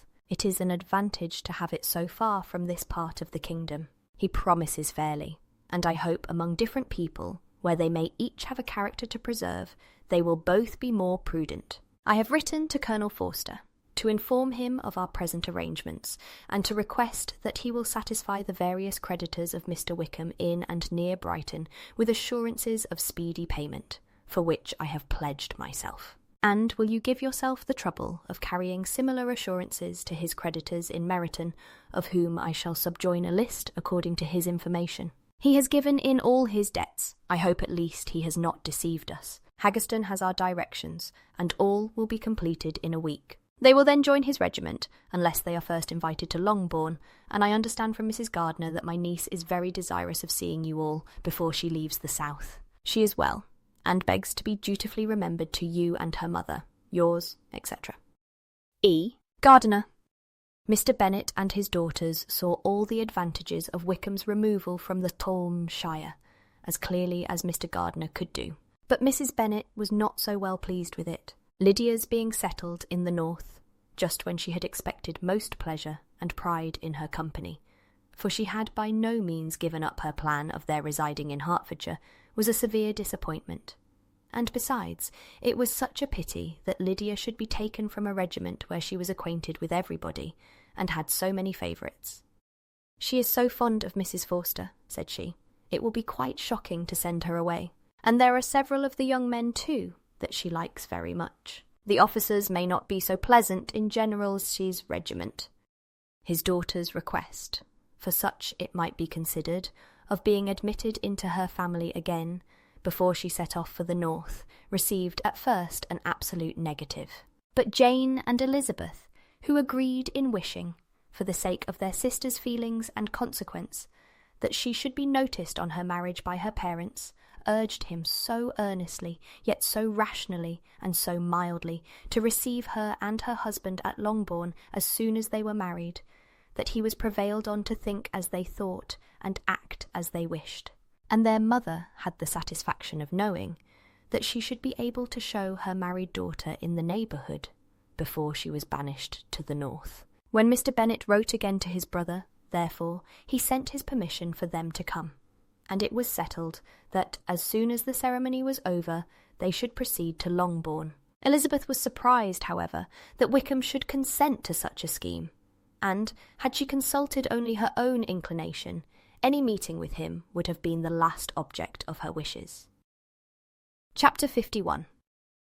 Their sister's wedding day arrived, and Jane and Elizabeth felt for her probably more than she felt for herself. The carriage was sent to meet them at Ching, and they were to return in it by dinner-time. Their arrival was dreaded by the elder Miss Bennets, and Jane more especially, who gave Lydia the feelings which would have attended herself, had she been the culprit, and was wretched in the thought of what her sister must endure.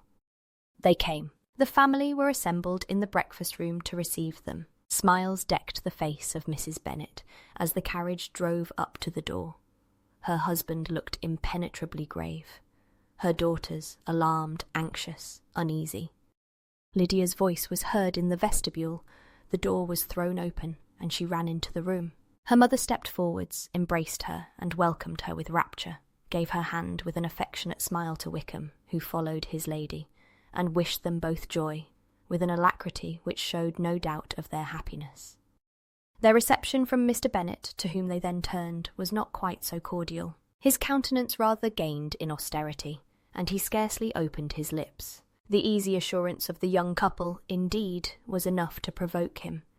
Elizabeth was disgusted, and even Miss Bennet was shocked. Lydia was Lydia still, untamed, unabashed, wild, noisy, and fearless. She turned from sister to sister, demanding their congratulations, and when at length they all sat down, looked eagerly round the room, took notice of some little alteration in it, and observed, with a laugh, that it was a great while since she had been there.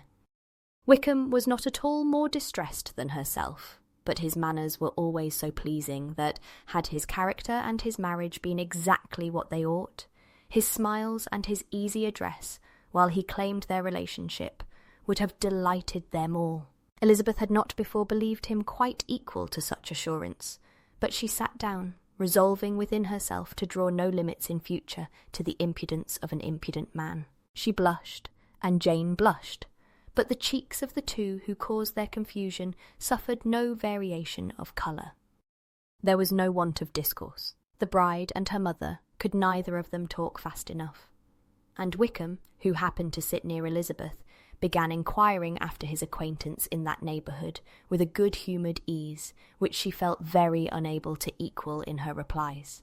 They seemed each of them to have the happiest memories in the world. Nothing of the past was recollected with pain, and Lydia led voluntarily to subjects which her sisters would not have alluded to for the world. "Only think of its being 3 months," she cried, "since I went away. It seems but a fortnight, I declare, and yet there have been things enough happened in the time.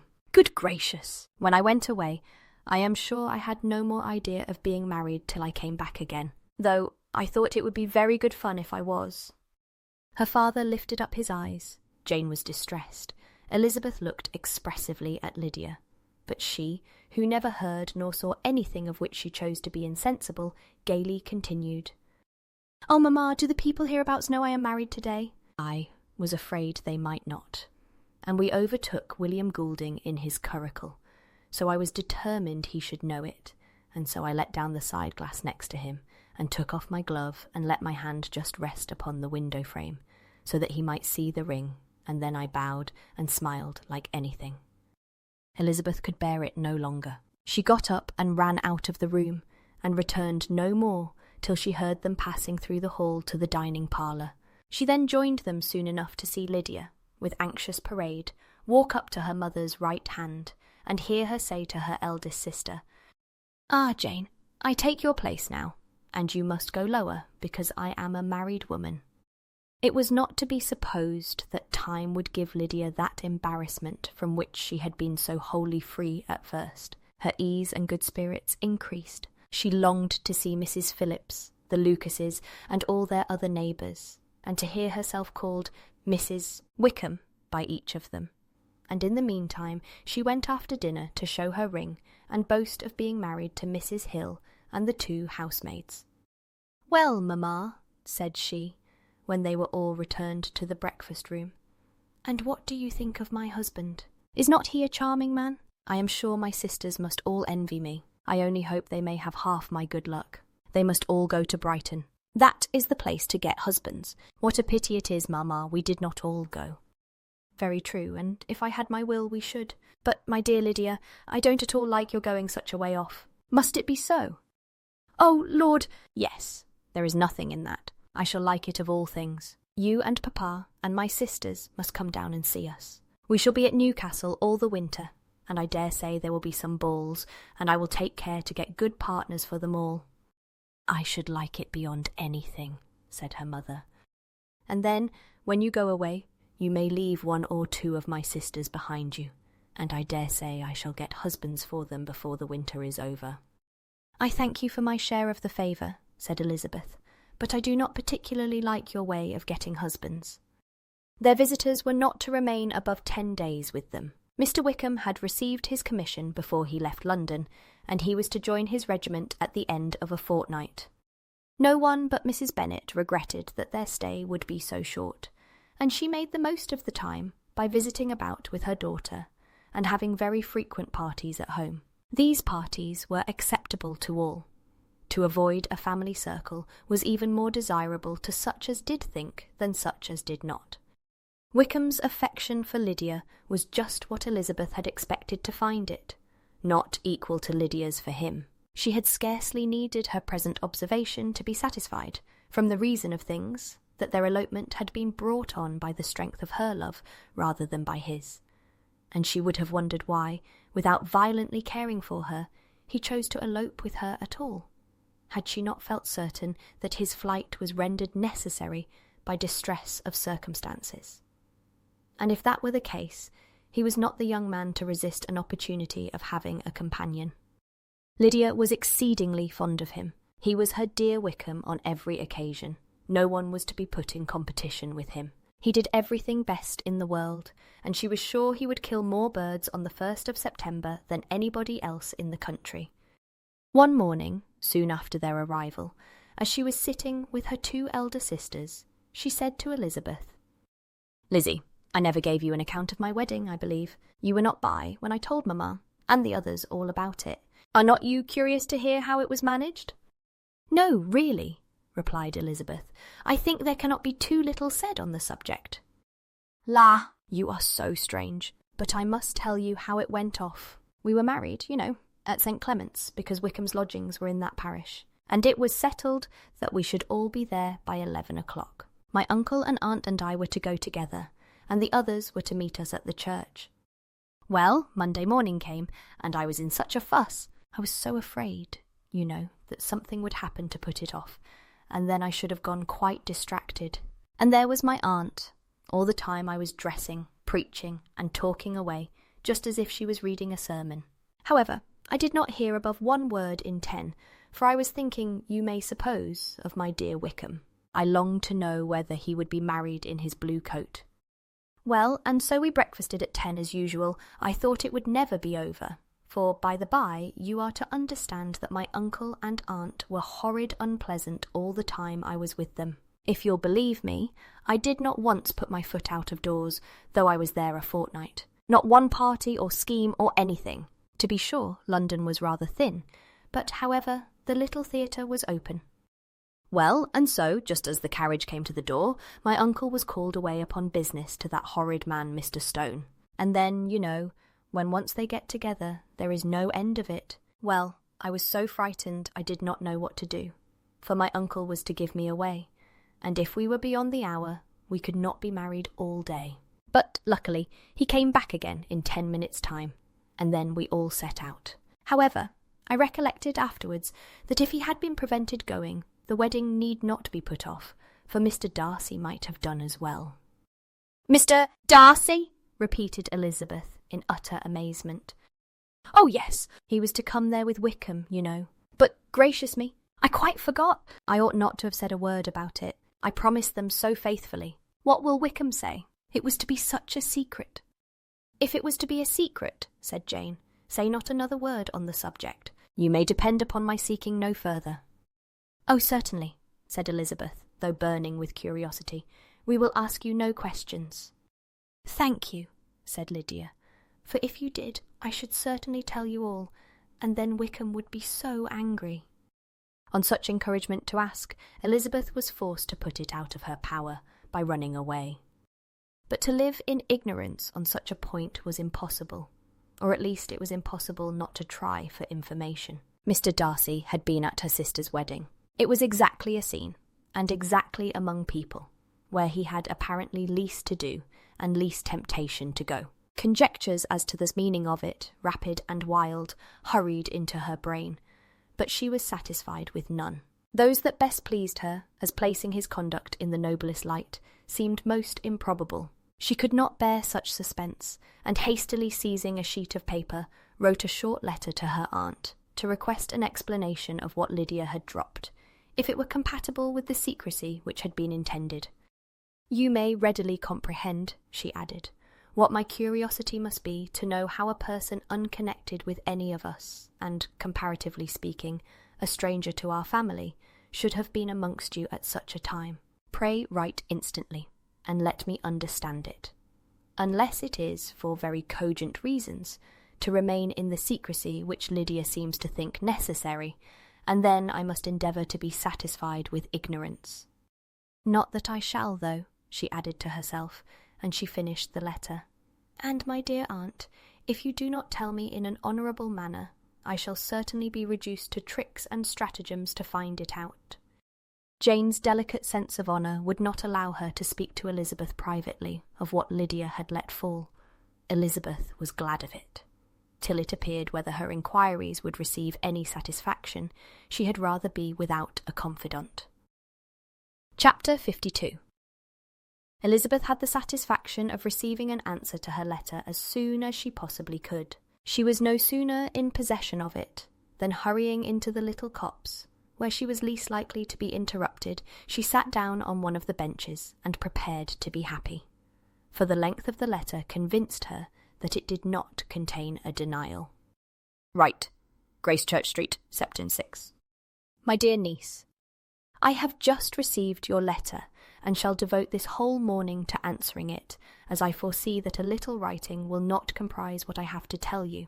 I must confess myself surprised by your application. I did not expect it from you. Don't think me angry, however, for I only mean to let you know that I had not imagined such inquiries to be necessary on your side. If you do not choose to understand me, forgive my impertinence. Your uncle is as much surprised as I am, and nothing but the belief of your being a party concerned would have allowed him to act as he has done. But if you are really innocent and ignorant, I must be more explicit. On the very day of my coming home from Longbourn, your uncle had a most unexpected visitor. Mr. Darcy called, and was shut up with him several hours. It was all over before I arrived, so my curiosity was not so dreadfully racked as yours seems to have been. He came to tell Mr. Gardiner that he had found out where your sister and Mr. Wickham were, and that he had seen and talked with them both. Wickham repeatedly, Lydia once. From what I can collect, he left Derbyshire only one day after ourselves. and came to town with the resolution of hunting for them. The motive professed was his conviction of its being owing to himself that Wickham's worthlessness had not been so well known as to make it impossible for any young woman of character to love or confide in him. He generously imputed the whole to his mistaken pride, and confessed that he had before thought it beneath him to lay his private actions open to the world. His character was to speak for itself. He called it, therefore, his duty to step forward and endeavour to remedy an evil which had been brought on by himself. If he had another motive, I am sure it would never disgrace him. He had been some days in town before he was able to discover them, but he had something to direct his search, which was more than we had, and the consciousness of this was another reason for his resolving to follow us. There is a lady, it seems, a Mrs. Young, who was some time ago governess to Miss Darcy, and was dismissed from her charge on some cause of disapprobation, though he did not say what. She then took a large house in Edward Street, and has since maintained herself by letting lodgings. This Mrs. Young was, he knew, intimately acquainted with Wickham, and he went to her for intelligence of him as soon as he got to town. But it was 2 or 3 days before he could get from her what he wanted. She would not betray her trust, I suppose, without bribery and corruption, for she really did know where her friend was to be found. Wickham, indeed, had gone to her on their first arrival in London, and had she been able to receive them into her house, they would have taken up their abode with her. At length, however, our kind friend procured the wished-for direction. They were in Guines Street. He saw Wickham, and afterwards insisted on seeing Lydia. His first object with her, he acknowledged, had been to persuade her to quit her present disgraceful situation, and return to her friends as soon as they could be prevailed on to receive her, offering his assistance as far as it would go. But he found Lydia absolutely resolved on remaining where she was. She cared for none of her friends. She wanted no help of his. She would not hear of leaving Wickham. She was sure they should be married some time or other, and it did not much signify when. Since such were her feelings, it only remained, he thought, to secure and expedite a marriage which, in his very first conversation with Wickham, he easily learnt had never been his design. He confessed himself obliged to leave the regiment on account of some debts of honour which were very pressing, and scrupled not to lay all the ill consequences of Lydia's flight on her own folly alone. He meant to resign his commission immediately, and as to his future situation, he could conjecture very little about it. He must go somewhere, but he did not know where, and he knew he should have nothing to live on. Mr. Darcy asked why he did not marry your sister at once. Though Mr. Bennet was not imagined to be very rich, he would have been able to do something for him, and his situation must have been benefited by marriage. But he found, in reply to this question, that Wickham still cherished the hope of more effectually making his fortune by marriage in some other country. Under such circumstances, however, he was not likely to be proof against the temptation of immediate relief. They met several times, for there was much to be discussed. Wickham, of course, wanted more than he could get, but at length was reduced to be reasonable. Everything being settled between them, Mr. Darcy's next step was to make your uncle acquainted with it, and he first called in Gracechurch Street the evening before I came home. But Mr. Gardiner could not be seen, and Mr. Darcy found, on further inquiry, that your father was still with him, but would quit town the next morning.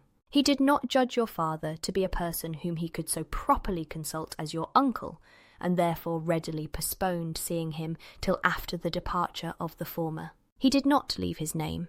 Until the next day it was only known that a gentleman had called on business. On Saturday he came again. Your father was gone, your uncle at home, and as I said before, they had a great deal of talk together. They met again on Sunday, and then I saw him too. It was not all settled before Monday. As soon as it was, the express was sent off to Longbourn, but our visitor was very obstinate. I fancy, Lizzie, that obstinacy is the real defect of his character after all. He has been accused of many faults at different times, but this is the true one. Nothing was to be done that he did not do himself, though I am sure, and I do not speak it to be thanked, therefore say nothing about it, your uncle would most readily have settled the whole. They battled it together for a long time, which was more than either the gentleman or lady concerned in it deserved. But at last your uncle was forced to yield, and instead of being allowed to be of use to his niece, was forced to put up with only having the probable credit of it, which went sorely against the grain.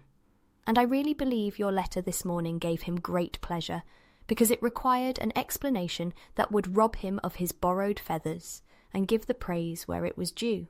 But, Lizzie, this must go no further than yourself, or Jane at most. You know pretty well, I suppose, what has been done for the young people. His debts are to be paid, amounting, I believe, to considerably more than £1,000. Another 1,000 in addition to her own settled upon her, and his commission purchased. The reason why all this was to be done by him alone was such as I have given above. It was owing to him, to his reserve and want of proper consideration, that Wickham's character had been so misunderstood, and consequently that he had been received and noticed as he was. Perhaps there was some truth in this, though I doubt whether his reserve or anybody's reserve can be answerable for the event. But in spite of all of this fine talking, my dear Lizzie, you may rest perfectly assured that your uncle would never have yielded if we had not given him credit for another interest in the affair. When all this was resolved on, he returned again to his friends, who were still staying at Pemberley, but it was agreed that he should be in London once more when the wedding took place, and all money matters were then to receive the last finish. I believe I have now told you everything. It is a relation which you tell me is to give you great surprise. I hope at least it will not afford you any displeasure. Lydia came to us, and Wickham had constant admission to the house. He was exactly what he had been when I knew him in Hertfordshire, but I would not tell you how little I was satisfied with her behaviour while she stayed with us, if I had not perceived, by Jane's letter last Wednesday, that her conduct on coming home was exactly of a piece with it, and therefore what I now tell you can give you no fresh pain. I talked to her repeatedly in the most serious manner, representing to her the wickedness of what she had done, and all the unhappiness she had brought on her family. If she heard me, it was by good luck, for I am sure she did not listen. I was sometimes quite provoked, but then I recollected my dear Elizabeth and Jane, and for their sakes had patience with her. Mr. Darcy was punctual in his return, and that, as Lydia informed you, attended the wedding. He dined with us the next day, and was to leave town again on Wednesday or Thursday. Will you be very angry with me, my dear Lizzie, if I take this opportunity of saying, what I was never bold enough to say before, how much I like him? His behaviour to us has, in every respect, been as pleasing as when we were in Derbyshire. His understanding and opinions all please me. He wants nothing but a little more liveliness, and that, if he marry prudently, his wife may teach him. I thought him very sly. He hardly ever mentioned your name, but slyness seems the fashion. Pray forgive me, if I have been very presuming, or at least do not punish me so far as to exclude me from P. I shall never be quite happy till I have been all round the park. A low phaeton, with a nice little pair of ponies, would be the very thing. But I must write no more. The children have been wanting me this half hour. Yours very sincerely, M. Gardiner. The contents of this letter threw Elizabeth into a flutter of spirits, in which it was difficult to determine whether pleasure or pain bore the greatest share. The vague and unsettled suspicions which uncertainty had produced, of what Mr. Darcy might have been doing to forward her sister's match, which she had feared to encourage as an exertion of goodness too great to be probable, and at the same time dreaded to be just from the pain of obligation, were proved beyond their greatest extent to be true. He had followed them purposely to town.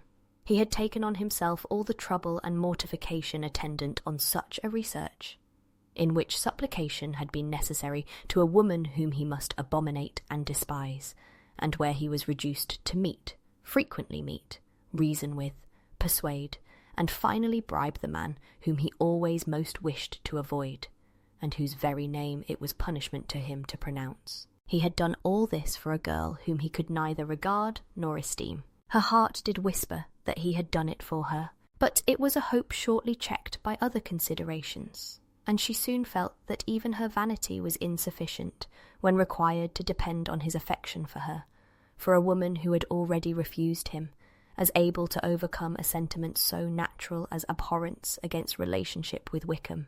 Brother-in-law of Wickham! Every kind of pride must revolt from the connection. He had, to be sure, done much. She was ashamed to think how much. But he had given a reason for his interference, which asked no extraordinary stretch of belief. It was reasonable that he should feel he had been wrong.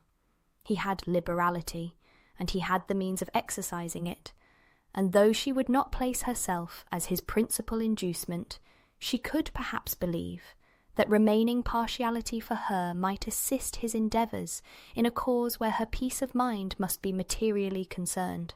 It was painful, exceedingly painful, to know that they were under obligations to a person who could never receive a return.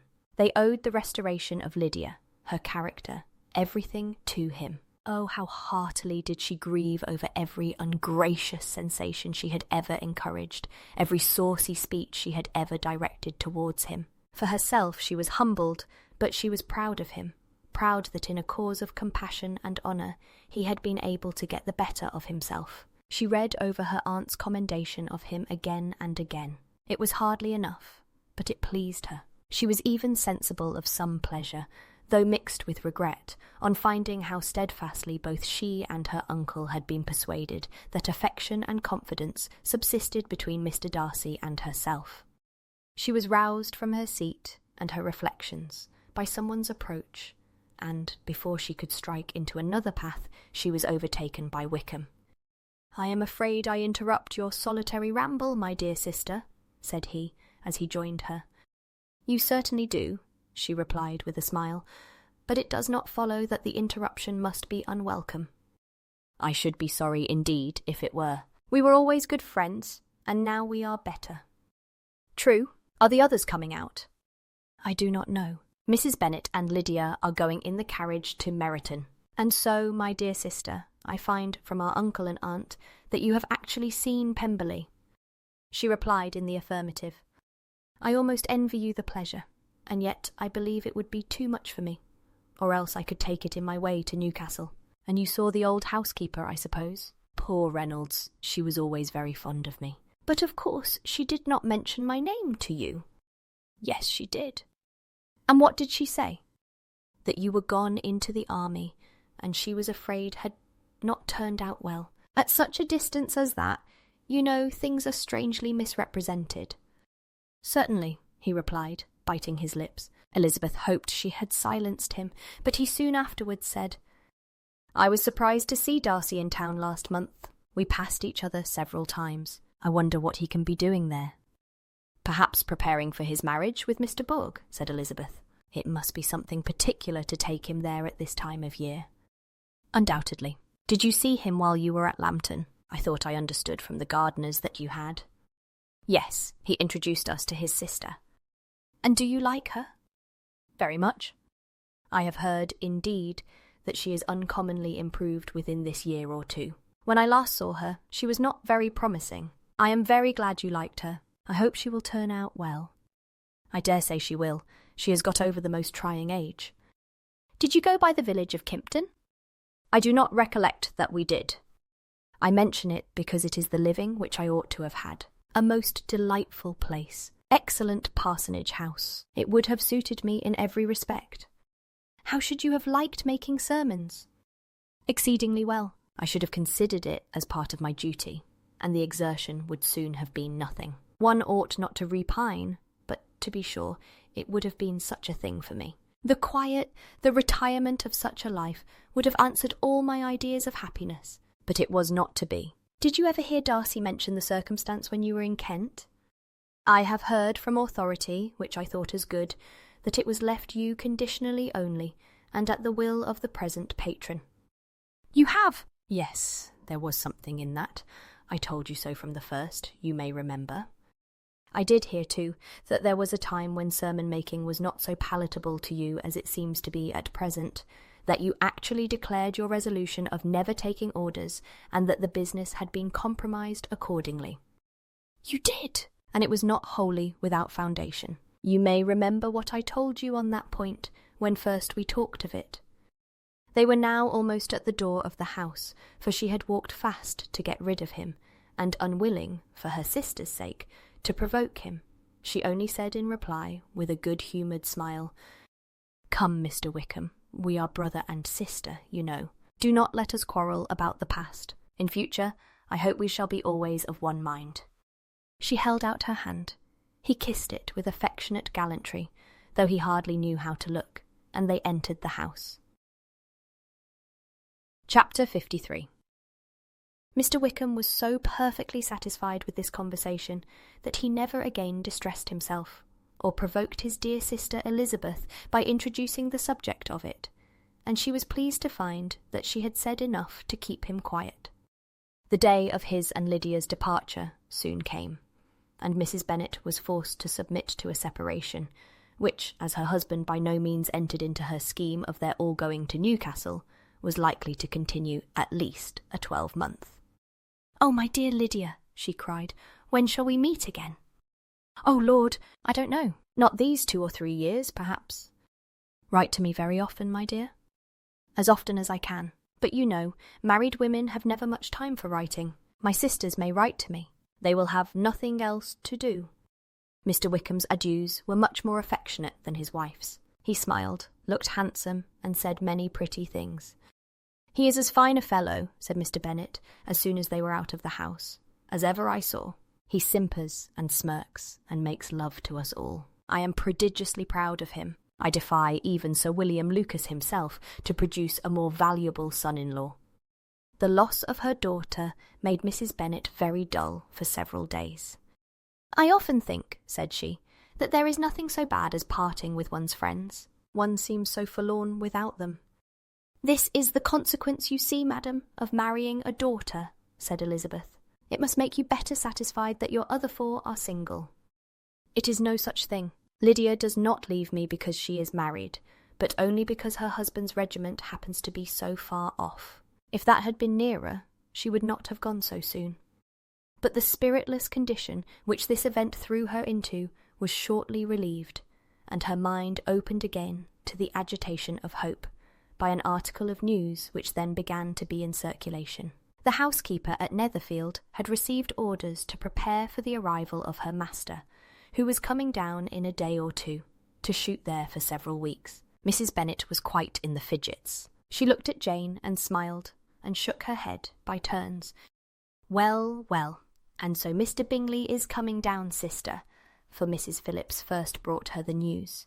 "Well, so much the better. Not that I care about it, though. He is nothing to us, you know, and I am sure I never want to see him again. But, however, he is very welcome to come to Netherfield, if he likes it, and who knows what may happen. But that is nothing to us. You know, sister, we agreed long ago never to mention a word about it. And so it is quite certain he is coming?" "You may depend on it," replied the other, "for Mrs. Nichols was in Meryton last night. I saw her passing by, and went out myself on purpose to know the truth of it, and she told me that it was certainly true. He comes down on Thursday, at the latest, very likely on Wednesday. She was going to the butcher's, she told me, on purpose to order in some meat on Wednesday, and she has got 3 couple of ducks just fit to be killed."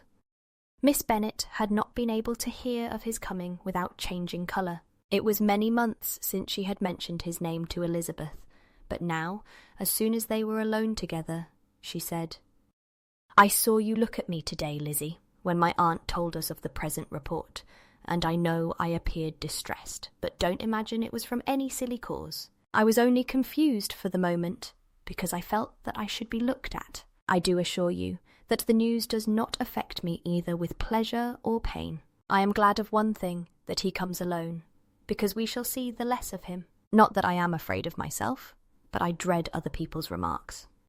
Elizabeth did not know what to make of it. Had she not seen him in Derbyshire, she might have supposed him capable of coming there with no other view than what was acknowledged. But she still thought him partial to Jane, and she wavered as to the greater probability of his coming there with his friend's permission, or being bold enough to come without it. Yet it is hard, she sometimes thought, that this poor man cannot come to a house, which he has legally hired, without raising all this speculation. I will leave him to himself. In spite of what her sister declared, and really believed to be her feelings, in the expectation of his arrival, Elizabeth could easily perceive that her spirits were affected by it. They were more disturbed, more unequal, than she had often seen them. The subject, which had been so warmly canvassed between their parents about a 12-month ago, was now brought forward again. "As soon as ever Mr. Bingley comes, my dear," said Mrs. Bennet. "You will wait on him, of course." No. You forced me into visiting him last year, and promised if I went to see him, he should marry one of my daughters. But it ended in nothing, and I will not be sent on a fool's errand again." His wife represented to him how absolutely necessary such an attention would be from all the neighbouring gentlemen on his returning to Netherfield. "'Tis an etiquette I despise," said he. "If he wants our society, let him seek it. He knows where we live. I will not spend my hours in running after my neighbours every time they go away and come back again." "Well, all I know is that it will be abominably rude if you do not wait on him. But, however, that shan't prevent my asking him to dine here. I am determined. We must have Mrs. Long and the Gouldings soon. That will make 13 with ourselves, so there will be just room at table for him." Consoled by this resolution, she was the better able to bear her husband's incivility, though it was very mortifying to know that her neighbours might all see Mr. Bingley, in consequence of it, before they did. As the day of his arrival drew near, "I begin to be sorry that he comes at all," said Jane to her sister. "It would be nothing. I could see him with perfect indifference, but I can hardly bear to hear it thus perpetually talked of. My mother means well, but she does not know, no one can know, how much I suffer from what she says. Happy shall I be when his stay at Netherfield is over." "I wish I could say anything to comfort you," replied Elizabeth, "but it is wholly out of my power. You must feel it, and the usual satisfaction of preaching patience to a sufferer is denied me, because you have always so much." Mr. Bingley arrived. Mrs. Bennet, through the assistance of servants, contrived to have the earliest tidings of it, that the period of anxiety and fretfulness on her side be as long as it could. She counted the days that must intervene before their invitation could be sent, hopeless of seeing him before. But on the 3rd morning after his arrival in Hertfordshire, she saw him from her dressing-room window enter the paddock and ride towards the house. Her daughters were eagerly called to partake of her joy. Jane resolutely kept her place at the table, but Elizabeth, to satisfy her mother, went to the window. She looked. She saw Mr. Darcy with him, and sat down again by her sister. "There is a gentleman with him, mamma," said Kitty. "Who can it be?" "Some acquaintance or other, my dear, I suppose. I am sure I do not know." "La!" replied Kitty. "It looks just like that man that used to be with him before. Mr. What's-his-name, that tall, proud man." "Good gracious! Mr. Darcy, and so it does, I vow. Well, any friend of Mr. Bingley's will always be welcome here, to be sure, but else I must say that I hate the very sight of him." Jane looked at Elizabeth with surprise and concern. She knew but little of their meeting in Derbyshire, and therefore felt for the awkwardness which must attend her sister in seeing him almost for the first time after receiving his explanatory letter. Both sisters were uncomfortable enough, each felt for the other, and of course for themselves, and their mother talked on of her dislike of Mr. Darcy, and her resolution to be civil to him only as Mr. Bingley's friend, without being heard by either of them. But Elizabeth had sources of uneasiness which could not yet be suspected by Jane, to whom she had never yet had courage to show Mrs. Gardiner's letter, or to relate her own change of sentiment towards him. To Jane, he could be only a man whose proposals she had refused, and whose merits she had undervalued. But to her own more extensive information, he was the person to whom the whole family were indebted for the first of benefits, and whom she regarded herself with an interest, if not quite so tender, at least as reasonable and just, as what Jane felt for Bingley. Her astonishment at his coming to Netherfield, to Longbourn, and voluntarily seeking her again, was almost equal to what she had known on first witnessing his altered behaviour in Derbyshire. The colour which had been driven from her face returned for half a minute with an additional glow, and a smile of delight added lustre to her eyes, as she thought for that space of time that his affection and wishes must still be unshaken. But she would not be secure. "Let me first see how he behaves," said she. "It will then be early enough for expectation." She sat intently at work, striving to be composed, and without daring to lift up her eyes, till anxious curiosity carried them to the face of her sister, as the servant was approaching the door. Jane looked a little paler than usual, but more sedate than Elizabeth had expected. On the gentleman's appearing, her colour increased, yet she received them with tolerable ease and with a propriety of behaviour equally free from any symptom of resentment or any unnecessary complaisance. Elizabeth said as little to either as civility would allow, and sat down again to her work, with an eagerness which it did not often command. She had ventured only one glance at Darcy. He looked serious as usual, and she thought, more as he had been used to look in Hertfordshire than as she had seen him at Pemberley. But perhaps he could not in her mother's presence be what he was before her uncle and aunt. It was a painful, but not an improbable, conjecture. Bingley she had likewise seen for an instant, and in that short period saw him looking both pleased and embarrassed. He was received by Mrs. Bennet with a degree of civility which made her two daughters ashamed, especially when contrasted with the cold and ceremonious politeness of her courtesy and address of his friend. Elizabeth particularly, who knew that her mother owed to the latter the preservation of her favourite daughter from irremediable infamy, was hurt and distressed to a most painful degree by a distinction so ill applied. Darcy, after inquiring of her how Mr. and Mrs. Gardiner did, a question which she could not answer without confusion, said scarcely anything. He was not seated by her. Perhaps that was the reason of his silence, but it had not been so in Derbyshire.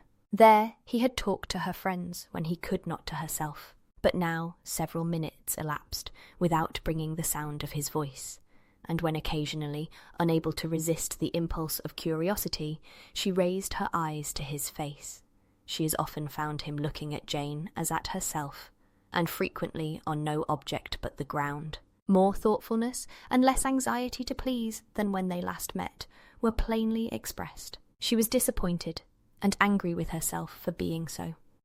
"Could I expect it to be otherwise?" said she. "Yet why did he come?" She was in no humour for conversation with anyone but himself, and to him she had hardly courage to speak. She inquired after his sister, but could do no more. "It is a long time, Mr. Bingley, since you went away," said Mrs. Bennet. He readily agreed to it. "I began to be afraid you would never come back again. People did say you meant to quit the place entirely at Michaelmas, but, however, I hope it is not true. A great many changes have happened in the neighbourhood since you went away. Miss Lucas is married and settled, and one of my own daughters. I suppose you have heard of it. Indeed, you must have seen it in the papers. It was in the Times and the Courier, I know, though it was not put in as it ought to be. It was only said, 'Lately George Wickham, Esquire, to Miss Lydia Bennet,' without there being a syllable said of her father, or the place where she lived, or anything. It was my brother Gardiner's drawing up too, and I wonder how he came to make such an awkward business of it. Did you see it?" Bingley replied that he did, and made his congratulations. Elizabeth dared not lift up her eyes. How Mr. Darcy looked, therefore, she could not tell.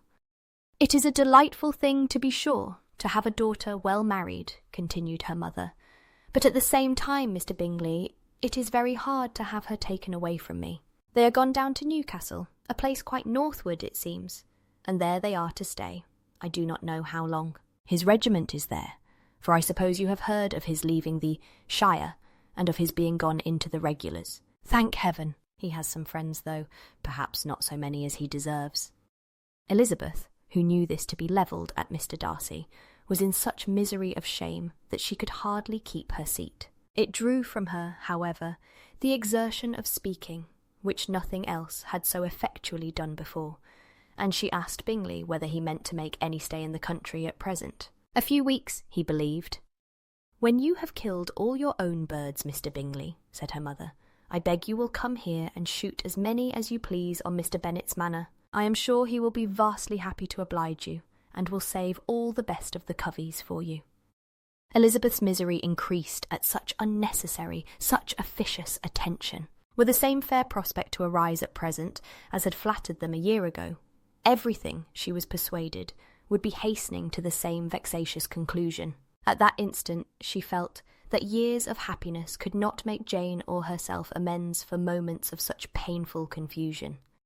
"The first wish of my heart," said she to herself, "is never more to be in company with either of them. Their society can afford no pleasure that will atone for such wretchedness as this. Let me never see either one or the other again.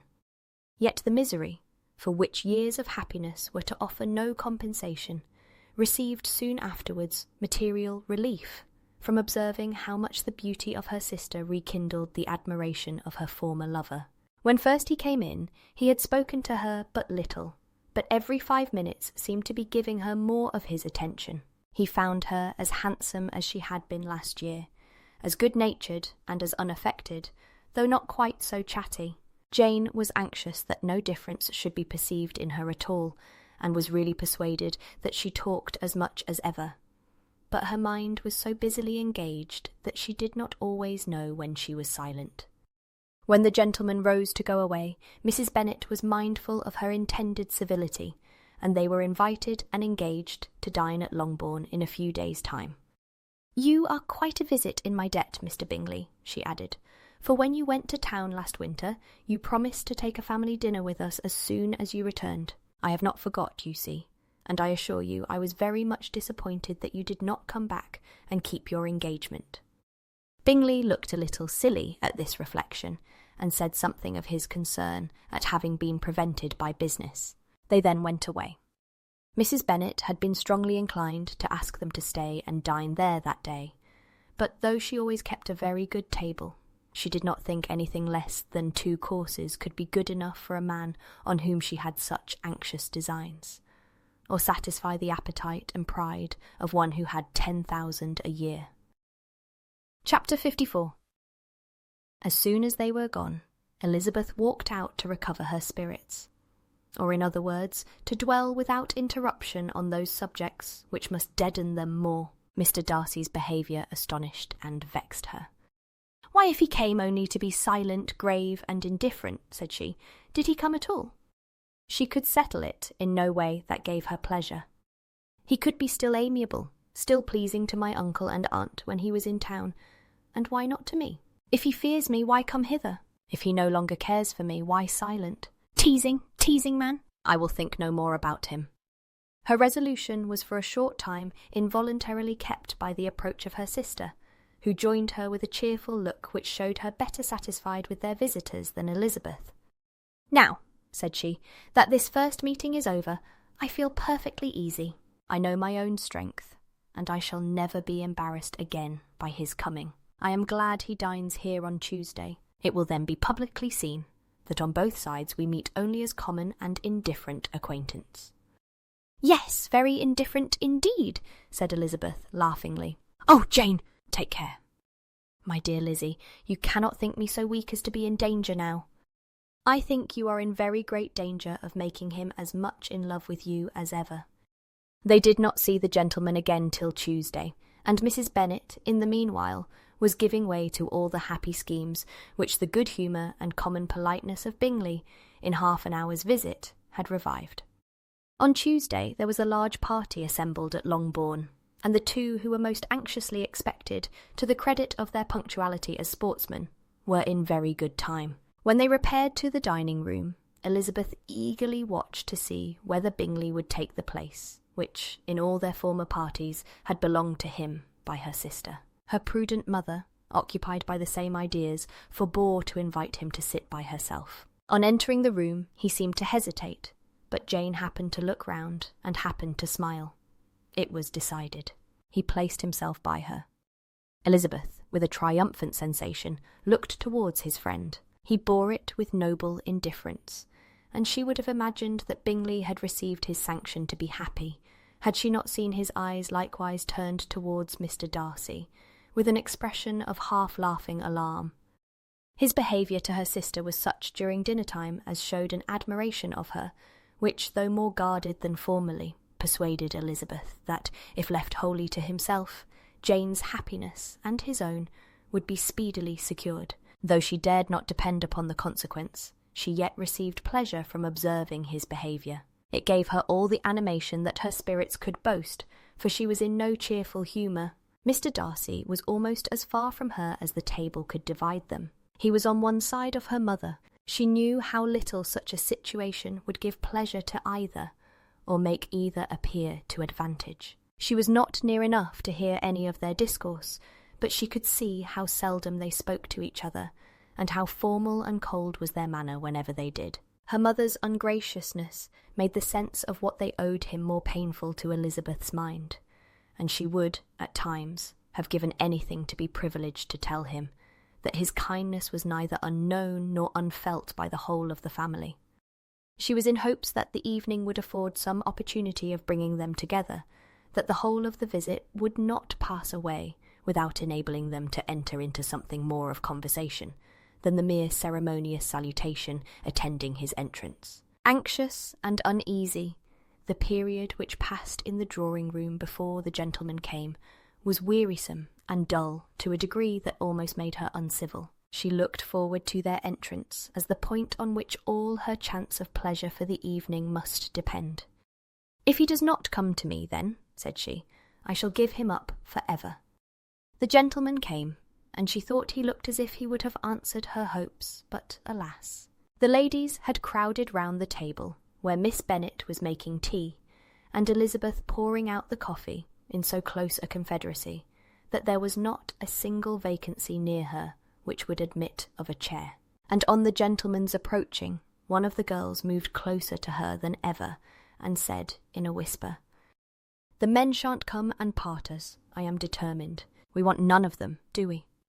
Darcy had walked away to another part of the room. She followed him with her eyes, envied everyone to whom he spoke, had scarcely patience enough to help anybody to coffee, and then was enraged against herself for being so silly. "A man who has once been refused! How could I ever be foolish enough to expect a renewal of his love? Is there one among the sex who would not protest against such a weakness as a second proposal to the same woman? There is no indignity so abhorrent to their feelings." She was a little revived, however, by his bringing back his coffee cup himself, and she seized the opportunity of saying, "Is your sister at Pemberley still?" "Yes, she will remain there till Christmas." "And quite alone? Have all her friends left her?" "Mrs. Annesley is with her. The others have been gone on to Scarborough these 3 weeks." She could think of nothing more to say, but if he wished to converse with her, he might have better success. He stood by her, however, for some minutes in silence, and at last, on the young lady's whispering to Elizabeth again, he walked away. When the tea things were removed and the card tables placed, the ladies all rose, and Elizabeth was then hoping to be soon joined by him, when all her views were overthrown by seeing him fall a victim to her mother's rapacity for whist players, and in a few moments after, seated with the rest of the party. She now lost every expectation of pleasure. They were confined for the evening at different tables, and she had nothing to hope but that his eyes were so often turned towards her side of the room as to make him play as unsuccessfully as herself. Mrs. Bennet had designed to keep the 2 Netherfield gentlemen to supper, but their carriage was, unluckily, ordered before any of the others, and she had no opportunity of detaining them. "Well, girls," said she, as soon as they were left to themselves, "what say you to the day? I think everything has passed off uncommonly well, I assure you. The dinner was as well dressed as any I ever saw.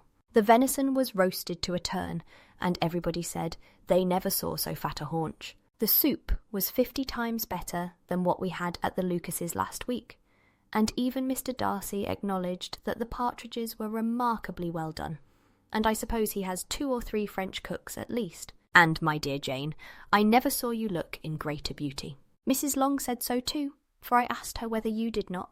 And what do you think she said besides? Ah, Mrs. Bennet, we shall have her at Netherfield at last. She did, indeed. I do think Mrs. Long is as good a creature as ever lived, and her nieces are very pretty behaved girls, and not at all handsome. I like them prodigiously. Mrs. Bennet, in short, was in very great spirits. She had seen enough of Bingley's behaviour to Jane to be convinced that she would get him at last, and her expectations of advantage to her family, when in a happy humour, were so far beyond reason that she was quite disappointed at not seeing him there again the next day to make his proposals. "It has been a very agreeable day," said Miss Bennet to Elizabeth. "The party seemed so well selected, so suitable one with the other. I hope we may often meet again." Elizabeth smiled. "Lizzie, you must not do so. You must not suspect me. It mortifies me. I assure you that I have now learnt to enjoy his conversation as an agreeable and sensible young man without having a wish beyond it. I am perfectly satisfied, from what his manners now are, that he never had any design of engaging my affection. It is only that he is blessed with greater sweetness of address, and a stronger desire of generally pleasing than any other man. You are very cruel, said her sister. You will not let me smile, and are provoking me to it every moment. How hard it is in some cases to be believed, and how impossible in others. But why should you wish to persuade me that I feel more than I acknowledge? That is a question which I hardly know how to answer. We all love to instruct, though we can teach only what is not worth knowing. Forgive me, and if you persist in indifference, do not make me your confidant. Chapter 55. A few days after this visit, Mr. Bingley called again, and alone. His friend had left him that morning for London, but was to return home in 10 days' time. He sat with them above an hour, and was in remarkably good spirits. Mrs. Bennet invited him to dine with them, but, with many expressions of concern, he confessed himself engaged elsewhere. "Next time you call," said she, "I hope we shall be more lucky." He should be particularly happy at any time, etc., etc., and if she would give him leave, would take an early opportunity of waiting on them. "Can you come tomorrow?" Yes, he had no engagement at all for tomorrow, and her invitation was accepted with alacrity. He came, and in such very good time that the ladies were none of them dressed. In ran Mrs. Bennet to her daughter's room, in her dressing gown, and with her hair half finished, crying out, "My dear Jane, make haste and hurry down. He is come. Mr. Bingley is come. He is indeed. Make haste, make haste. Here, Sarah, come to Miss Bennet this moment, and help her on with her gown. Never mind Miss Lizzie's hair." "We will be down as soon as we can," said Jane, "but I dare say Kitty is forwarder than either of us, for she went upstairs half an hour ago." "Oh, hang Kitty! What has she to do with it? Come, be quick, be quick! Where is your sash, my dear?" But when her mother was gone, Jane would not be prevailed on to go down without one of her sisters. The same anxiety to get them by themselves was visible again in the evening. After tea, Mr. Bennet retired to the library, as was his custom, and Mary went upstairs to her instrument.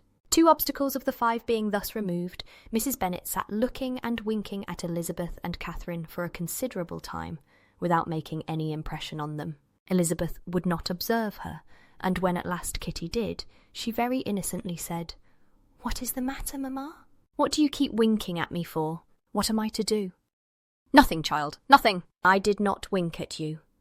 She then sat still 5 minutes longer, but unable to waste such a precious occasion, she suddenly got up and saying to Kitty, "Come here, my love, I want to speak to you," took her out of the room. Jane instantly gave a look at Elizabeth, which spoke her distress at such premeditation, and her entreaty that she would not give in to it.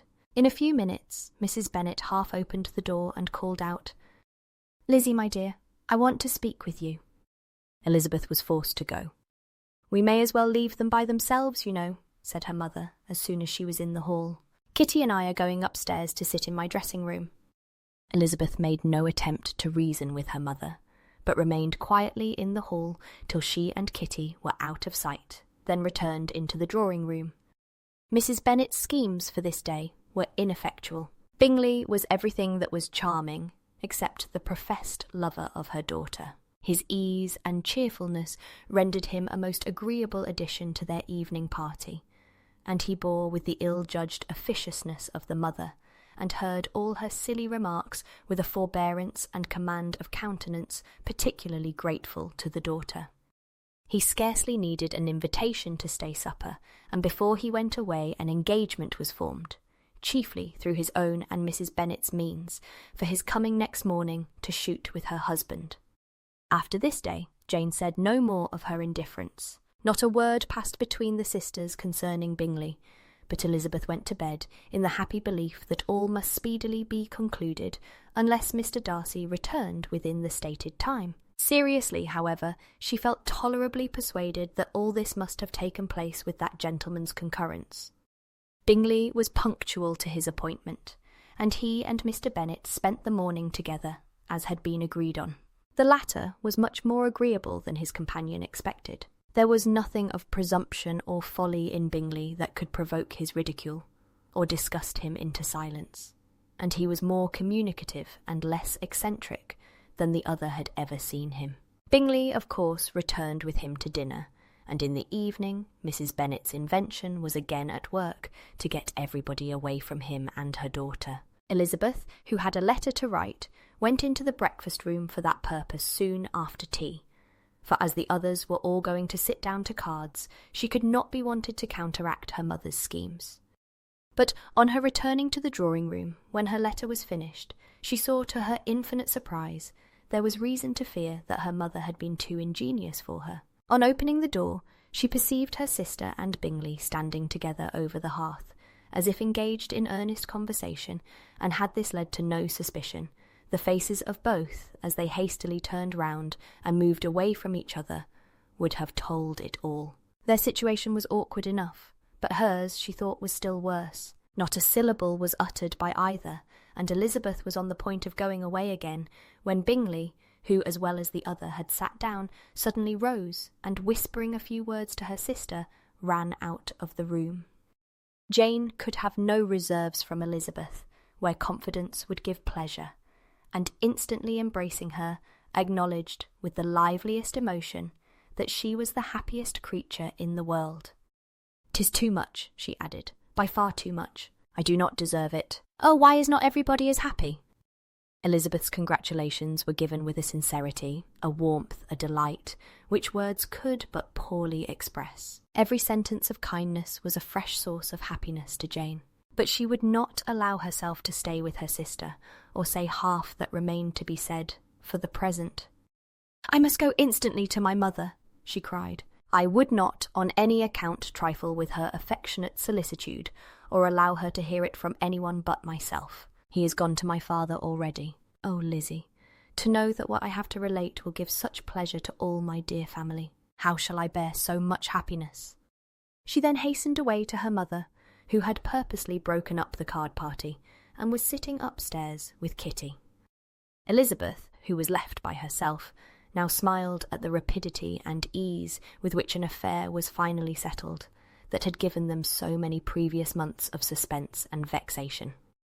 "And this," said she, "is the end of all his friend's anxious circumspection, of all his sister's falsehood and contrivance, the happiest, wisest, and most reasonable end." In a few minutes she was joined by Bingley, whose conference with her father had been short and to the purpose. "Where is your sister?" said he hastily, as he opened the door. "With my mother upstairs. She will be down in a moment, I dare say." He then shut the door, and coming up to her, claimed the good wishes and affection of a sister. Elizabeth honestly and heartily expressed her delight in the prospect of their relationship. They shook hands with great cordiality, and then, till her sister came down, she had to listen to all he had to say of his own happiness and of Jane's perfections.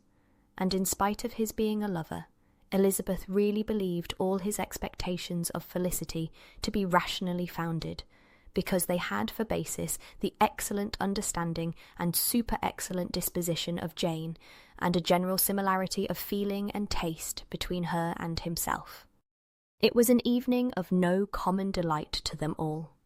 The satisfaction of Miss Bennet's mind gave such a glow of sweet animation to her face, as made her look handsomer than ever. Kitty simpered and smiled, and hoped her turn was coming soon. Mrs. Bennet could not give her consent, or speak her approbation in terms warm enough to satisfy her feelings, though she talked to Bingley of nothing else for half an hour, and when Mr. Bennet joined them at supper, his voice and manner plainly showed how really happy he was.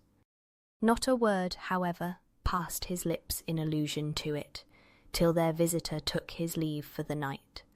But as soon as he was gone, he turned to his daughter and said, "Jane, I congratulate you. You will be a very happy woman." Jane went to him instantly, kissed him, and thanked him for his goodness. "You are a good girl," he replied, "and I have great pleasure in thinking you will be so happily settled. I have not a doubt of your doing very well together. Your tempers are by no means unlike. You are each of you so complying that nothing will ever be resolved on, so easy that every servant will cheat you, and so generous that you will always exceed your income. I hope not so. Imprudence or thoughtlessness in money matters would be unpardonable in me. Exceed their income? My dear Mr. Bennet, cried his wife, what are you talking of? Why, he has 4,000 or 5,000 a year, and very likely more. Then addressing her daughter, oh, my dear, dear Jane, I am so happy. I am sure I shan't get a wink of sleep all night. I knew how it would be. I always said it must be so at last. I was sure you could not be so beautiful for nothing. I remember, as soon as ever I saw him, when he first came into Hertfordshire last year, I thought how likely it was that you should come together. Oh, he is the handsomest young man that ever was seen.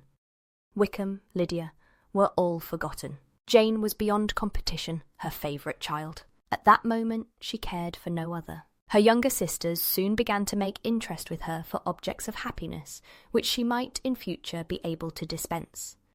Mary petitioned for the use of the library at Netherfield, and Kitty begged very hard for a few balls there every winter. Bingley, from this time, was of course a daily visitor at Longbourn, coming frequently before breakfast, and always remaining till after supper, unless when some barbarous neighbour, who could not be enough detested, had given him an invitation to dinner, which he thought himself obliged to accept.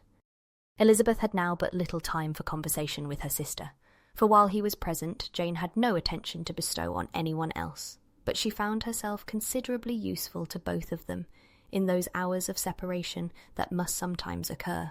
In the absence of Jane, he always attached himself to Elizabeth for the pleasure of talking of her, and when Bingley was gone, Jane constantly sought the same means of relief. "He has made me so happy," said she one evening, "by telling me that he was totally ignorant of my being in town last spring. I had not believed it possible." "I suspected as much," replied Elizabeth, "but how did he account for it?" "It must have been his sister's doing. They were certainly no friends to his acquaintance with me, which I cannot wonder at, since he might have chosen so much more advantageously in many respects. But when they see, as I trust they will, that their brother is happy with me, they will learn to be contented, and we shall be on good terms again, though we can never be what we once were to each other."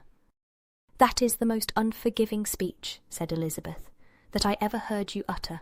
Good girl! It would vex me indeed to see you again the dupe of Miss Bingley's pretended regard. Would you believe it, Lizzie, that when he went to town last November he really loved me, and nothing but a persuasion of my being indifferent would have prevented his coming down again? He made a little mistake, to be sure, but it is to the credit of his modesty." This naturally introduced a panegyric from Jane on his diffidence, and the little value he put on his own good qualities. Elizabeth was pleased to find that he had not betrayed the interference of his friend, for, though Jane had the most generous and forgiving heart in the world, she knew it was a circumstance which must prejudice her against him. "I am certainly the most fortunate creature that ever existed," cried Jane. "Oh, Lizzie, why am I thus singled from my family, and blessed above them all? If I could but see you as happy, if there were but such another man for you! If you were to give me 40 such men, I never could be so happy as you. Till I have your disposition, your goodness, I never can have your happiness. No, let me shift for myself, and perhaps if I have very good luck, I may meet with another Mr. Collins in time." The situation of affairs in the Longbourn family could not be long a secret. Mrs. Bennet was privileged to whisper it to Mrs. Phillips, and she ventured, without any permission, to do the same by all her neighbours in Meryton. The Bennets were speedily pronounced to be the luckiest family in the world, though only a few weeks before, when Lydia had first run away, they had been generally proved to be marked out for misfortune. Chapter 56. One morning, about a week after Bingley's engagement with Jane had been formed, as he and the females of the family were sitting together in the dining-room, their attention was suddenly drawn to the window by the sound of a carriage, and they perceived a chaise and 4 driving up the lawn.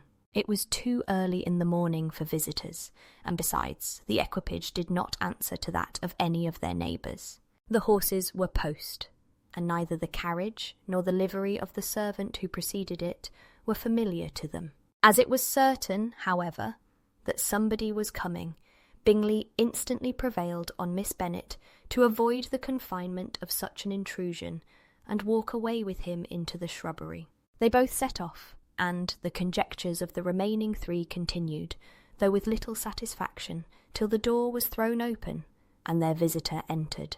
It was Lady Catherine de Bourgh. They were, of course, all intending to be surprised, but their astonishment was beyond their expectation, and on the part of Mrs. Bennet and Kitty, though she was perfectly unknown to them, even inferior to what Elizabeth felt. She entered the room with an air more than usually ungracious, made no other reply to Elizabeth's salutation than a slight inclination of the head, and sat down without saying a word. Elizabeth had mentioned her name to her mother on her ladyship's entrance, though no request of introduction had been made. Mrs. Bennet, all amazement, though flattered by having a guest of such high importance, received her with the utmost politeness. After sitting for a moment in silence, she said, very stiffly, to Elizabeth, "I hope you are well, Miss Bennet. That lady, I suppose, is your mother?" Elizabeth replied very concisely that she was. "And that, I suppose, is one of your sisters?" "Yes, madam," said Mrs. Bennet, delighted to speak to a Lady Catherine. "She is my youngest girl but one. My youngest of all is lately married, and my eldest is somewhere about the ground, walking with a young man, who, I believe, will soon become a part of the family." "You have a very small park here," returned Lady Catherine, after a short silence. "It is nothing in comparison of Rosings, my lady, I dare say, but I assure you it is much larger than Sir William Lucas's. This must be a most inconvenient sitting-room for the evening in summer. The windows are full west." Mrs. Bennet assured her that they never sat there after dinner, and then added, "May I take the liberty of asking your ladyship whether you left Mr. and Mrs. Collins well?" "Yes, very well. I saw them the night before last." Elizabeth now expected that she would produce a letter for her from Charlotte, as it seemed the only probable motive for her calling. But no letter appeared, and she was completely puzzled. Mrs. Bennet, with great civility, begged her ladyship to take some refreshment, but Lady Catherine very resolutely, and not very politely, declined eating anything, and then, rising up, said to Elizabeth, "Miss Bennet, there seemed to be a prettyish kind of a little wilderness on one side of your lawn. I should be glad to take a turn in it, if you will favour me with your company." "Go, my dear," cried her mother, "and show her ladyship about the different walks. I think she will be pleased with the hermitage." Elizabeth obeyed, and running into her own room for her parasol, attended her noble guest downstairs. As they passed through the hall, Lady Catherine opened the doors into the dining parlour and drawing-room, and pronouncing them, after a short survey, to be decent-looking rooms, walked on. Her carriage remained at the door, and Elizabeth saw that her waiting-woman was in it. They proceeded in silence along the gravel walk that led to the copse. Elizabeth was determined to make no effort for conversation with a woman who was now more than usually insolent and disagreeable. "How could I ever think her like her nephew?" said she, as she looked in her face. As soon as they entered the copse, Lady Catherine began in the following manner. "You can be at no loss, Miss Bennet, to understand the reason of my journey hither. Your own heart, your own conscience, must tell you why I come." Elizabeth looked with unaffected astonishment. "Indeed, you are mistaken, madam. I have not been at all able to account for the honour of seeing you here." "Miss Bennet," replied her ladyship, in an angry tone, "you ought to know that I am not to be trifled with. But however insincere you may choose to be, you shall not find me so. My character has ever been celebrated for its sincerity and frankness, and in a cause of such moment as this, I shall certainly not depart from it. A report of a most alarming nature reached me 2 days ago. I was told that not only your sister was on the point of being most advantageously married, but that you, that Miss Elizabeth Bennet, would, in all likelihood, be soon afterwards united to my nephew, my own nephew, Mr. Darcy. Though I know it must be a scandalous falsehood, though I would not injure him so much as to suppose the truth of it possible, I instantly resolved on setting off for this place, that I might make my sentiments known to you. "If you believed it impossible to be true," said Elizabeth, colouring with astonishment and disdain, "I wonder you took the trouble of coming so far. What could your ladyship propose by it? At once to insist upon having such a report universally contradicted?" "Your coming to Longbourn to see me and my family," said Elizabeth coolly, "will be rather a confirmation of it, if, indeed, such a report is in existence." "If! Do you then pretend to be ignorant of it? Has it not been industriously circulated by yourselves? Do you not know that such a report is spread abroad?" "I never heard that it was." "And can you likewise declare that there is no foundation for it?" "I do not pretend to possess equal frankness with your ladyship. You may ask questions which I shall not choose to answer. This is not to be borne. Miss Bennet, I insist on being satisfied. Has my nephew, made you an offer of marriage?" "Your ladyship has declared it to be impossible." "It ought to be so. It must be so, while he retains the use of his reason. But your arts and allurements may, in a moment of infatuation, have made him forget what he owes to himself and to all his family. You may have drawn him in. If I have, I shall be the last person to confess it. Miss Bennet, do you know who I am? I have not been accustomed to such language as this. I am almost the nearest relation he has in the world, and am entitled to know all his dearest concerns. But you are not entitled to know mine, nor will such behaviour as this ever induce me to be explicit. Let me be rightly understood. This match, to which you have the presumption to aspire, can never take place. No, never. Mr. Darcy is engaged to my daughter. Now, what have you to say? Only this, that if he is so, you can have no reason to suppose he will make an offer to me." Lady Catherine hesitated for a moment, and then replied, "The engagement between them is of a peculiar kind. From their infancy they have been intended for each other. It was the favourite wish of his mother, as well as of hers, while in their cradles we planned the union, and now, at the moment when the wishes of both sisters would be accomplished, is their marriage to be prevented by a young woman of inferior birth, of no importance in the world, and wholly unallied to the family? Do you pay no regard to the wishes of his friends, to his tacit engagement with Miss de Bourgh? Are you lost to every feeling of propriety and delicacy? Have you not heard me say that from his earliest hours he was destined for his cousin?" "Yes, and I had heard it before. But what is that to me? If there is no other objection to my marrying your nephew, I shall certainly not be kept from it by knowing that his mother and aunt wished him to marry Miss de Bourgh. You both did as much as you could in planning the marriage. Its completion depended on others. If Mr. Darcy is neither by honour nor inclination confined to his cousin, why is not he to make another choice? And if I am that choice, why may not I accept him? Because honour, decorum, prudence, nay, interest, forbid it. Yes, Miss Bennet, interest. For do not expect to be noticed by his family or friends if you wilfully act against the inclinations of all. You will be censured, slighted, and despised by everyone connected with him. Your alliance will be a disgrace. Your name will never even be mentioned by any of us." "These are heavy misfortunes," replied Elizabeth. "But the wife of Mr. Darcy must have such extraordinary sources of happiness necessarily attached to her situation, that she could, upon the whole, have no cause to repine." "Obstinate, headstrong girl, I am ashamed of you. Is this your gratitude for my attentions to you last spring?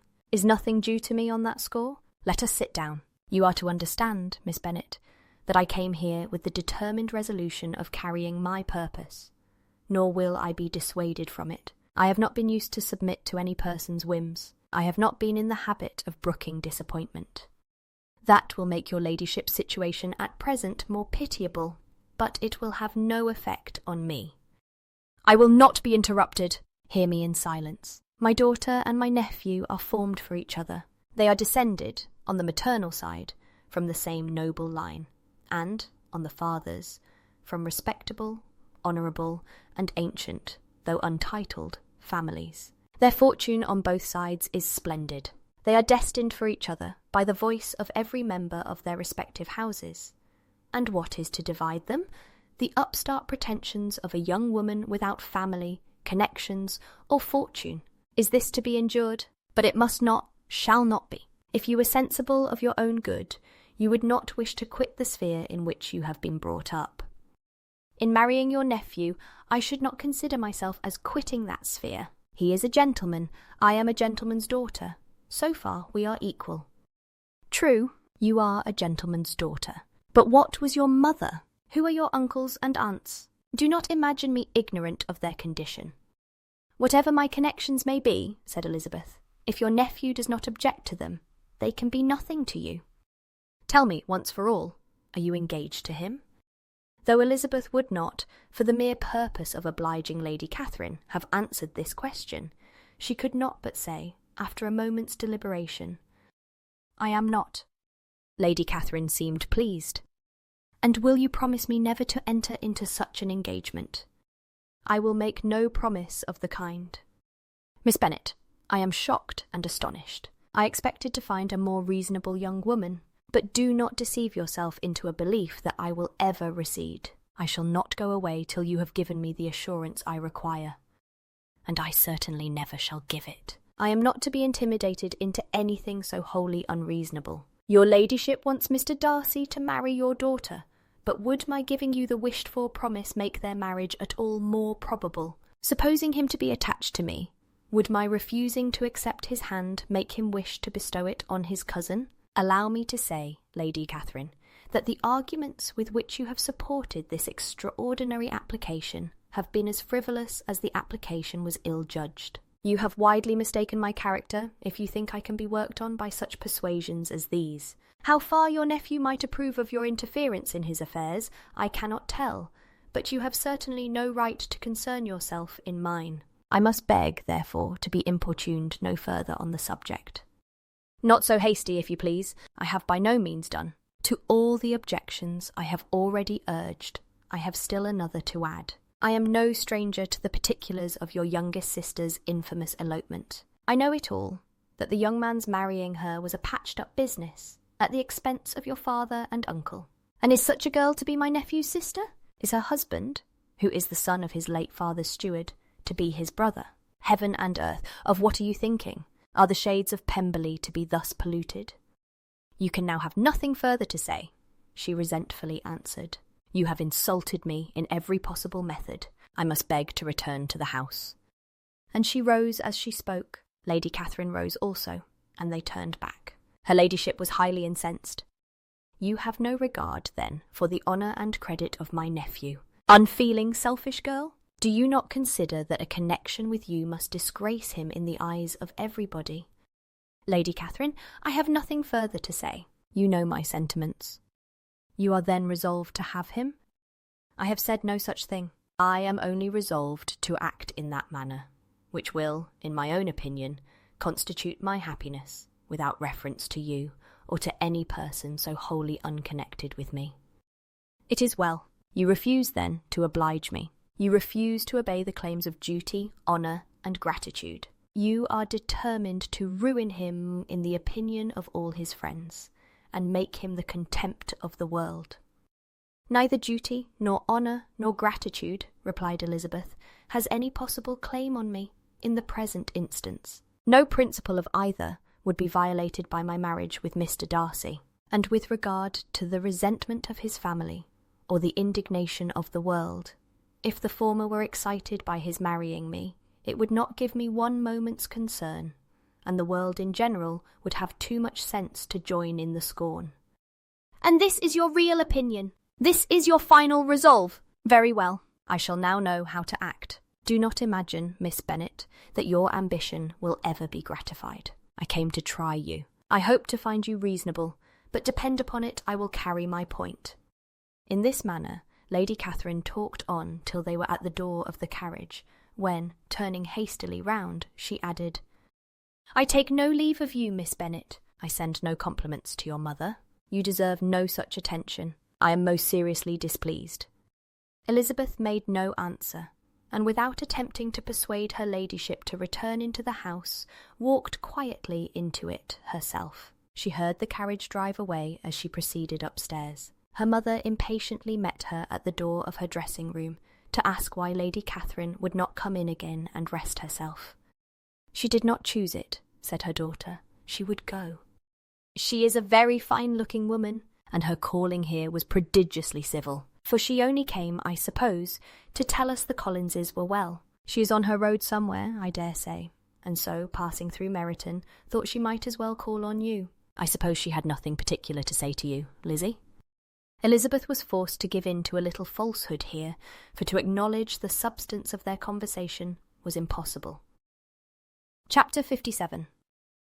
The discomposure of spirits which this extraordinary visit threw Elizabeth into could not be easily overcome, nor could she for many hours learn to think of it less than incessantly. Lady Catherine, it appeared, had actually taken the trouble of this journey from Rosings for the sole purpose of breaking off her supposed engagement with Mr. Darcy. It was a rational scheme, to be sure, but from what the report of their engagement could originate, Elizabeth was at a loss to imagine, till she recollected that his being the intimate friend of Bingley, and her being the sister of Jane, was enough, at a time when the expectation of one wedding made everybody eager for another, to supply the idea.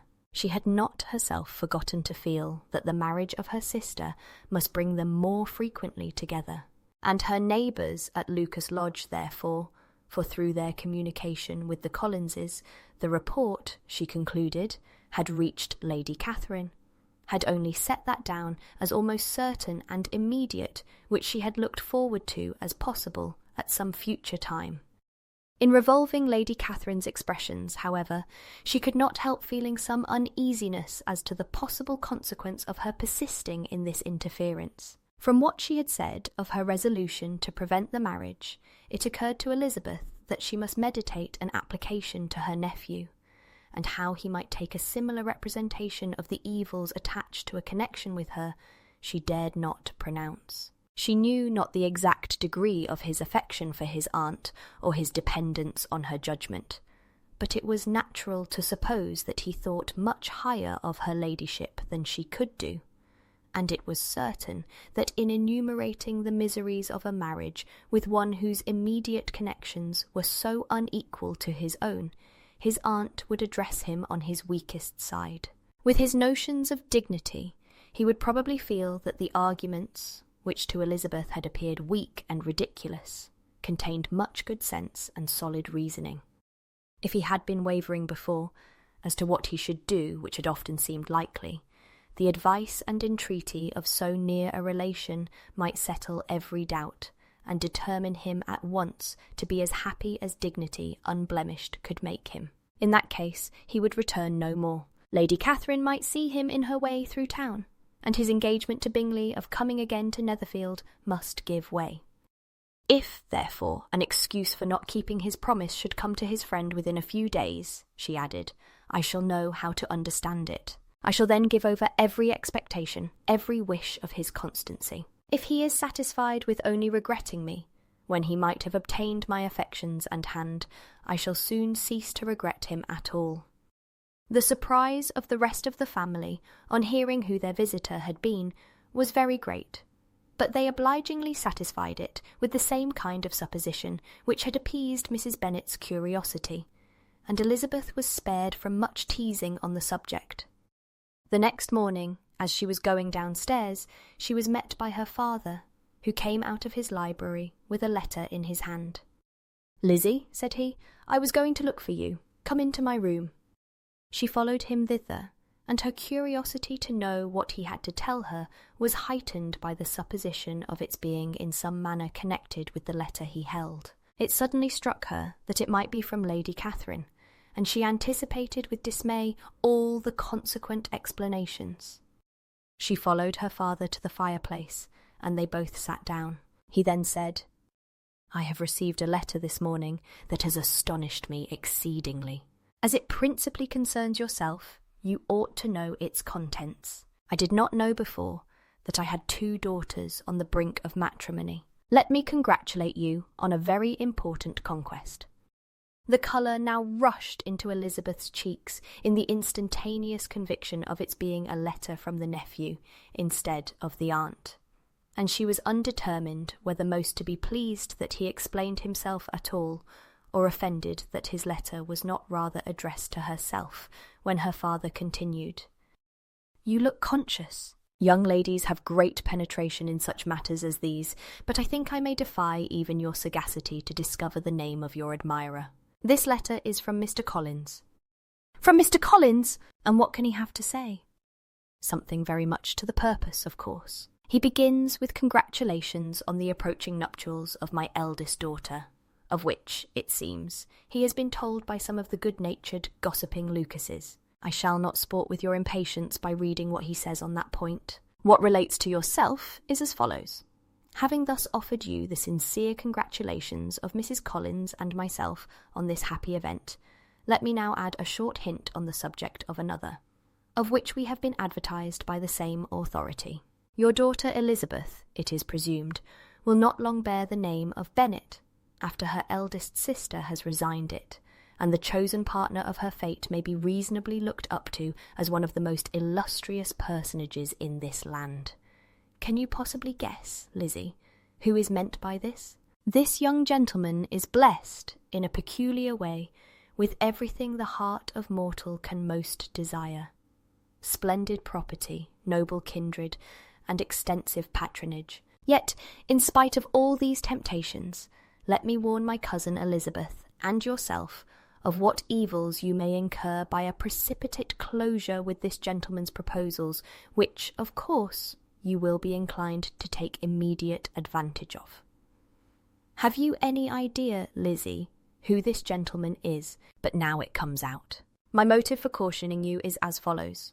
We have reason to imagine that his aunt, Lady Catherine de Bourgh, does not look on the match with a friendly eye. Mr. Darcy, you see, is the man.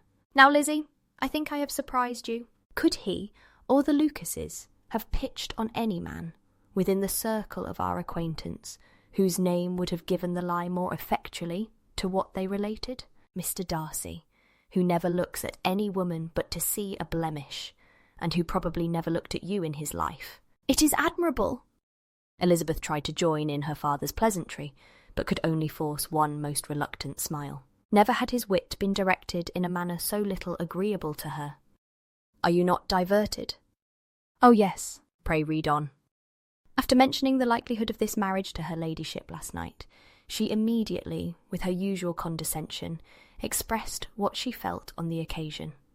When it became apparent that, on the score of some family objections on the part of my cousin, she would never give her consent to what she termed so disgraceful a match, I thought it my duty to give the speediest intelligence of this to my cousin, that she and her noble admirer may be aware of what they are about, and not run hastily into a marriage which has not been properly sanctioned. Mr. Collins, moreover, adds, I am truly rejoiced that my cousin Lydia's sad business has been so well hushed up, and am only concerned that their living together before the marriage took place should be so generally known. I must not, however, neglect the duties of my station, or refrain from declaring my amazement at hearing that you received the young couple into your house as soon as they were married. It was an encouragement of vice, and had I been the rector of Longbourn, I should very strenuously have opposed it. You ought certainly to forgive them as a Christian, but never to admit them in your sight, or allow their names to be mentioned in your hearing. That is his notion of Christian forgiveness. The rest of his letter is only about his dear Charlotte's situation, and his expectation of a young olive branch. But Lizzie, you look as if you did not enjoy it. You are not going to be missish, I hope, and pretend to be affronted at an idle report. For what do we live, but to make sport for our neighbours, and laugh at them in our turn? Oh! Cried Elizabeth, I am exceedingly diverted, but it is so strange. Yes, that is what makes it amusing. Had they fixed on any other man, it would have been nothing.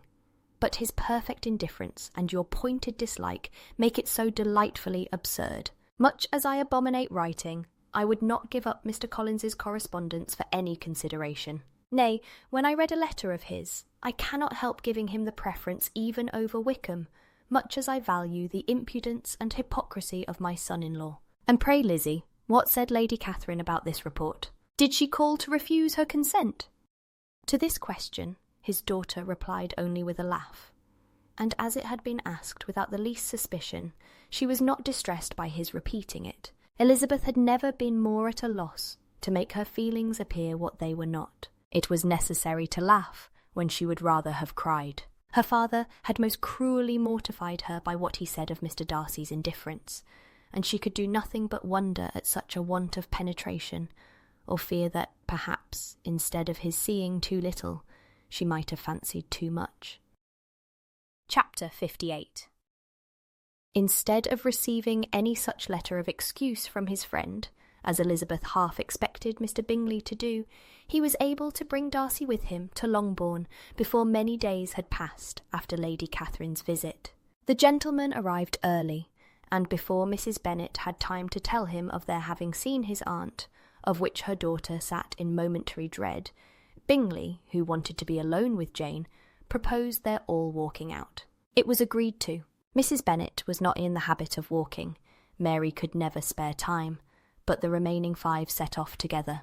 Bingley and Jane, however, soon allowed the others to outstrip them. They lagged behind, while Elizabeth, Kitty, and Darcy were to entertain each other.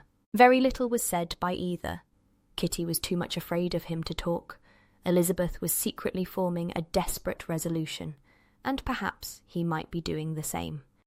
They walked towards the Lucases because Kitty wished to call upon Maria, and as Elizabeth saw no occasion for making it a general concern, when Kitty left them she went boldly on with him alone. Now was the moment for her resolution to be executed, and while her courage was high, she immediately said, "Mr. Darcy, I am a very selfish creature, and for the sake of giving relief to my own feelings care not how much I may be wounding yours. I can no longer help thanking you for your unexampled kindness to my poor sister. Ever since I have known it, I have been most anxious to acknowledge to you how gratefully I feel it. Were it known to the rest of my family, I should not have merely my own gratitude to express." "I am sorry, exceedingly sorry," replied Darcy, in a tone of surprise and emotion, "that you have ever been informed of what may, in a mistaken light, have given you uneasiness. I did not think Mrs. Gardiner was so little to be trusted. You must not blame my aunt. Lydia's thoughtlessness first betrayed to me that you had been concerned in the matter, and of course I could not rest till I knew the particulars. Let me thank you again and again, in the name of all my family, for that generous compassion which induced you to take so much trouble and bear so many mortifications for the sake of discovering them." "If you will thank me," he replied, "let it be for yourself alone. That the wish of giving happiness to you might add force to the other inducements which led me on, I shall not attempt to deny. But your family owe me nothing. Much as I respect them, I believe I thought only of you." Elizabeth was too much embarrassed to say a word. After a short pause, her companion added, "You are too generous to trifle with me. If your feelings are still what they were last April, tell me so at once. My affections and wishes are unchanged, but one word from you will silence me on this subject for ever." Elizabeth, feeling all the more than common awkwardness and anxiety of his situation, now forced herself to speak, and immediately, though not very fluently, gave him to understand that her sentiments had undergone so material a change since the period to which he alluded, as to make her receive with gratitude and pleasure his present assurances. The happiness which this reply produced was such as he had probably never felt before, and he expressed himself on the occasion as sensibly and as warmly as a man violently in love can be supposed to do. Had Elizabeth been able to encounter his eyes, she might have seen how well the expression of heartfelt delight diffused over his face became him, but though she could not look, she could listen, and he told her of feelings which, in proving of what importance she was to him, made his affection every moment more valuable. They walked on without knowing in what direction. There was too much to be thought, and felt, and said, for attention to any other objects. She soon learnt that they were indebted for their present good understanding to the efforts of his aunt, who did call on him in her return through London, and there relate her journey to Longbourn, its motive, and the substance of her conversation with Elizabeth, dwelling emphatically on every expression of the latter, which, in her ladyship's apprehension, peculiarly denoted her perverseness and assurance, in the belief that such a relation must assist her endeavours to obtain that promise from her nephew which she had refused to give. But, unluckily for her ladyship, its effect had been exactly contrariwise. "It taught me to hope," said he, "as I had scarcely ever allowed myself to hope before. I knew enough of your disposition to be certain that had you been absolutely, irrevocably decided against me, you would have acknowledged it to Lady Catherine frankly and openly." Elizabeth coloured and laughed as she replied, "Yes, you know enough of my frankness to believe me capable of that. After abusing you so abominably to your face, I could have no scruple in abusing you to all your relations. What did you say of me that I did not deserve? For though your accusations were ill-founded, formed on mistaken premises, my behaviour to you at the time had merited the severest reproof. It was unpardonable. I cannot think of it without abhorrence." "We will not quarrel for the greater share of blame annexed to that evening," said Elizabeth. "The conduct of neither, if strictly examined, will be irreproachable, but since then we have both, I hope, improved in civility. I cannot be so easily reconciled to myself. The recollection of what I then said, of my conduct, my manners, my expressions during the whole of it, is now, and has been many months, inexpressibly painful to me. Your reproof, so well applied, I shall never forget. Had you behaved in a more gentlemanlike manner, those were your words. You know not, you can scarcely conceive how they have tortured me, though it was some time, I confess, before I was reasonable enough to allow their justice. I was certainly very far from expecting them to make so strong an impression. I had not the smallest idea of their being ever felt in such a way. I can easily believe it. You thought me then devoid of every proper feeling. I am sure you did. The turn of your countenance I shall never forget, as you said that I could not have addressed you in any possible way that would induce you to accept me. Oh, do not repeat what I then said. These recollections will not do at all. I assure you that I have long been most heartily ashamed of it." Darcy mentioned his letter. "Did it?" said he. "Did it soon make you think better of me? Did you, on reading it, give any credit to its contents?" She explained what its effects on her had been, and how gradually all her former prejudices had been removed. "I knew," said he, "that what I wrote must give you pain, but it was necessary. I hope you have destroyed the letter." "There was one part, especially the opening of it, which I should dread your having the power of reading again. I can remember some expressions which might justly make you hate me. The letter shall certainly be burnt, if you believe it essential to the preservation of my regard. But, though we have both reason to think my opinions not entirely unalterable, they are not, I hope, quite so easily changed as that implies." "When I wrote that letter," replied Darcy, "I believed myself perfectly calm and cool, but I am since convinced that it was written in a dreadful bitterness of spirit. The letter, perhaps, began in bitterness, but it did not end so. The adieu is charity itself, but think no more of the letter. The feelings of the person who wrote and the person who received it are now so widely different from what they were then, that every unpleasant circumstance attending it ought to be forgotten. You must learn some of my philosophy. Think only of the past as its remembrance gives you pleasure. I cannot give you credit for any philosophy of the kind. Your retrospections must be so totally void of reproach that the contentment arising from them is not of philosophy, but, what is much better, of ignorance. But with me it is not so. Painful recollections will intrude, which ought not to be repelled. I have been a selfish being all my life, in practice, though not in principle.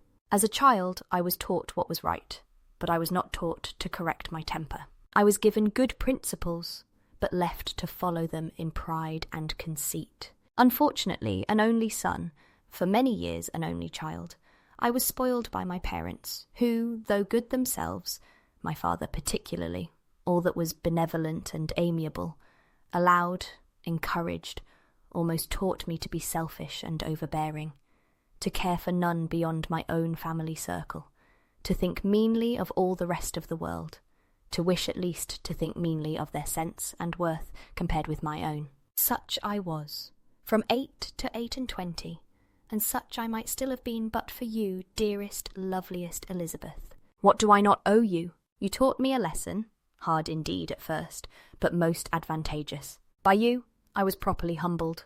I came to you without a doubt of my reception. You showed me how insufficient were all my pretensions to please a woman worthy of being pleased. Had you then persuaded yourself that I should? Indeed I had. What will you think of my vanity? I believed you to be wishing, expecting my addresses. My manners must have been in fault, but not intentionally, I assure you. I never meant to deceive you, but my spirits might often lead me wrong. How you must have hated me after that evening. Hate you! I was angry, perhaps, at first, but my anger soon began to take a proper direction. I am almost afraid of asking what you thought of me when we met at Pemberley. You blamed me for coming? No, indeed, I felt nothing but surprise. Your surprise could not be greater than mine in being noticed by you. My conscience told me that I deserved no extraordinary politeness, and I confess that I did not expect to receive more than my due. My object, then, replied Darcy, was to show you, by every civility in my power, that I was not so mean as to resent the past, and I hoped to obtain your forgiveness, to lessen your ill opinion, by letting you see that your reproofs had been attended to. How soon any other wishes introduced themselves, I can hardly tell, but I believe in about half an hour after I had seen you. He then told her of Georgiana's delight in her acquaintance, and of her disappointment at its sudden interruption, which naturally leading to the cause of that interruption, she soon learnt that his resolution of following her from Derbyshire in quest of her sister had been formed before he quitted the inn, and that his gravity and thoughtfulness there had arisen from no other struggles than what such a purpose must comprehend. She expressed her gratitude again, but it was too painful a subject to each to be dwelt on farther. After walking several miles in a leisurely manner, and too busy to know anything about it, they found at last, on examining their watches, that it was time to be at home. What could have become of Mr. Bingley and Jane was a wonder which introduced the discussion of their affairs. Darcy was delighted with their engagement. His friend had given him the earliest information of it. "I must ask whether you were surprised?" said Elizabeth. "Not at all. When I went away, I felt that it would soon happen." "That is to say, you had given your permission. I guessed as much." And though he exclaimed at the term, she found that it had been pretty much the case. "On the evening before my going to London," said he, "I made a confession to him, which I believe I ought to have made long ago. I told him of all that had occurred to make my former interference in his affairs absurd and impertinent. His surprise was great. He had never had the slightest suspicion. I told him, moreover, that I believed myself mistaken in supposing, as I had done, that your sister was indifferent to him, and as I could easily perceive that his attachment to her was unabated, I felt no doubt of their happiness together." Elizabeth could not help smiling at his easy manner of directing his friend. "Did you speak from your own observation," said she, "when you told him that my sister loved him, or merely from my information last spring?" "From the former. I had narrowly observed her during the 2 visits which I had lately made her here, and I was convinced of her affection." "And your assurance of it, I suppose, carried immediate conviction to him?" "It did. Bingley is most unaffectedly modest. His diffidence had prevented his depending on his own judgment in so anxious a case, but his reliance on mine made everything easy. I was obliged to confess one thing, which for a time, and not unjustly, offended him. I could not allow myself to conceal that your sister had been in town 3 months last winter, that I had known it, and purposely kept it from him. He was angry, but his anger, I am persuaded, lasted no longer than he remained in any doubt of your sister's sentiments. He has heartily forgiven me now." Elizabeth longed to observe that Mr. Bingley had been a most delightful friend, so easily guided that his worth was invaluable, but she checked herself. She remembered that he had yet to learn to be laughed at, and it was rather too early to begin. In anticipating the happiness of Bingley, which of course was to be inferior only to his own, he continued the conversation till they reached the house. In the hall they parted. Chapter 59. "My dear Lizzie, "Where can you have been walking to?" was a question which Elizabeth received from Jane as soon as she entered the room, and from all the others when they sat down to table. She had only to say in reply that they had wandered about till she was beyond her own knowledge. She coloured as she spoke, but neither that nor anything else awakened a suspicion of the truth. The evening passed quietly, unmarked by anything extraordinary. The acknowledged lovers talked and laughed. The unacknowledged were silent. Darcy was not of a disposition in which happiness overflows in mirth, and Elizabeth, agitated and confused, rather knew that she was happy than felt herself to be so. For, besides the immediate embarrassment, there were other evils before her. She anticipated what would be felt in the family when her situation became known. She was aware that no one liked him but Jane, and even feared that with the others it was a dislike which not all his fortune and consequence might do away. At night she opened her heart to Jane. Though suspicion was very far from Miss Bennet's general habits, she was absolutely incredulous here. "You are joking, Lizzie." "This cannot be. Engaged to Mr. Darcy? No, you shall not deceive me. I know it to be impossible." "This is a wretched beginning indeed. My sole dependence was on you, and I am sure nobody else will believe me if you do not. Yet indeed I am in earnest. I speak nothing but the truth. He still loves me, and we are engaged."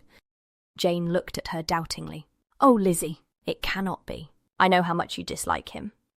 "You know nothing of the matter. That is all to be forgot. Perhaps I did not always love him so well as I do now, but in such cases as these, a good memory is unpardonable. This is the last time I shall ever remember it myself."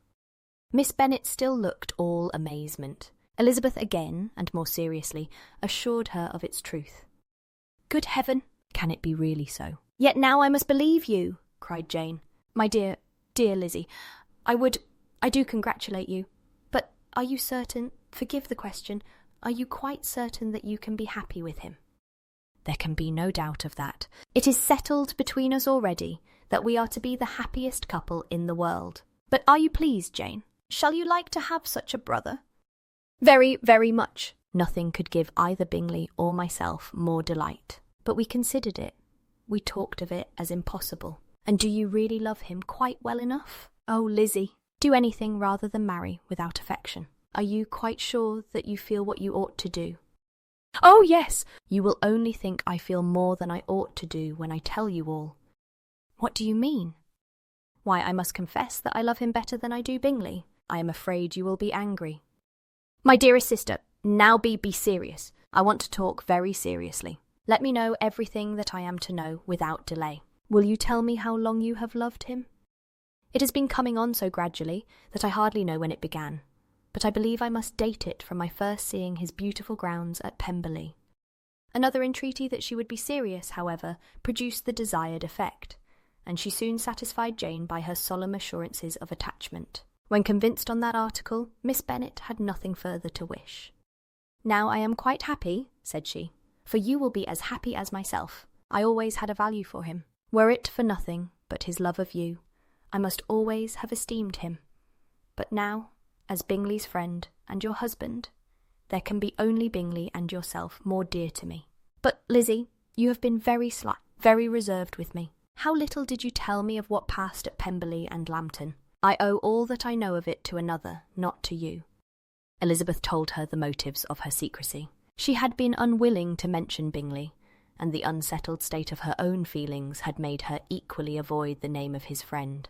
But now she would no longer conceal from her his share in Lydia's marriage. All was acknowledged, and half the night spent in conversation. "Good gracious!" cried Mrs. Bennet as she stood at a window the next morning. "If that disagreeable Mr. Darcy is not coming here again, with our dear Bingley. What can he mean by being so tiresome as to be always coming here? I had no notion but he would go a-shooting or something or other, and not disturb us with his company. What shall we do with him? Lizzie, you must walk out with him again, that he may not be in Bingley's way."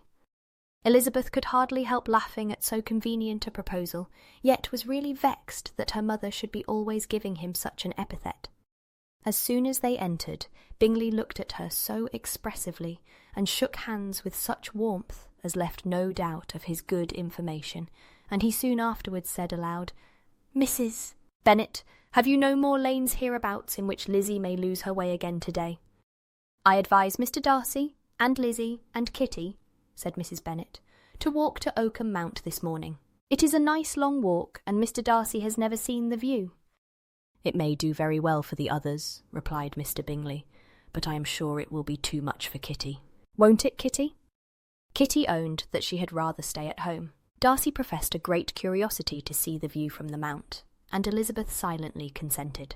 As she went upstairs to get ready, Mrs. Bennet followed her, saying, "I am quite sorry, Lizzie, that you should be forced to have that disagreeable man all to yourself, but I hope you will not mind it. It is all for Jane's sake, you know, and there is no occasion for talking to him except just now and then, so do not put yourself to inconvenience."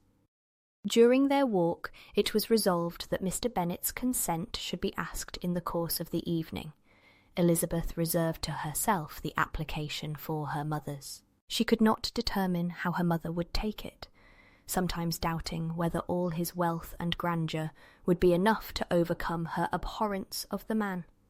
But whether she were violently set against the match, or violently delighted with it, it was certain that her manner would be equally ill-adapted to do credit to her sense, and she could no more bear that Mr. Darcy should hear the first raptures of her joy than the first vehemence of her disapprobation. In the evening, soon after Mr. Bennet withdrew to the library, she saw Mr. Darcy rise also and follow him, and her agitation on seeing it was extreme. She did not fear her father's opposition, but he was going to be made unhappy, and that it should be through her means, that she, his favourite child, should be distressing him by her choice, should be filling him with fears and regrets in disposing of her, was a wretched reflection, and she sat in misery till Mr. Darcy appeared again, when, looking at him, she was a little relieved by his smile. In a few minutes he approached the table where she was sitting with Kitty, and, while pretending to admire her work, said in a whisper, "Go to your father. He wants you in the library." She was gone directly. Her father was walking about the room, looking grave and anxious. "Lizzie," said he, "what are you doing? Are you out of your senses to be accepting this man? Have not you always hated him?" How earnestly did she then wish that her former opinions had been more reasonable, her expressions more moderate. It would have spared her from explanations and professions which it was exceedingly awkward to give, but they were now necessary, and she assured him, with some confusion, of her attachment to Mr. Darcy. Or, in other words, you are determined to have him. He is rich, to be sure, and you may have more fine clothes and fine carriages than Jane, but will they make you happy? "Have you any other objection," said Elizabeth, "than your belief of my indifference?" "None at all. We all know him to be a proud, unpleasant sort of man, but this would be nothing if you really liked him." I do like him," she replied, with tears in her eyes. "I love him. Indeed, he has no improper pride. He is perfectly amiable." "You do not know what he really is, then pray do not pain me by speaking of him in such terms." "Lizzie," said her father, "I have given him my consent. He is the kind of man, indeed, to whom I should never dare refuse anything which he condescended to ask. I now give it to you, if you are resolved on having him. But let me advise you to think better of it. I know your disposition, Lizzie. I know that you could be neither happy nor respectable, unless you truly esteemed your husband, unless you looked up to him as a superior. Your lively talents would place you in the greatest danger in an unequal marriage. You could scarcely escape discredit and misery. My child, let me not have the grief of seeing you unable to respect your partner in life. You know not what you are about." Elizabeth, still more affected, was earnest and solemn in her reply, and at length, by repeated assurances that Mr. Darcy was really the object of her choice, by explaining the gradual change which her estimation of him had undergone, relating her absolute certainty that his affection was not the work of a day, but had stood the test of many months' suspense, and enumerating with energy all his good qualities, she did conquer her father's incredulity, and reconcile him to the match. "Well, my dear," said he, when she ceased speaking, "I have no more to say.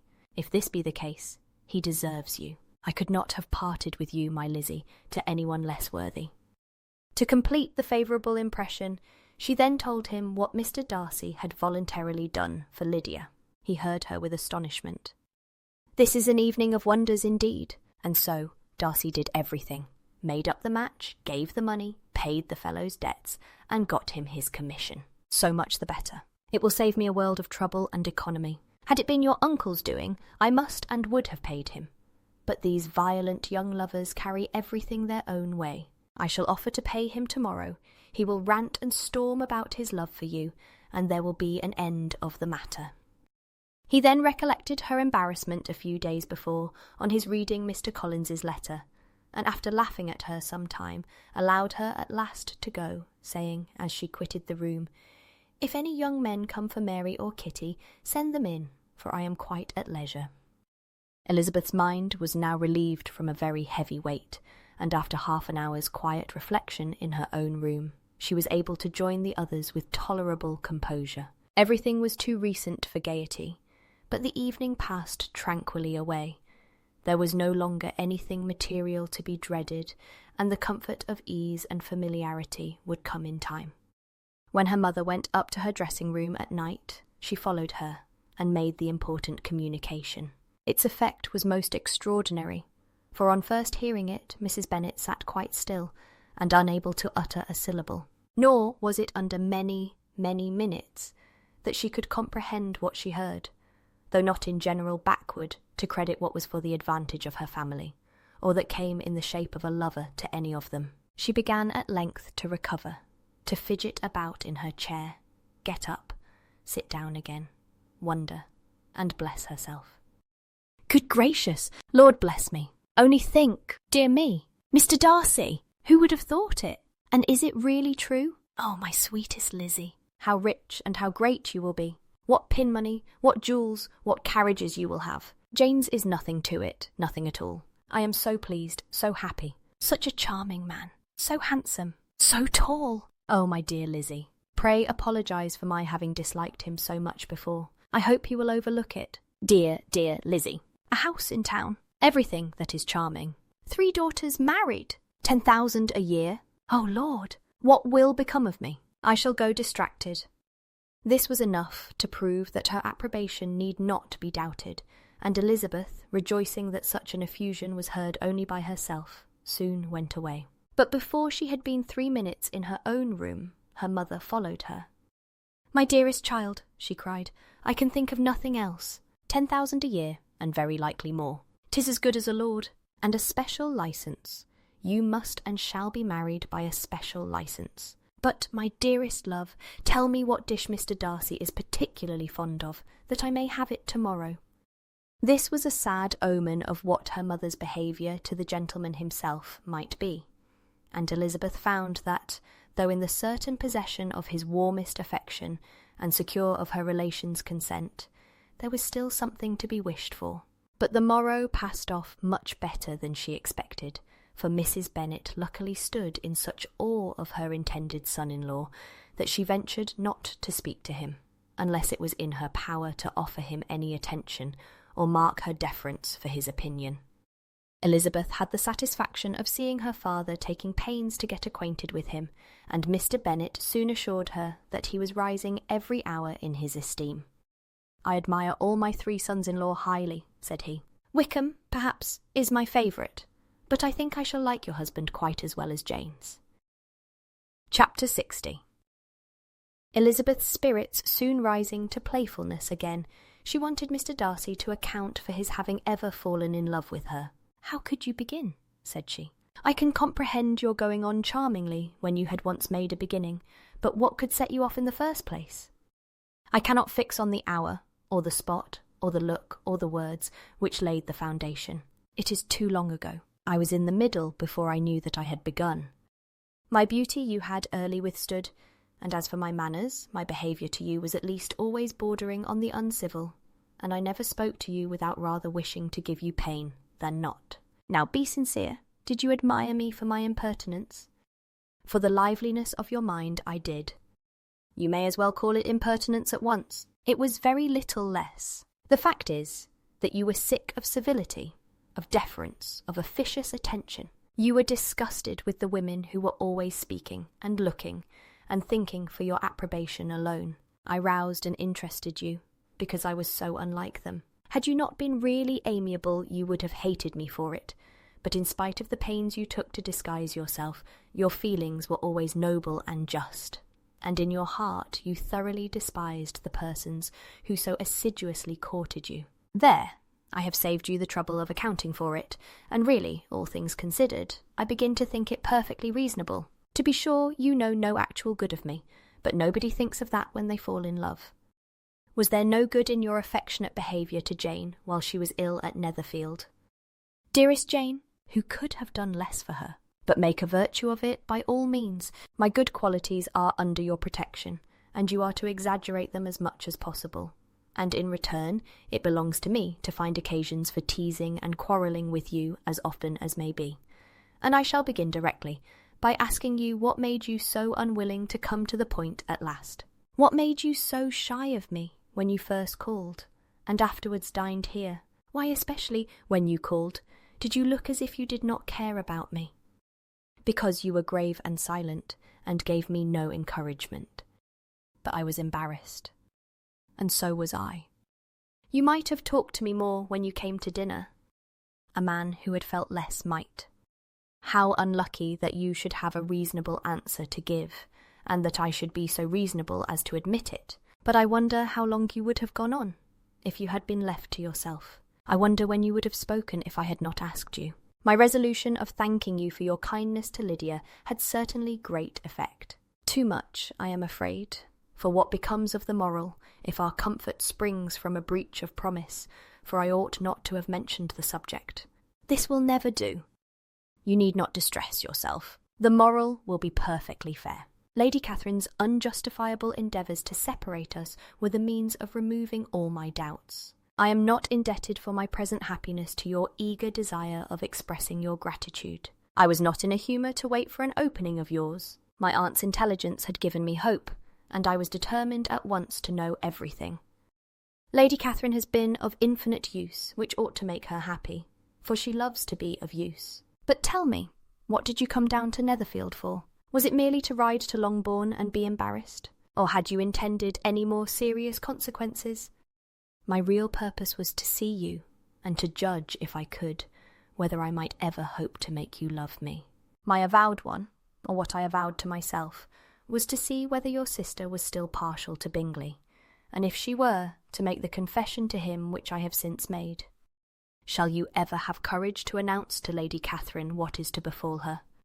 I am more likely to want time than courage, Elizabeth, but it ought to be done, and if you will give me a sheet of paper, it shall be done directly. And if I had not a letter to write myself, I might sit by you and admire the evenness of your writing, as another young lady once did. But I have an aunt, too, who must not be longer neglected. From an unwillingness to confess how much her intimacy with Mr. Darcy had been overrated, Elizabeth had never yet answered Mrs. Gardiner's long letter, but now, having that to communicate which she knew would be most welcome, she was almost ashamed to find that her uncle and aunt had already lost 3 days of happiness, and immediately wrote as follows. I would have thanked you before, my dear aunt, as I ought to have done, for your long, kind, satisfactory detail of particulars, but, to say the truth, I was too cross to write. You supposed more than really existed, but now suppose as much as you choose. Give a loose to your fancy, indulge your imagination in every possible flight which the subject will afford, and unless you believe me actually married, you cannot greatly err. You must write again very soon, and praise him a great deal more than you did in your last. I thank you again and again for not going to the lakes. How could I be so silly as to wish it? Your idea of the ponies is delightful. We will go round the park every day. I am the happiest creature in the world. Perhaps other people have said so before, but no one with such justice. I am happier even than Jane. She only smiles. I laugh. Mr. Darcy sends you all the love in the world that can be spared from me. You are all to come to Pemberley at Christmas. Yours, etc. Mr. Darcy's letter to Lady Catherine was in a different style, and still different from either was what Mr. Bennet sent to Mr. Collins in return for his last. Dear Sir, I must trouble you once more for congratulations. Elizabeth will soon be the wife of Mr. Darcy. Console Lady Catherine as well as you can. But if I were you, I would stand by the nephew. He has more to give. Yours sincerely, etc. Miss Bingley's congratulations to her brother on his approaching marriage were all that was affectionate and insincere. She wrote even to Jane on the occasion to express her delight and repeat all her former professions of regard. Jane was not deceived, but she was affected, and though feeling no reliance on her, could not help writing her a much kinder answer than she knew was deserved. The joy which Miss Darcy expressed on receiving similar information was as sincere as her brother's in sending it. 4 sides of paper were insufficient to contain all her delight and all her earnest desire of being loved by her sister. Before any answer could arrive from Mr. Collins, or any congratulations to Elizabeth from his wife, the Longbourn family heard that the Collinses were come themselves to Lucas Lodge. The reason of this sudden removal was soon evident. Lady Catherine had been rendered so exceedingly angry by the contents of her nephew's letter that Charlotte, really rejoicing in the match, was anxious to get away till the storm was blown over. At such a moment, the arrival of her friend was a sincere pleasure to Elizabeth, though in the course of their meetings she must sometimes think the pleasure dearly bought, when she saw Mr. Darcy exposed to all the parading and obsequious civility of her husband. He bore it, however, with admirable calmness. He could even listen to Sir William Lucas, when he complimented him on carrying away the brightest jewel of the country, and expressed his hopes of their all meeting frequently at St. James's, with very decent composure. If he did shrug his shoulders, it was not till Sir William was out of sight. Mrs. Phillips's vulgarity was another, and, perhaps, a greater tax on his forbearance. And though Mrs. Phillips, as well as her sister, stood in too much awe of him to speak with the familiarity which Bingley's good humour encouraged, yet, whenever she did speak, she must be vulgar.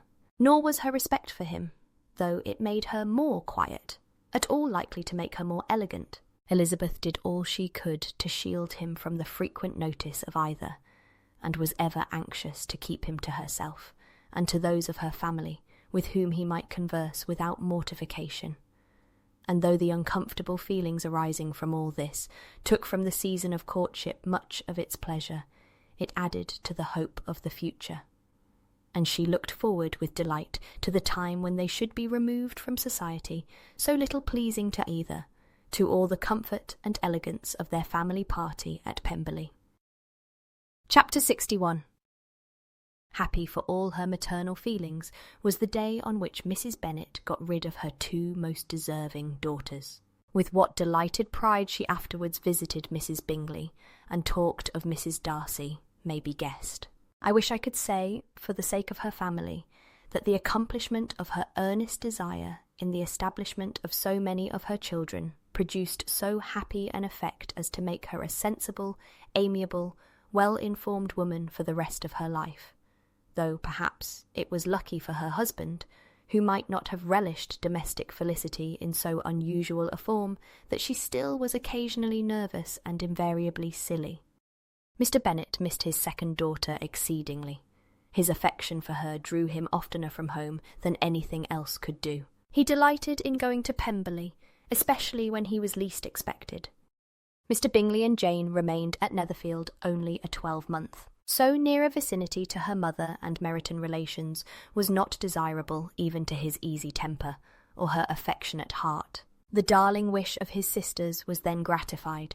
He bought an estate in a neighbouring county to Derbyshire, and Jane and Elizabeth, in addition to every other source of happiness, were within 30 miles of each other.